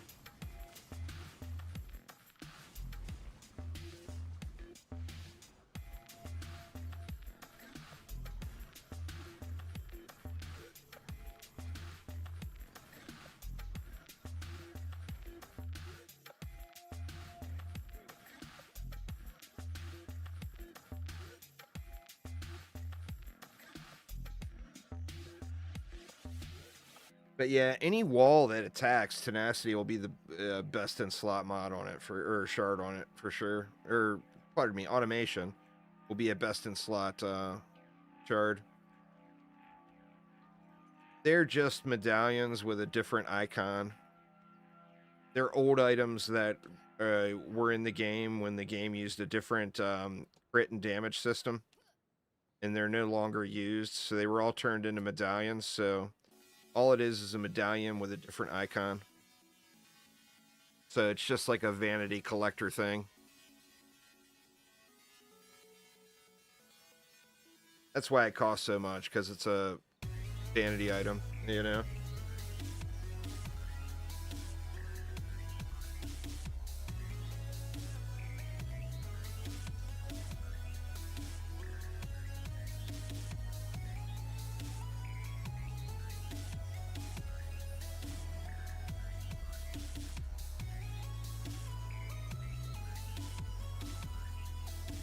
The prices on them are pretty crazy.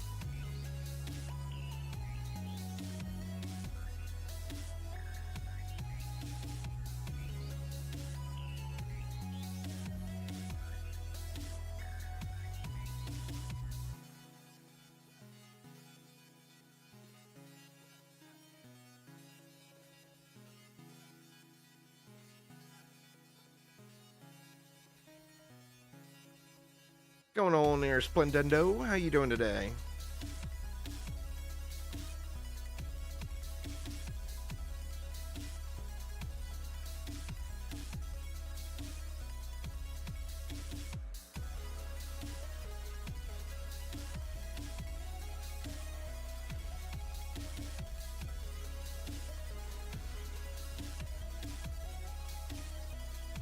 Grinding with some friends. Nice. Grinding is always better with some friends. That is for sure.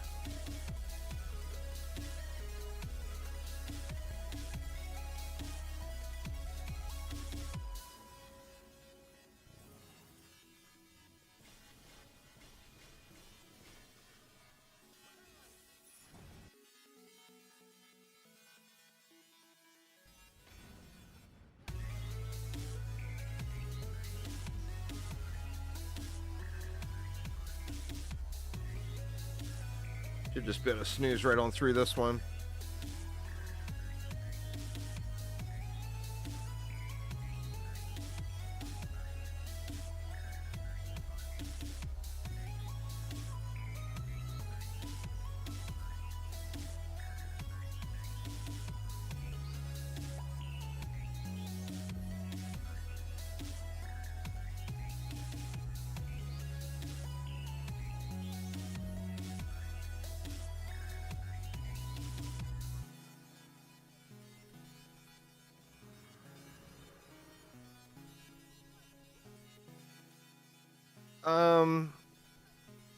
No, if you're just progressing, you're going to be replacing your weapon all.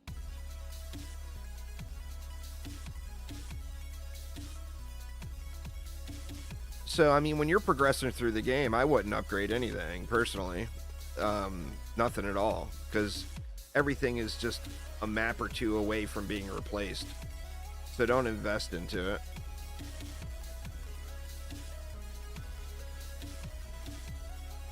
Think about upgrading once you get like a massive amount of resources saved up that you can just blow through. It's not like upgrading a weapon upgrades the weapon's damage. A weapon is just a stat stick. The damage is a fixed amount based off of how much of that stat you have. So you're getting like just a small gain from upgrading. And I mean, if you have so many resources sitting where it doesn't matter to you, then of course, you know, it's not hurting anything. But generally speaking, for progression, I personally would never upgrade anything, just because it's every single item you have is soon to be replaced, you know?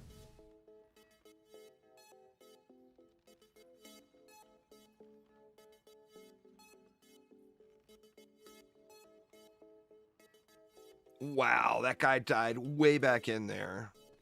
Okay, never mind, it was in this lane. I was thinking that Bastille Master was this lane. It was like, oh my god, how did he die that far back in?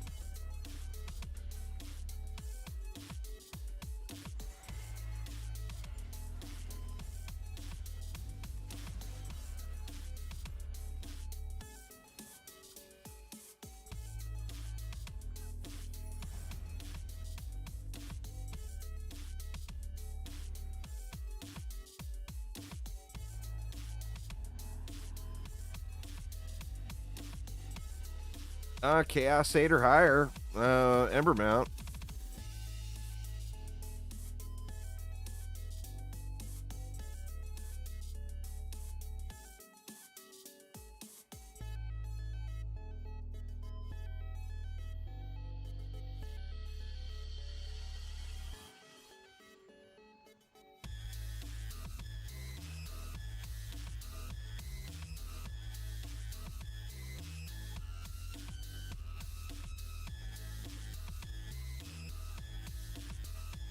Or buy one from another player. The key with those boss matches, like a lot of people struggle with those prior to having a DPS hero really dialed in. Just remember, you can always go down a tier. Like if you're in Chaos 10 and you can't beat it, then do it on Chaos 9 and upgrade the item, you know? If you're on Chaos 9 and can't beat it, then do it on Chaos 8. Chaos 8, it's only a 50% chance of one of the weapons dropping, but you can still get the weapons, you know?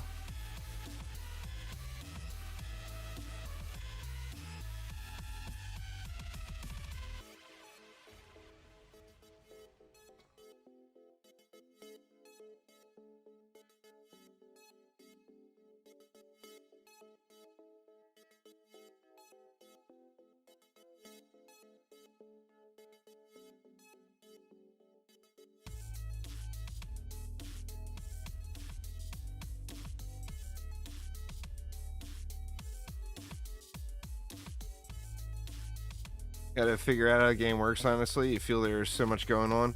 There's a lot of different systems on top of other systems. It's, definitely can make DD2 a little confusing. As there is just so many different systems unattached to each other, you know? It's the different, kind of the different stages of the game's life. They added new systems in on top of old systems. And then you end up with multiple systems to try to understand, you know?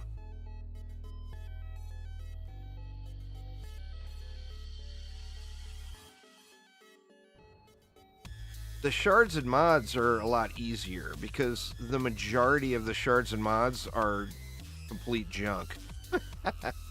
So it makes it a lot easier to decide, you know? Got nothing special here either. I think we can just go... Actually, we don't even need a super stack over here. Just Timmy Lane. I guess we might as well do it anyway. We got the DU. Why not?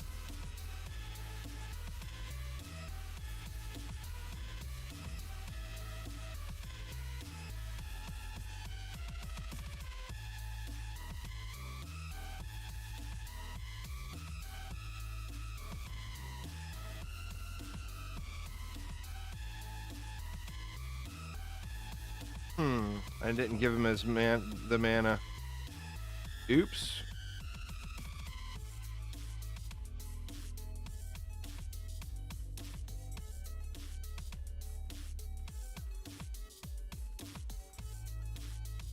Yeah, you can put Destructive Pylon on Reflect Beams. Quite a few people do that. Nothing wrong with that.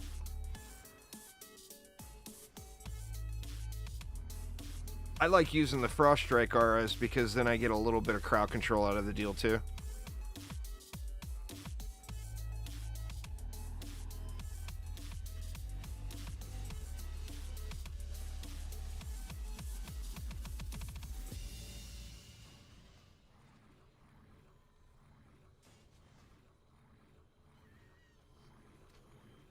I mean, the crowd control on the Frost Strike auras is all single target.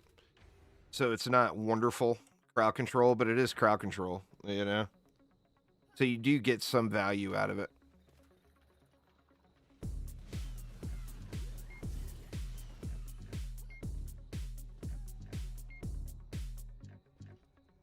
Same thing with me. I put Health Pylon on my Reflex as well. Figure one place you're always guaranteed to have a Reflect is in front of a wall, you know? So, I mean, that's just a win right there.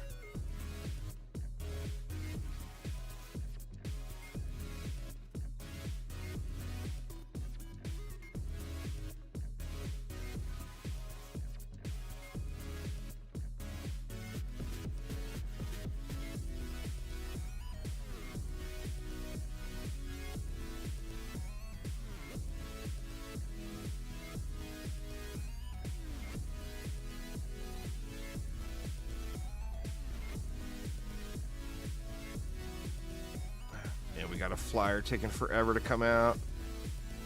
There we go.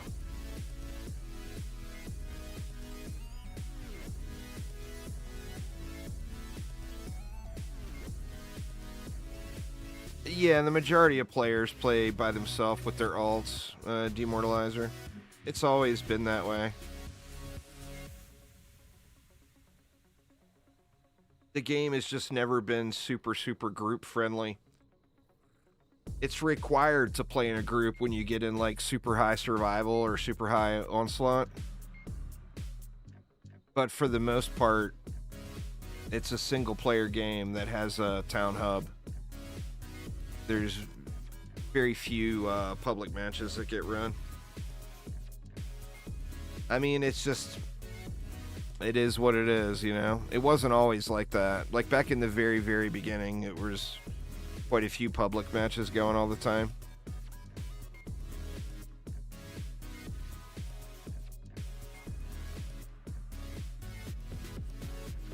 Just one of those things.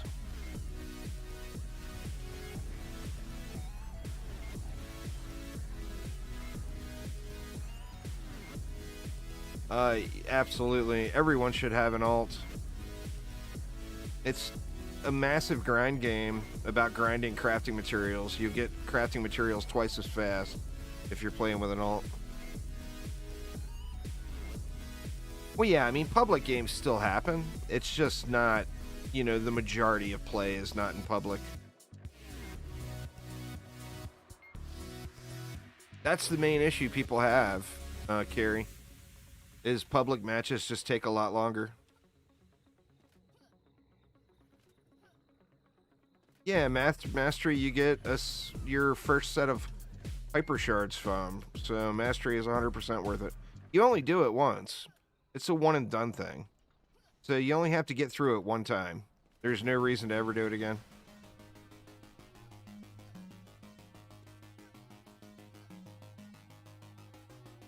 Yeah, Sandboxy is what most people use. It's free software. It's open source software, so it's free.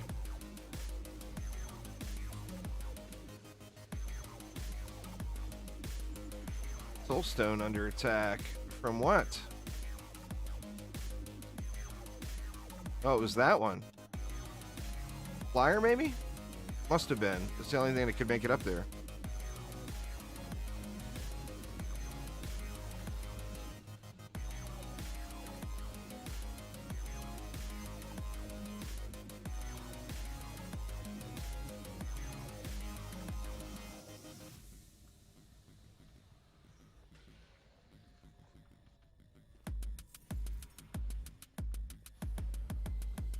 What did we have in the regular lane up here?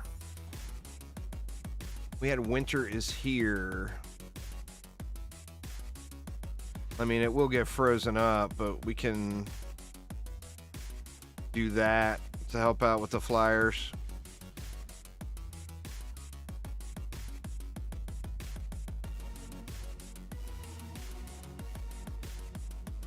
What do people use to take pictures in DD2 of items? I mean, on PC, you use the Windows snipping tool, is what most people would use. Or you can alt print screen to print your active, whatever your active window is, to print the whole screen, or take an image of the whole screen. But the little Windows snipping tool that's just default in Windows is what most people would use.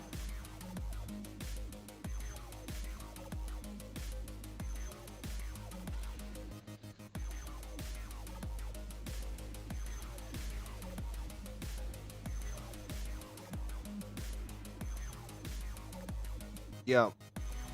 Windows Shift S.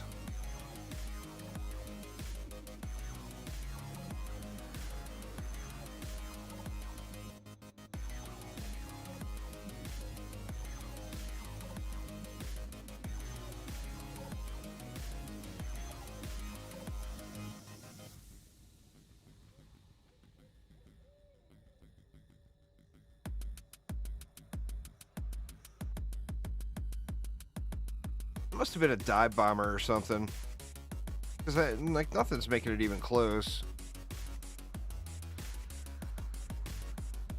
Dragons will pop the bubbles. They go inside the bubbles and hit them. But I mean, you can use any AoE defense. Dragons won't shoot outside of the bubble though. They'll go inside and hit it. So if your dragons are built correctly, they'll go through the geodes, no problem. I'm sure I've got geodes here somewhere. Let's see. Yeah, I got geodes right here. The dragons just go right on in.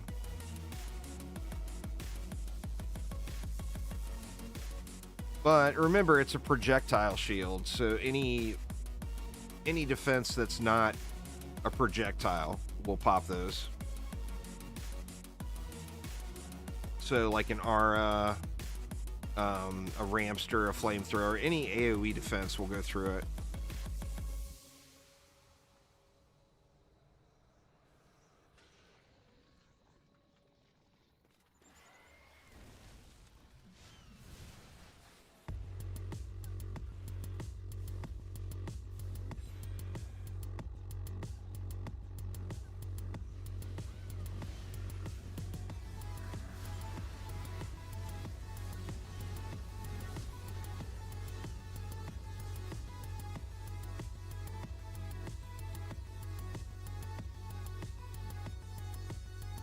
Siege Rolla.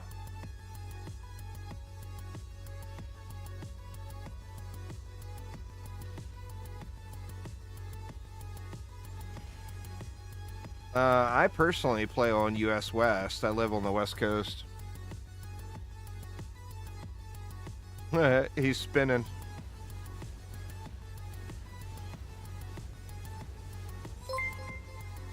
Murphy! Thank you so much, Murphy. I do appreciate it a ton. Nah, Thunderstruck's not very good. I mean, if you don't have anything else to put in the third shard slot, then you can use it, but it's not generally used by many people at all.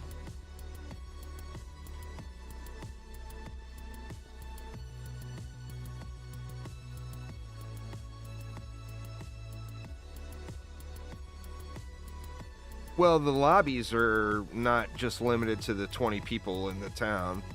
The only thing limited to the 20 people is the town hub. It's just a map. The lobbies you see are with everyone. Everyone that's playing on that server. I mean, obviously it's not cross-server, but...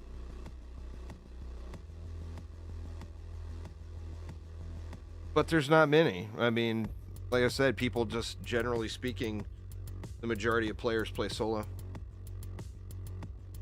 Or with their alts, or in a closed group with their friends only, or whatever.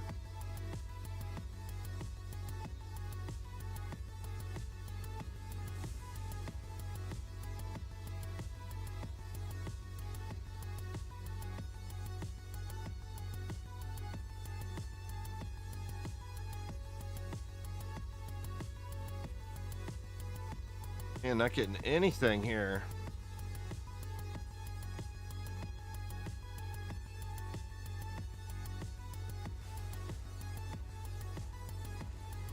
I'm not really speed running them, so I don't do more than one a day ever.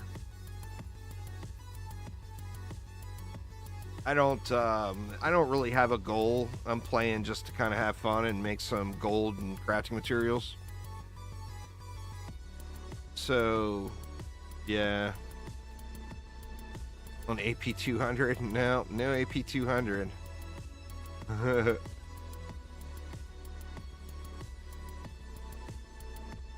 See, there's no hex throwers, right? There's some there. Better put this up just to be safe.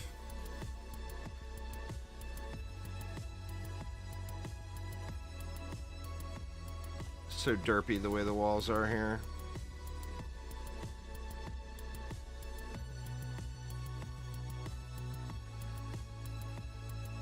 I mean, come on, really? There we go. Shadow Shot with the sub. Thank you so much, man. We can do a crazy stack here, huh? Let's do this.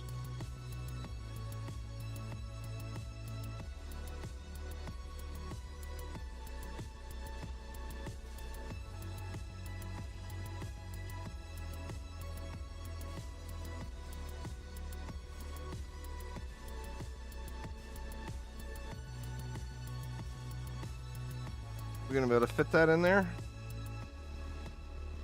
Oh yeah. Alright. Throwers, healers, Orcish Horde. What about over here? And then we can just do two little mini stacks here.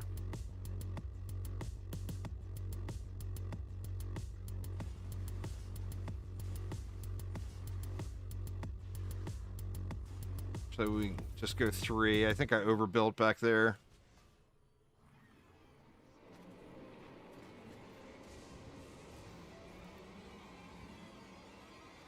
Let's do this. I definitely overbuilt.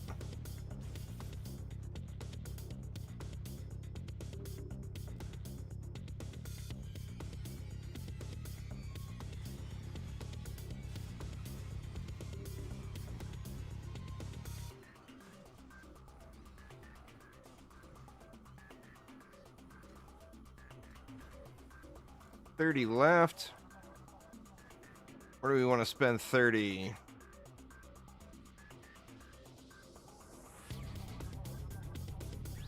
No real need to spend 30 anywhere. I guess I can put a reflect beam here just in case the hex throwers make it all the way out.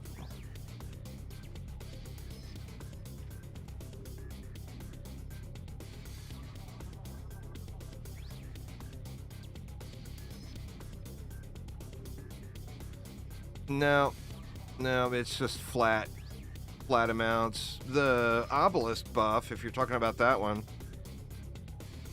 Oh, the initiate boost? Yeah, there's a shard for it. And there's your ascension too.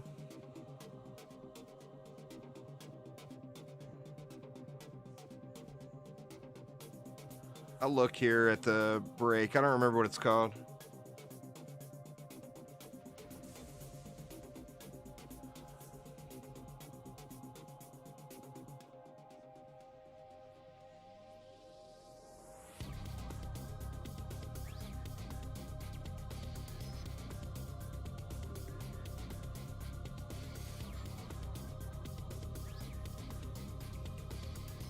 see. What is that thing called?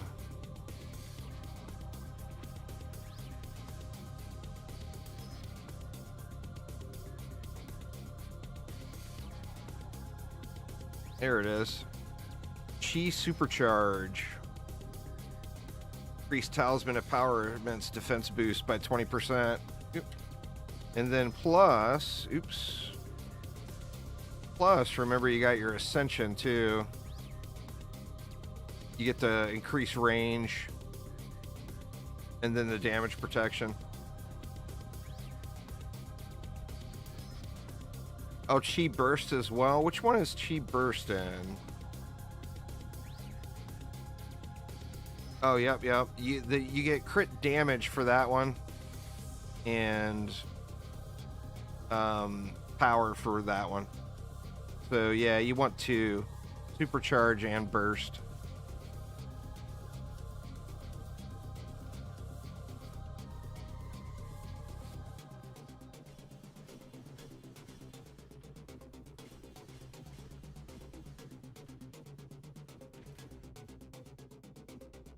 What you up to, show? How's Palworld going?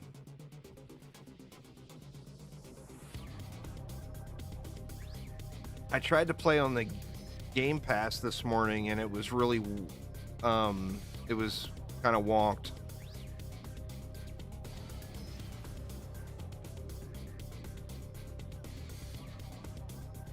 But I guess they got the servers dialed in now from that, so I'll probably check it out tonight.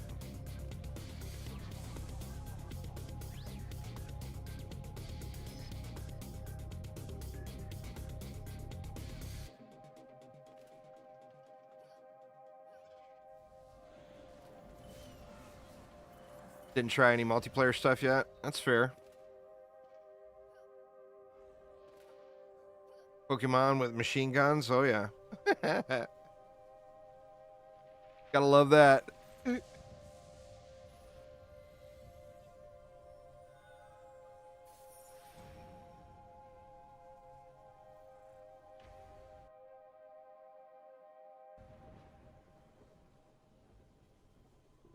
You've been playing with 2 friends all day? Very nice. Yeah, I haven't played yet at all.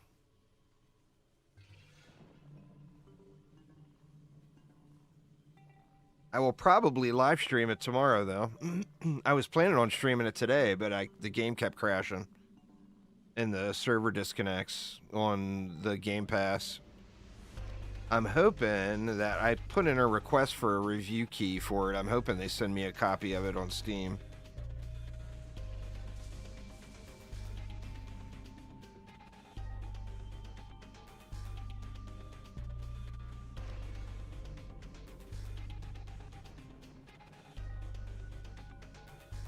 Maybe that's how the game handles an AFK timeout. Because now that I think about it, I was AFK as well.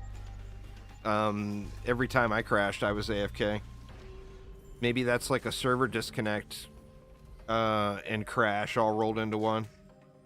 Thanks for subscribing there, Alberto. Sorry I missed you there. I do appreciate it. Welcome to the channel. Gold that's on the ground does not. But all of your gear auto-collects. No, the Game Pass is the Xbox. The Xbox Game Pass. But like me, my wife plays on the Xbox. I play on PC. So we use the Ultimate Game Pass. That way it covers Game Pass for PC and for Xbox. Like on the console. But you have to run the Xbox app on your machine, basically, to use the Game Pass on PC.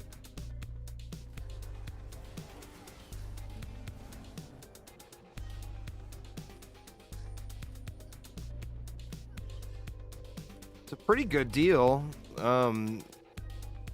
Like, my wife checks out a lot of the games. She never ends up playing any of them for very long, but she checks out a ton of different games.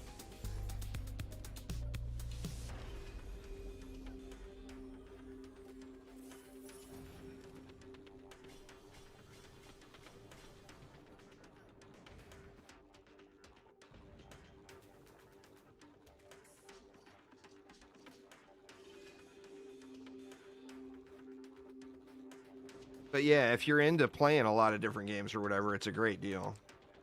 And you don't have to, I mean, you can get the Game Pass for PC without using, without having an Xbox.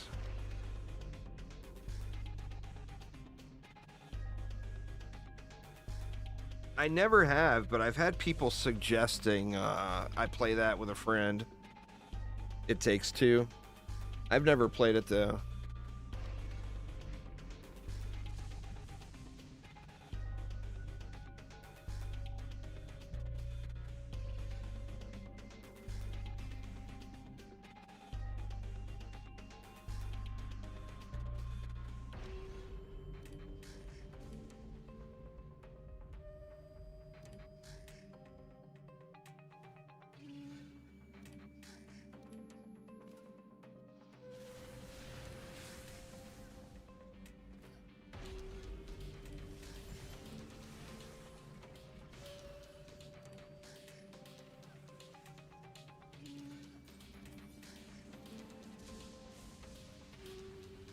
It won Game of the Year. Nice.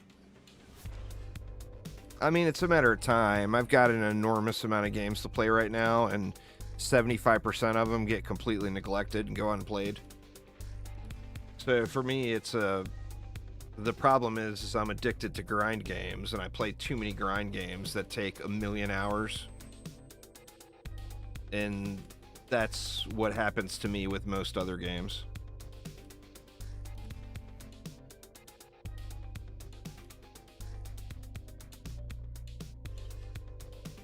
Grind games will eat your day. Day consumed. The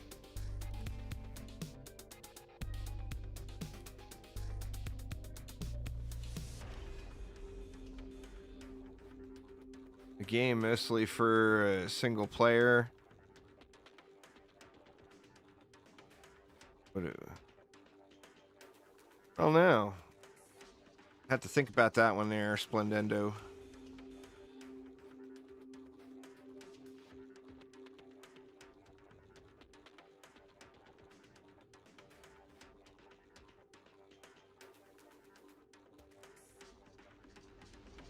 Oh, my backlog, my gaming backlog is pretty large.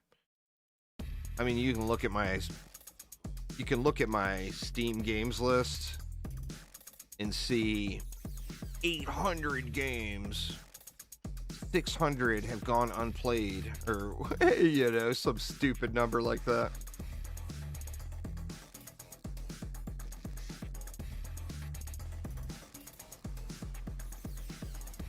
Way too many games have gone unplayed.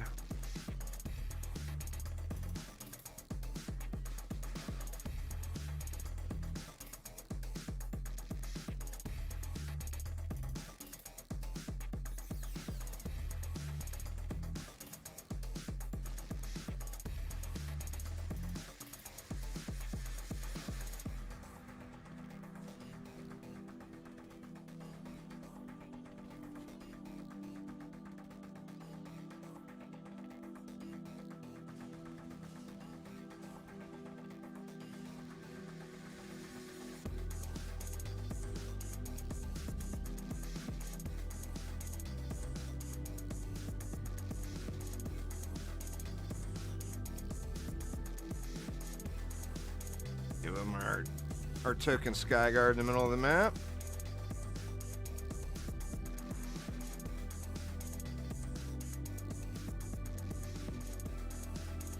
Oh yeah, you don't even want to know the math on what probability would be there, DJ. It is not a happy number. Oh, controlled burn lane, I did not see.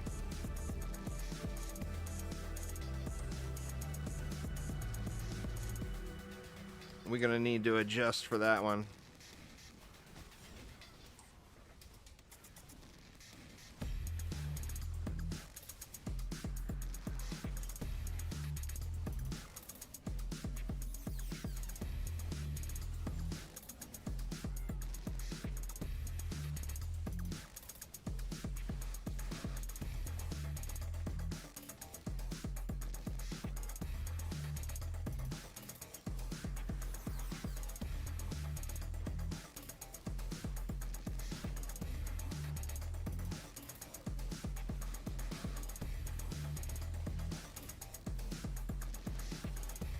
I don't have any gear on this monk. It's only there for the poison ring.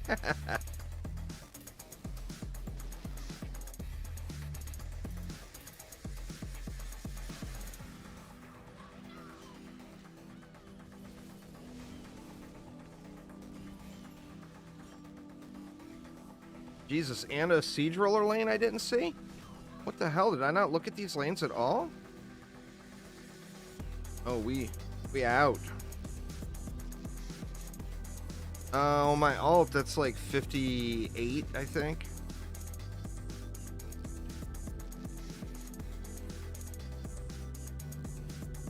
I think 58 sounds about right. Alright, let me actually look at the lanes this time. To guild 1 destruction shard, it would be greater than 1,000. As far as probability goes. Now, hopefully you have some luck. And you don't have that bad RNG. But as far as probability goes, it would be greater than 1,000 runs.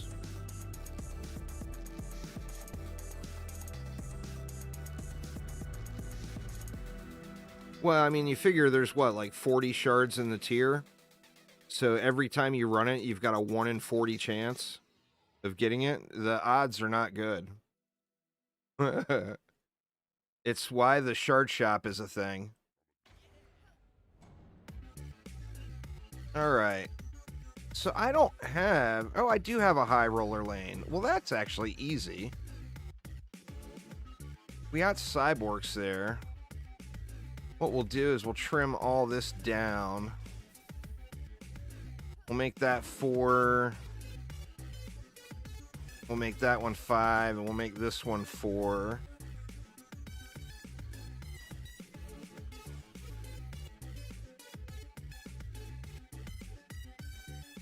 And then we'll get a little roller proofing in.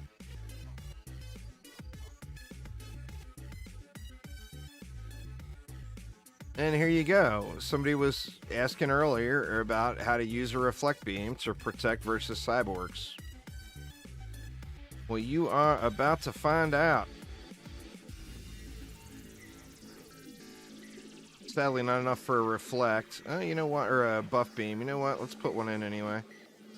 We'll drop this one to 4 as well.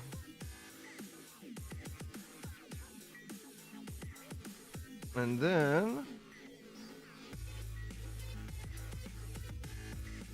will protect us from cyborgs. So, I mean, this is way overkill just to prove or show the point, but I got tenacity on my reflect beam. So a cyborg shot won't go through and stun those gargoyles. And the roller will roll on past and get wrecked.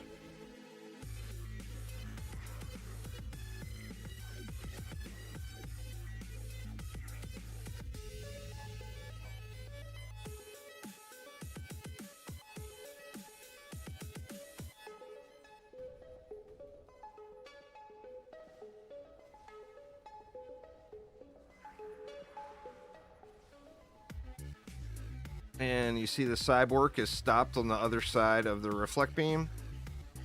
And the siege roller almost there. Gonna need some upgrades for it's fully automated.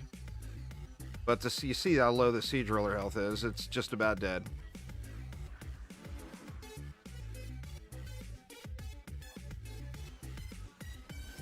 Now I don't have very much power over here, so I'm gonna have to get some upgrades in. Mow these bad boys down for now.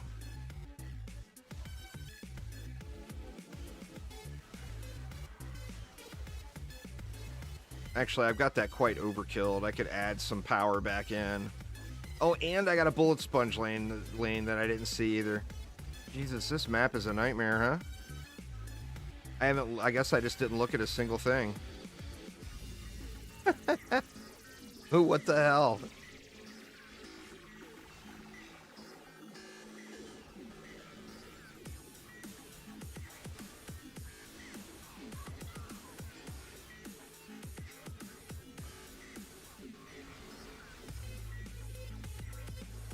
Oof, good lord. What's going on, Beardstain? How you doing? Jesus, man. Well, I keep hitting G and not looking at the lanes. So first I had a controlled burn lane I completely ignored, and now I've got I see that I missed a bullet sponge lane as well. Shoveled snow today? Oh yeah. I know all about the snow shoveling here lately.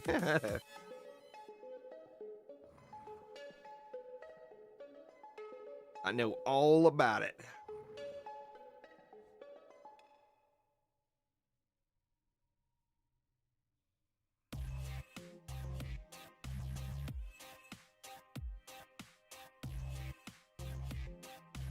Jesus, man, the loading times are just excessive, huh?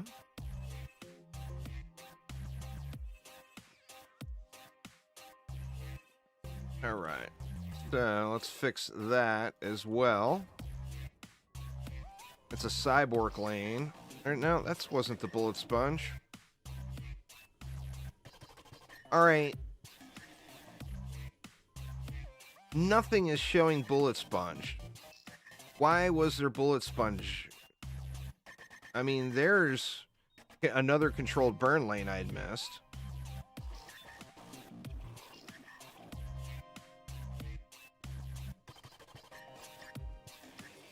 There is no bullet sponge lane here.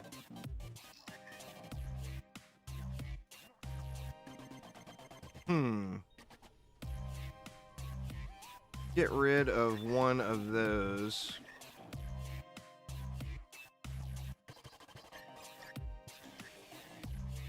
No, I drive for Uber. You can't live off of being a Dungeon Defenders content creator.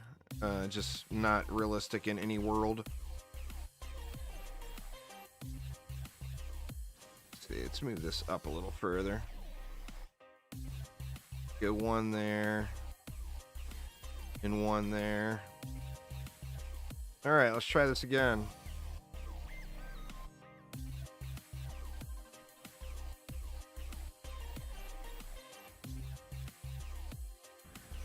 See if we can do the thing this time. See, those enemies clearly have bullet sponge on them, right? But the lane wasn't showing bullet sponge at all.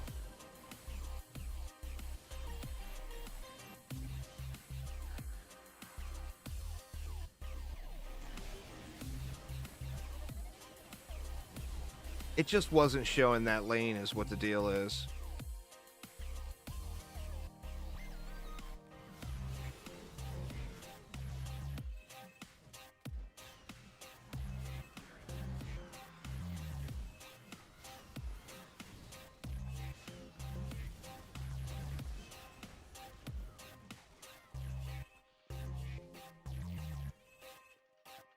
As soon as I get those gargoyles upgraded, then the siege rollers should be automated too.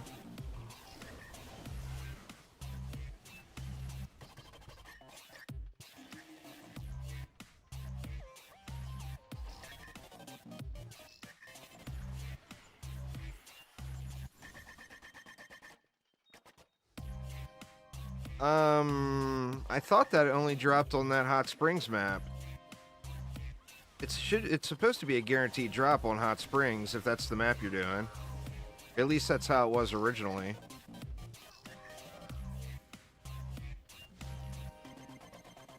Just an Xbox exclusive.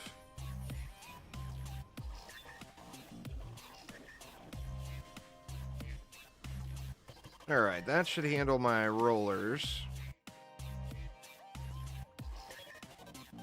Get an upgrade on one of those to try to get rid of this bullet sponge. I'm just gonna have to manually slap it off of him because the water R is not enough damage to remove it. Gonna have to get slappy.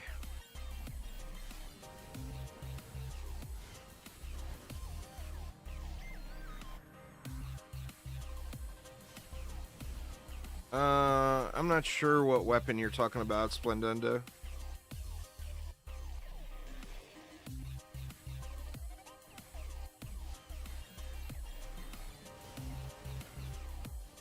Oh, the boss weapons? No, I mean, they're not crucially important, but they are good weapons. So if you want to use one of the boss weapons, they only drop in C8 or higher.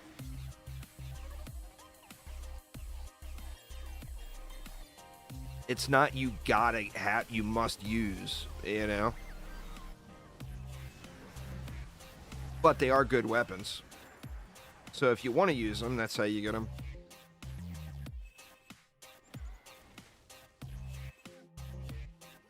Still not killing the rollers all the way. So close.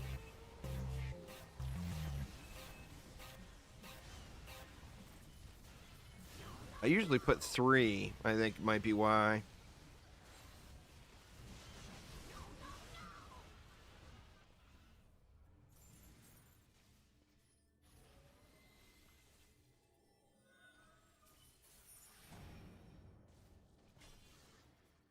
Which plan should you reset to? I'm not sure what you mean. How many ancient power resets should you do? Is that what you're asking? That, there's no wrong answer. Do whatever you want. As long as you made it to C Chaos 9 before you did 1, then doesn't matter. Do however many you want. Stay at 1, do 200. You know, it's, everyone has their own number there. No real wrong answers. The first one, going to Chaos 9, gives you the majority of the power you will gain from ancient power resets. So the first one is the most important. After that, the gains are much, much smaller.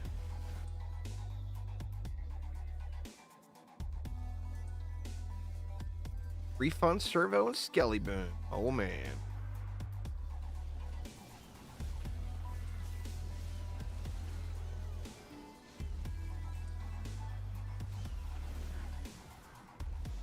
Well, no, it's 5% per reset, but, I mean, don't do Ancient Power resets for the gold. Unless you plan on doing 1,000,000. For 99.9% of players, they don't want to grind like that. They want to play another game. You know? I mean, if you just want to mindless grind DD2 and never play another game, then yeah, do 200 AP resets and make a shitload of gold.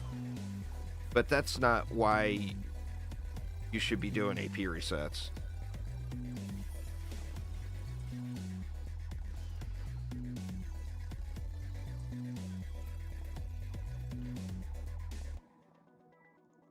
I mean, I don't know what to tell you. There's other games that you're probably really missing out on there, no phones. I mean, it's 5% more gold. At Chaos 10, it's 5,000 gold per map. So every AP reset you do gives you an additional 5,000 gold per map on Chaos 10. If to you that's worth farming away 1,000,000 hours, then by all means, have at it. Like I said, there's no wrong answer. Everybody's got their own number.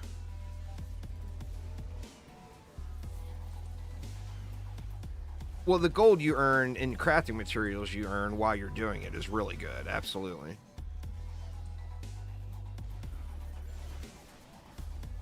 You get a ton of crafting mats and you get a bunch of gold while you're doing it. So there's no doubt about that.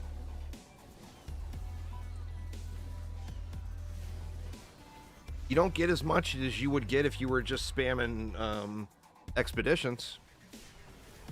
But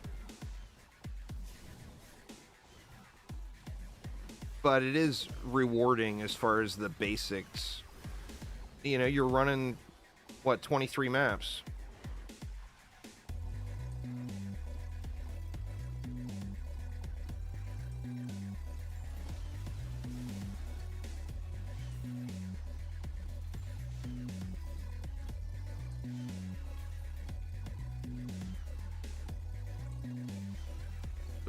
The player market is completely unstable, Splendendo. It always has been.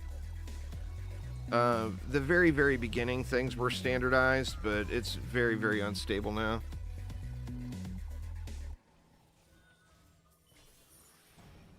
You got a lot of outside factors, real money gold traders and people with 7 million AP resets and a lot of different things affect that, you know?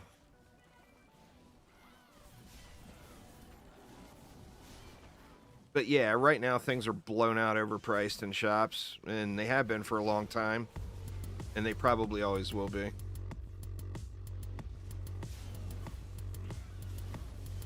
There's no stability at all amongst player trading.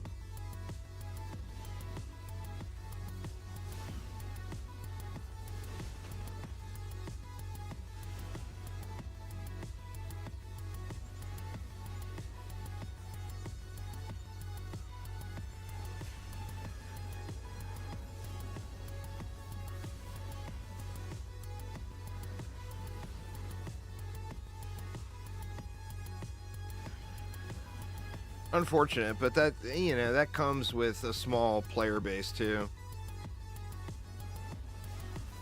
You know, you got a really small player base. There's just not as enough samples of things being sold to have standardized pricing.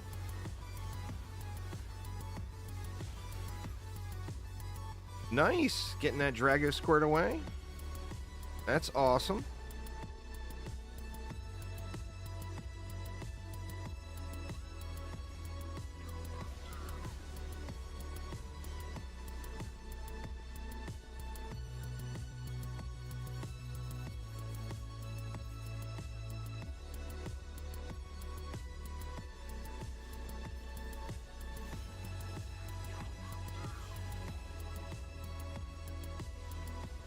All right, Cake, well, have a good night. I'm actually not going to be on much longer. Well, what map is this? 318. What time is it even getting to? It's 4:30. I probably got time to finish this AP reset, which is 2 more maps. But, yeah, I'm going to hop off, too. I'm going to check out some of that Palworld tonight, and then, depending on how much fun I'm having with it, I'll probably stream it tomorrow.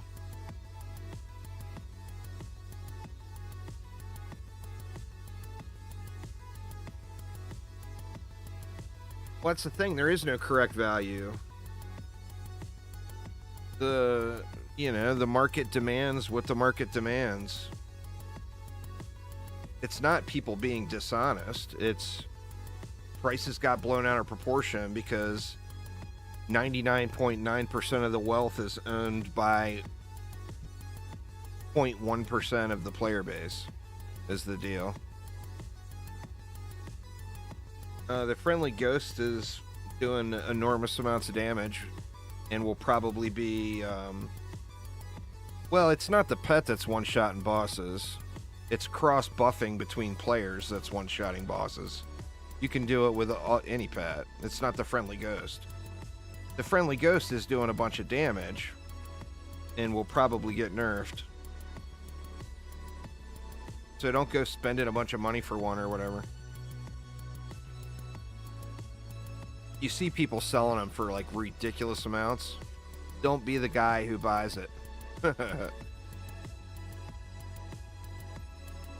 Alright, we got a bullet sponge here.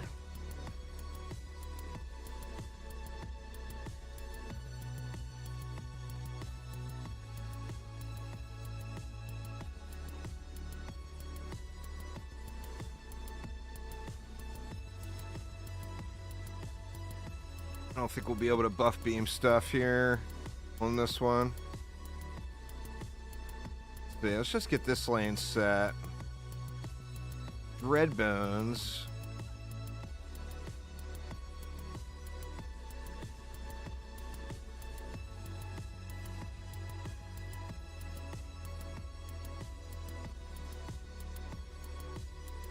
What do we got there?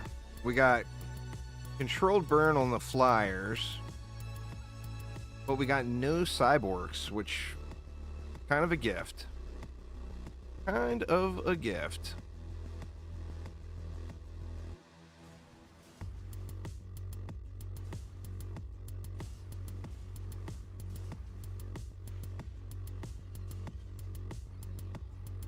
We'll just use that to clear all the things.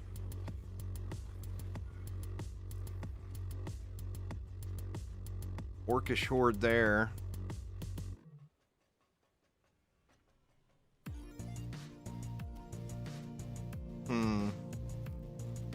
Coverage is not great there. You know what? Let's do this.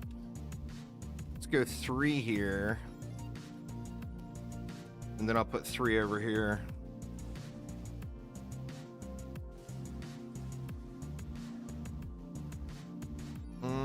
Not enough for everything. Let me get rid of this buff beam here.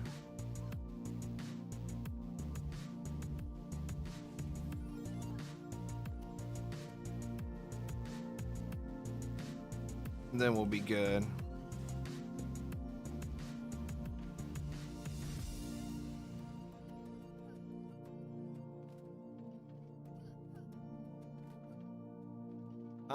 Your inventory is 8 bags. The vault, I want to say, is 10. Is it? I don't know. I'm maxed out. We can look. We can look later on. Oh no. Gonna need upgrades here, huh?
Slap some upgrades on this.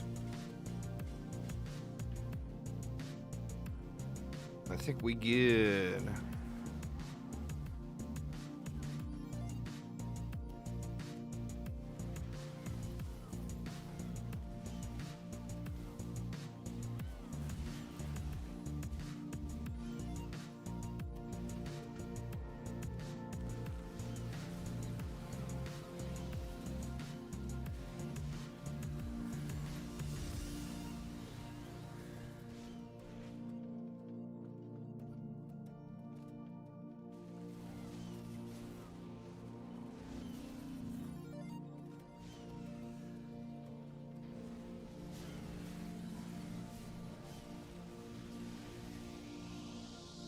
Flamewire is not doing much here, huh? Or this water aura. I mean, it's there for the controlled burn, but it'd be nice if I could get a little more damage out of it.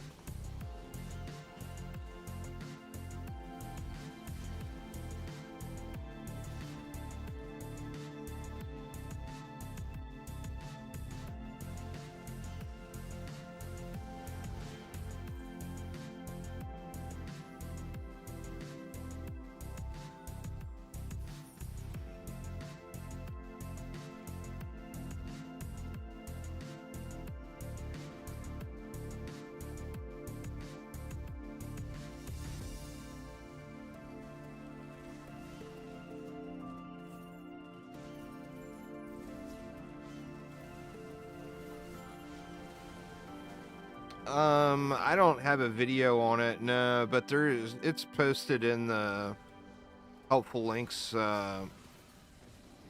channel on my Discord server. I'll probably do a video on it eventually, but I don't have one right now.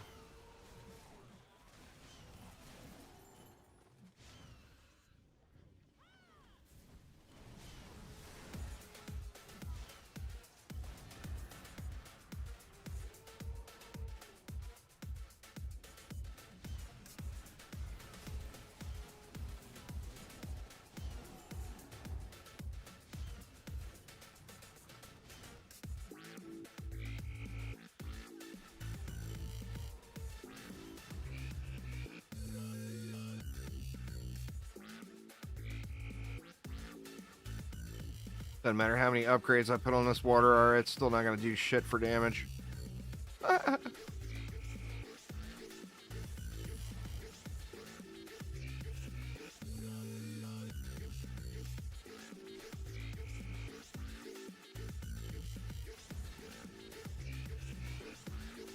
Where are we on? We're on 319 now. Yeah, we'll be able to get this AP reset done. That's the first one of these streams where I've done the full AP reset in one day. And that was, what, an AP reset plus 3 maps, I think?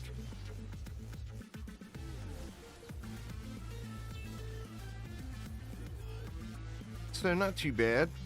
I mean, obviously, it's not breaking any records, but considering I normally end up just chilling and doing 8-hour resets or whatever over 2 streams.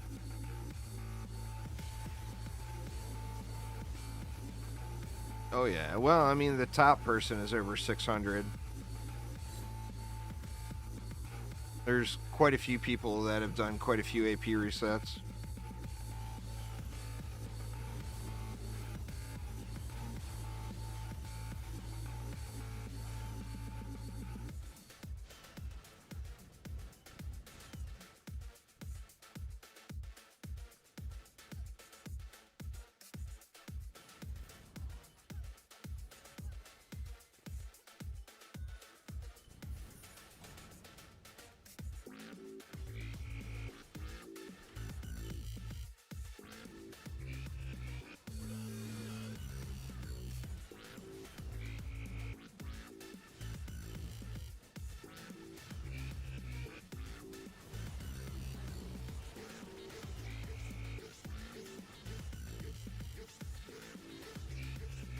I think I need to just stand here and slap stuff.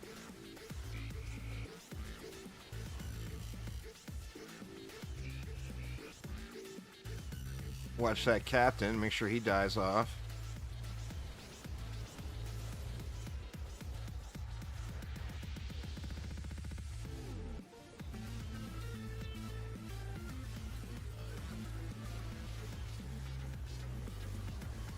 Oh, cannon ogre to the face.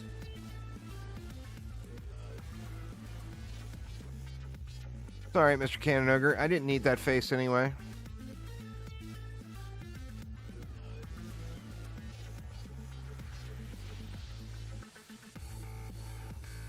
Uh-oh. Oh, shit. Oh, god dang it. To try to get some of the gold out of the economy. I wish it wasn't. But it is, you know. But that's why, is to try to get some of the gold bled out of the economy. There's too many people with too much gold, basically.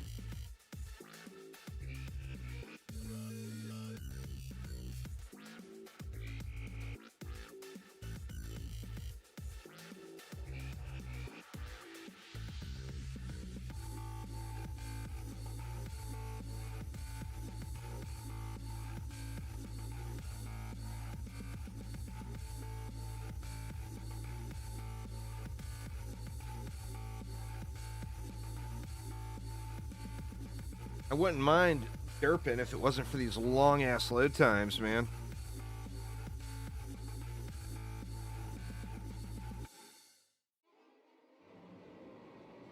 Yep, taxes suck, huh? What more could you say? Just like real life.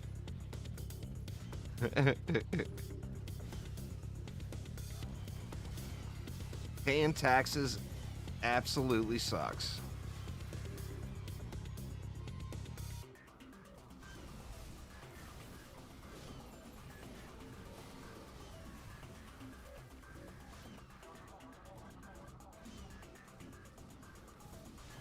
Alright, is that captain gonna die? Looks like he is. I just gotta get on that cannon ogre earlier.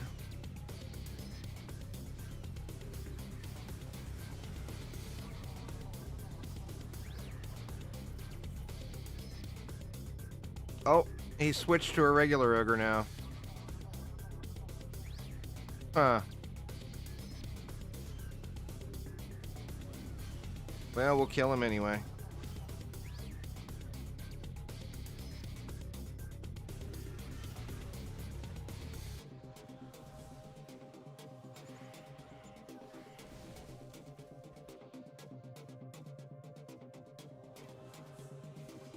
Yeah, IRL, you get police, firefighters, and medicine. Good call, good call.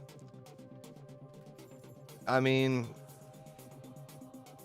I don't think it doesn't have a functional purpose in the game other than to remove some of the gold from the player's economy. So, I mean, I wish it wasn't there at all. It sucks, especially if you sell something expensive. You sell something for 100 million and you only get 85 million? That stinks. You know?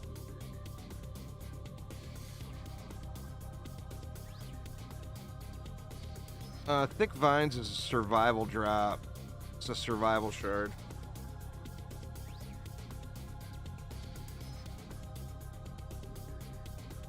I don't know what the chance is, the drop chance on that one. There's not as many survival shards.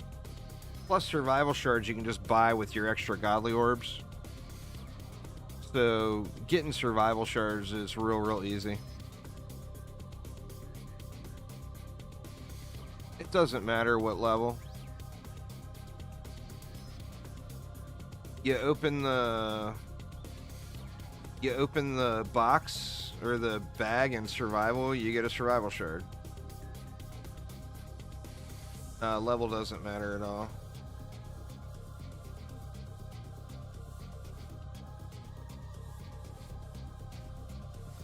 All right, what do we got in the bag? Nothing.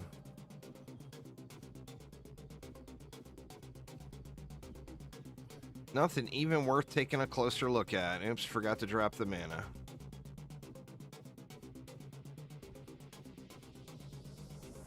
All right, what do we got? We got EMP healers, Orcish Horde, Kamikazes, Sigard Whompers. Anything weird on the mob gallery lane? Does not look like it. So we got a pretty chill, easy spammer here. So why don't we go like that?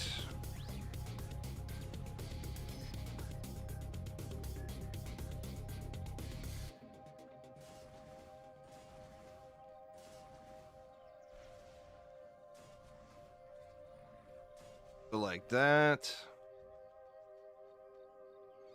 And we can throw 5 of them here and still fit all the other stuff.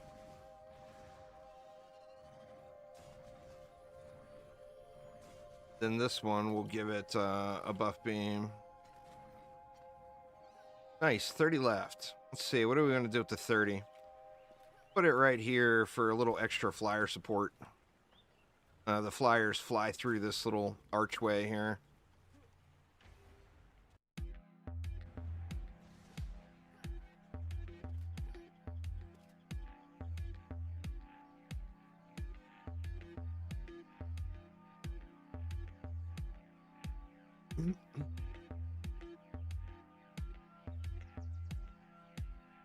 What shards are needed to spam talisman? Nothing.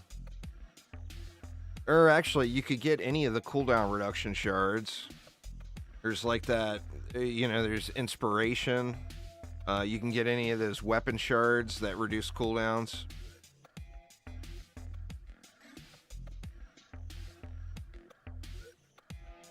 I don't think I have any equipped right now. What is it with nothing? Let me see.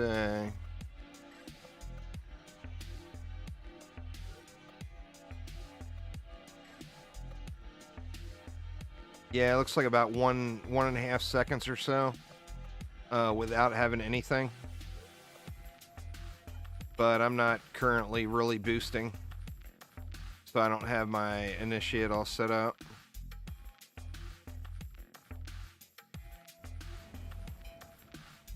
I enjoy playing the Countess, so even though the Countess is the worst of the tower boosters, I just enjoy playing her. So, you know, you got to put Got to put fun over everything.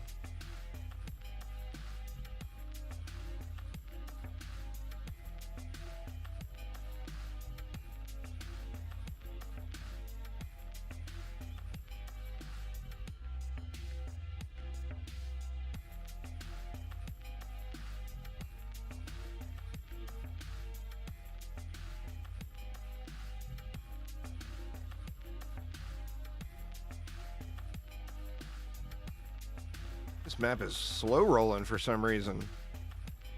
Mobs are coming out super, super slow.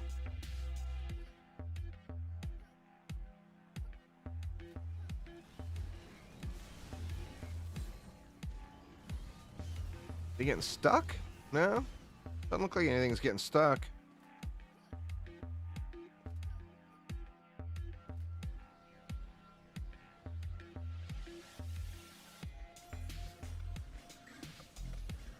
You actually get an inspiration shard for doing the new player quest line. So everyone should have an inspiration shard.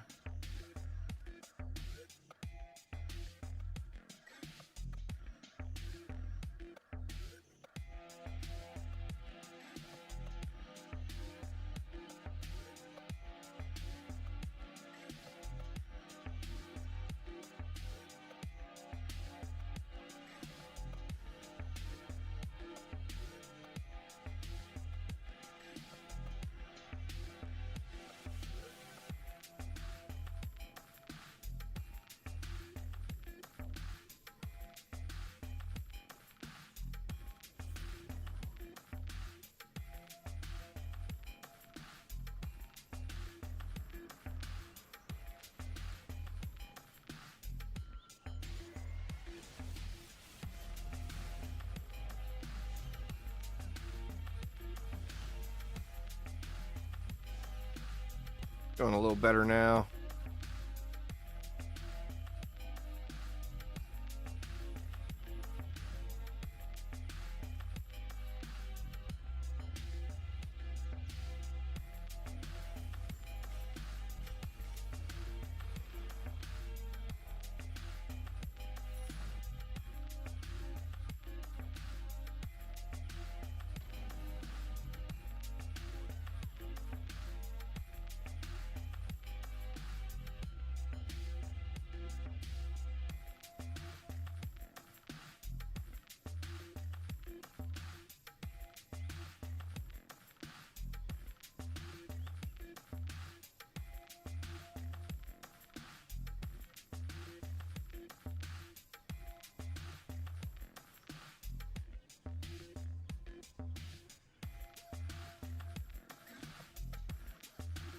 Come on out, little baddies.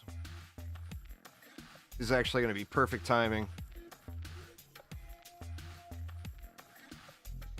Finishing up this AP reset right in time for dinner.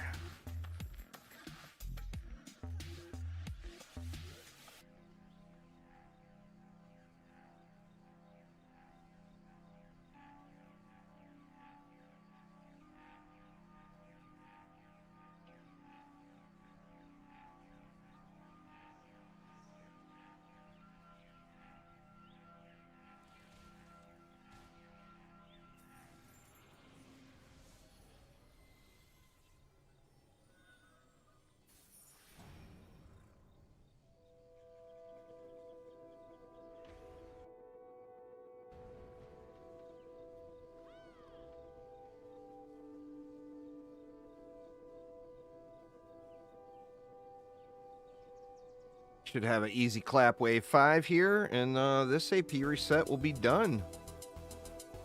So that was, what did I say? It's 58 or 59? 58 or 59.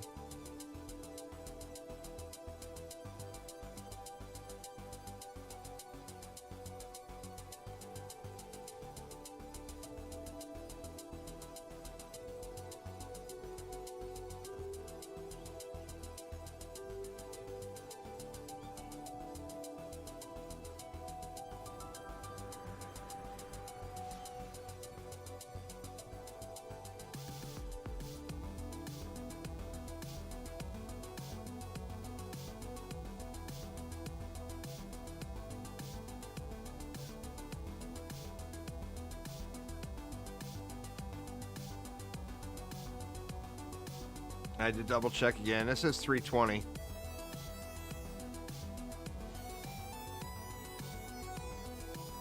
All right, and there we go.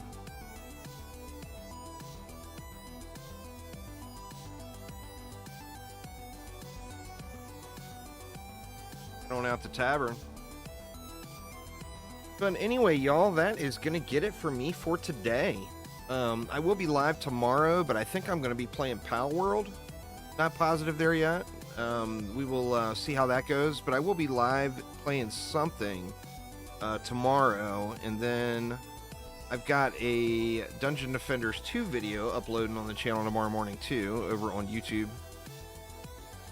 Which combo can we use with Dryad? I mean, you use any combo with any hero that you want. Whatever you want, set up for that.